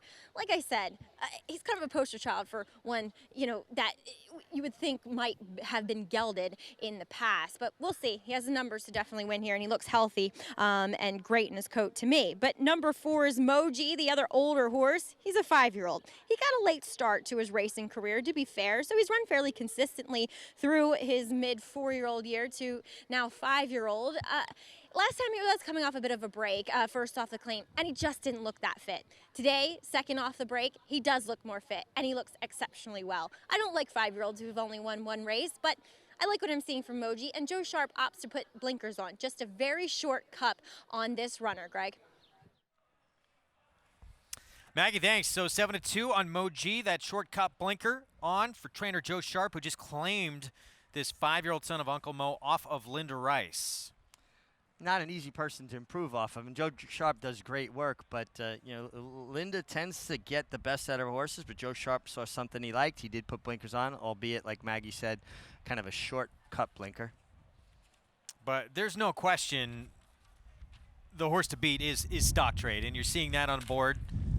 4-5 right now. What he did in his last race, if he can come back up with that kind of performance, it appears to be he's getting his picture taken. Yeah, if he runs that race back, he is your most likely winner. But I thought he had a pretty good setup last time. Fairly quick pace for the mile and a 16th. And he looked like he had dead aim, and he kind of ground it down. I'm not seeing a tremendous amount of speed in this race, and he could get a different setup. Our post parade coming up. And the horse who likely is going to be in front and may not have a whole lot of company, Honorable Hero with Manny Franco. And this is who I like. He adds blinkers off the claim for John Toscano. Comes from a good barn, but sometimes that's a wake-up for horses, just a little different program. And the blinkers and the lone speed could carry him a ways. Stock Trade, the one to beat, Bill Mott, Irad Ortiz Jr. Yeah, horses, buyer figures kind of make him stand out a bit. And he doesn't have to be far back, but last time I thought he got a good setup and short price. And listen, definitely the horse to beat. Well, this horse used to have very good speed. That has not been his running style of late at all, although he does have blinkers too for Joe Sharp. Yeah, most of the times he showed speed, though, was on synthetic. There were a few turf races well back, but he does put blinkers on him. Maybe Joe Sharp feels he needs to show that speed again. Here's Coral Legacy. I really thought this 3-year-old could take a big move forward today. He was on a yielding turf last start in the first start of his 3-year-old season. Well, and it's a very good point. He did catch yielding ground. He's going to be on firm ground where he has done his best work. And Thomond Park, he's been a bit of a disappointment his last couple of starts. Now they're going to take the blinkers back off again today. Well, it's interesting. They put the blinkers on, and he showed less speed. That's counterintuitive to what it normally does. He was further back with blinkers on than he was with blinkers off. If you look at his last couple of races, he's just not been comfortable at all early on in the running of the race. Well, he's also kind of getting up to that kind of hesitant beginning. I wonder if he wasn't a horse. Some horses try to look around the blinkers, and they're preoccupied with it. Maybe that's going to help him break better, because that was the worst he broke with blinkers on 2 times in a row. Well, we talked about the Trinity for the boys, the Turf Tiara for the 3-year-old fillies. In this series of 3 races worth for the ladies, $750,000 each as we take a look at the schedule. Belmont Oaks kicks it off at 1.25 miles. Then the Saratoga Oaks at 1 3/16 and the Jockey Club Oaks at 1 3/8 with a purse of $750,000 each. And a newspaper of record, the big question mark, can she get back to the dominance she showed in her 2-year-old campaign? She's been keyed up early in each of her first 2 starts, both losses, first 2 losses of her career in her 3-year-old campaign. Yeah, and it's, leading people to believe, or there's, talk that potentially she didn't improve much from 2 to 3. I'm not convinced that's the case. I think it's all about getting her to settle. She has come back as a 3-year-old more keyed up than she was at 2. Her last 2 works, they kind of broke off just a bit off of the workmate, Cambier Park. And she was more settled the second time they did it. So it looks like she's getting it through her head. You could see Irad Ortiz aboard here. When he put his hands down, she strode away readily. And I love the way her ears come up on the gallop out as she continues to stride out. That's the key to it. I do think she made the appropriate jump from 2 to 3. I just think she knows she needs to show she can settle. And it was her workmate in that video we just showed you who beat her in the Wonder again, Cambier Park, who's going to be one to reckon with as well. This is a look at Cafe Americano. Worked 4 furlongs and 48 flat this morning. And looks good, striding out well. You can see that real turf action, that little extra extension. She's inside. The horse outside her is being hard held not to leave her, but this is a good work. I like the work, the way she's traveling, and no doubt that she's handling the course well. First leg coming up next weekend for both the Trinity and the Tiara. And that's going to be a lot of fun on the final Saturday of the meet here at Belmont Park. Certainly go out with one of the best programs of the entire meet. Well, it's great that it kind of keeps the excitement level and the quality of the racing up all the way through the end of the meet. So we end on a high note at Belmont. And any day, opening day, feels like Christmas morning at Saratoga. It's going to be so much fun. Can't wait. Obviously, we start a week earlier this year, 5 days a week instead of 6. So we extend it by a bit, but it will be tremendous. And especially the 3-year-old picture. We're going to see the Curlin, the Jim Dandy early on, and then those being used as preps, of course, for the main event, the Travers. And the Travers, the Midsummer Derby, to me, has taken on even greater importance this year because I think this could be the race that actually decides the 3-year-old championship. Could be indeed. With more on this nightcap here at Belmont, let's go downstairs to Maggie.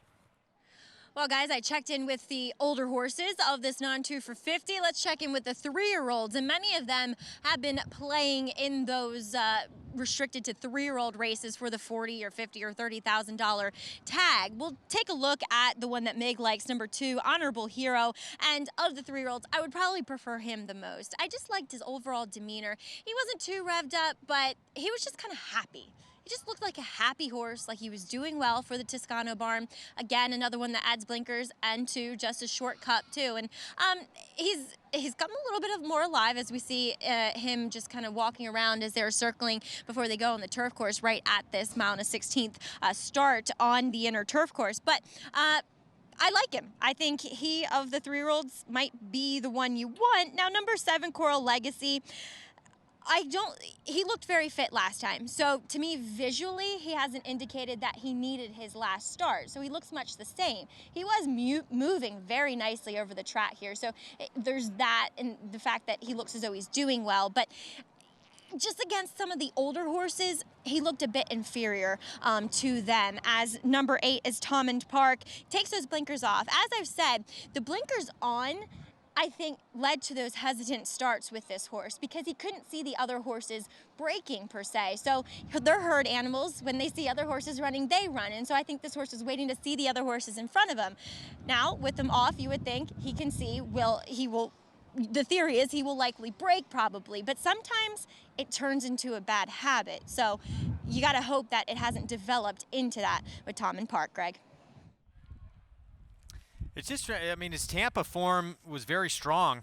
Talking about Thoman Park on the outside here. Didn't have the blinkers for that first start here at Belmont and still just didn't run up to expectations. So then they made the change, and then things seemed to get worse. Yeah, but like Maggie said, some horses just, they don't see the horses around them, so they don't move when they move. And you know, to me, the blinkers are the key. The fact that they put them on and he started that habit, hopefully he didn't fall into it. Now that he's stuck with that in his head. But being outside today without the blinkers, if he doesn't break well, then we know it's more than just the blinkers. Double-digit odds now, 10-1 on Thoman Park. You see him, he just left our screen there in the background. As Mo G, blinkers on. Eric Consell riding for Joe Sharp here. Off to claim has gone from Mark Cassidy to Linda Rice and now to Joe Sharp. Well, all three very good and accomplished horsemen, so he's been in good hands. He looks great on the racetrack. I tell you what, he was glowing health there as I saw him stepping onto the grass course. 4-5 on Stock Trade. Been favored throughout. The son of Motivator trying to collect just the second win of his career on turf. He's just 1 for 11 here coming in, but that last start here, better than what most have been able to produce here so far to this point in their career. No doubt, but it concerns me that he seems like he kind of hangs just a touch at crunch time at a short price.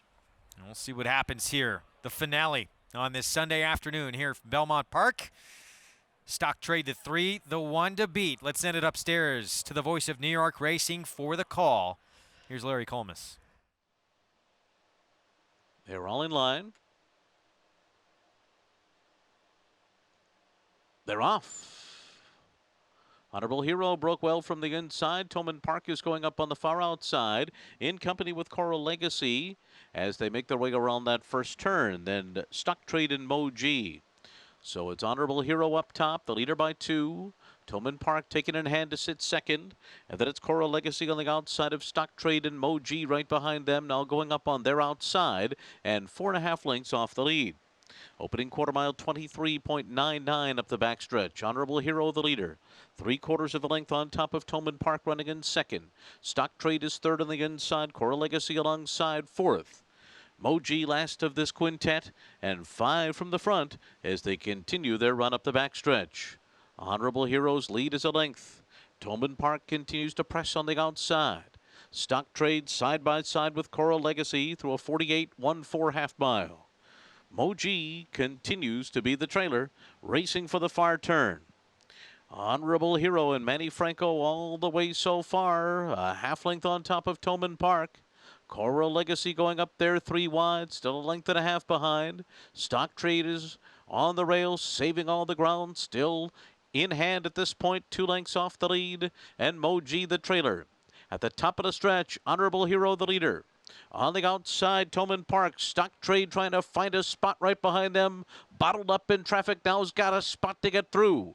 And then it's Cora Legacy on the outside. Stock Trade with a clear path to take the lead now. Stock Trade takes off and pulls away as they come down to the wire. Wins it by 2, and then it was Cora Legacy, Toman Park, and Moji. Stock Trade, Irad Ortiz Jr. trying to find an opening, and when he got one, this horse took off. Yeah, the best horse, got the best trip and a terrific ride from Irad. Was able to ease his way out without bothering anybody. When you got a lot of horse, you can kind of just put this shoulder on them and find that gap. And you can see he's searching for room here. And right off of this horse's heels, horse who's outside, he's going to just shift out his ground a little, put his shoulder on him. A little bit. They came together, but, you know, to me, that's just race riding. That's not a dangerous foul. That's a competitive kind of race riding thing that, to me, if the stewards looked at that every time, that would be a problem. You've got to allow these guys to find their gaps as long as they don't do it so abruptly that they're turning people sideways. Wins at 4-5. I believe Coral Legacy, the 3-year-old, just got up for second, but it's very close. Very close, no doubt about the winner. You could see early on he was traveling in behind them so easily that as long as he found room, he was going to be the winner. And Coral Legacy indeed does get second here. Stock Trade 4-5 closes out this Sunday card with a favorite taking the finale. We'll be back with the prices right after this. Irad Ortiz Jr. with that split lip, sore jaw and all, getting his picture taken again.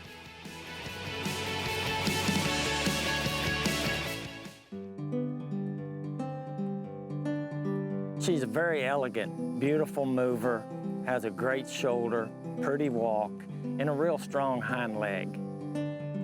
Being by Runhappy, that's just even better because he was such a racehorse. And they say he ran drug-free, and that's a great thing in our business. And I just hope that she can be a runner for somebody. Runhappy, standing at Claiborne Farm.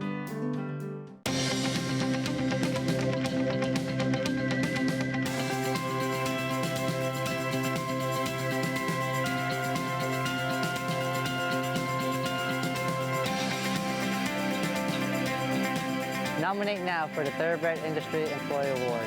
Nomina hoy para los premios para los empleados que trabajan con caballos. What are you waiting for? Why haven't you nominated yet?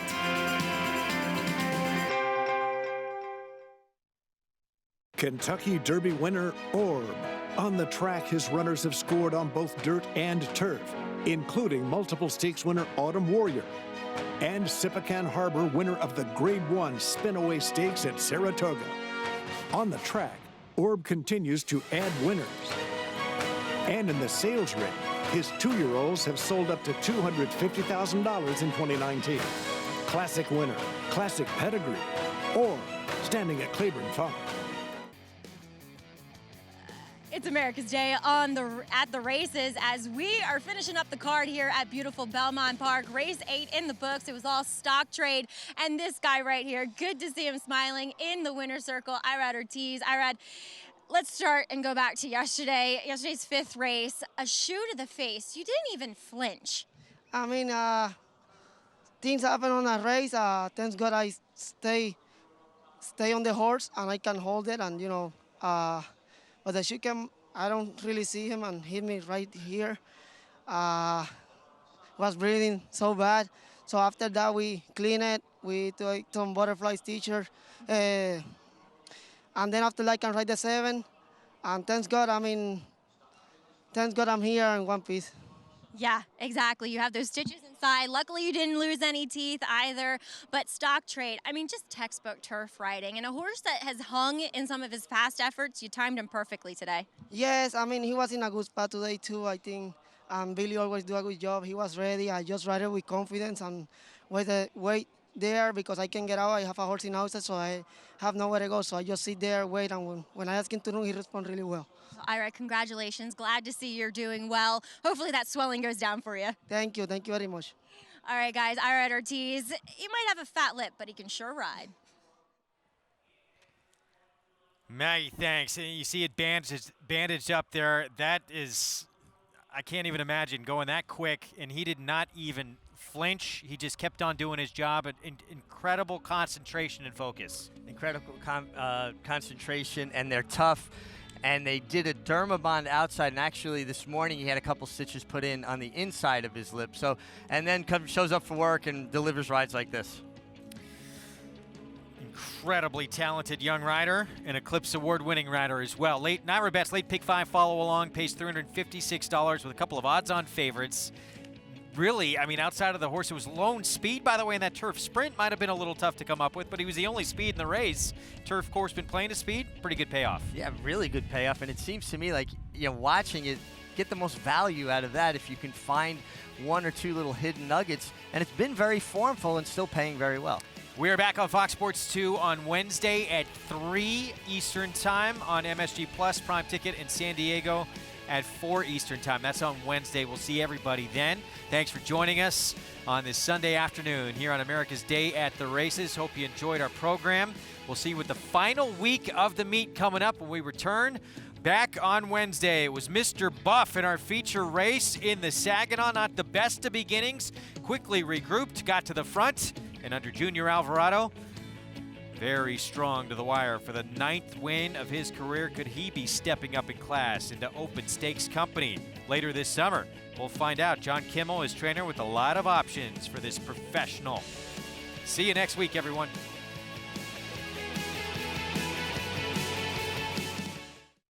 This is a Runhappy colt out of the mare Proud Dame. He's a very nice colt, great mover, wonderful mind, just does everything we ask him to do.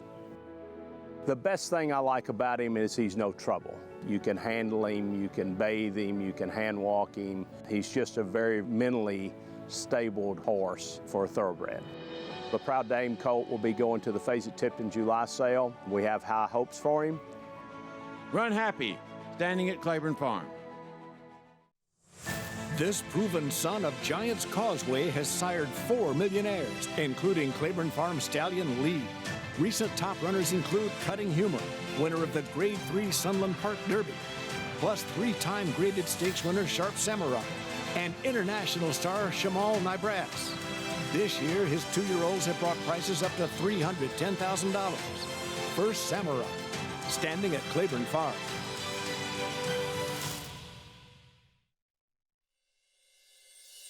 Give the time, 100 and about 900,000. Thank you.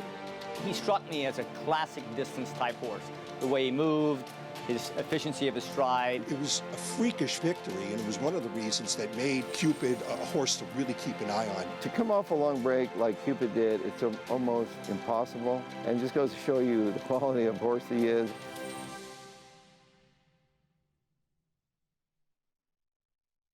No sport in the world brings the wins home like racing. It's one-of-a-kind, high-speed, high-stakes action, and NYRA Bets takes you there. Place your bets and watch the races live from anywhere. With NYRA Bets, make easy, secure deposits and promotions every day to earn reward points or cash. Download the NYRA Bets app or visit NYRABets.com. Sign up now for a $200 new member bonus with promo code LIVE at NYRABets.com.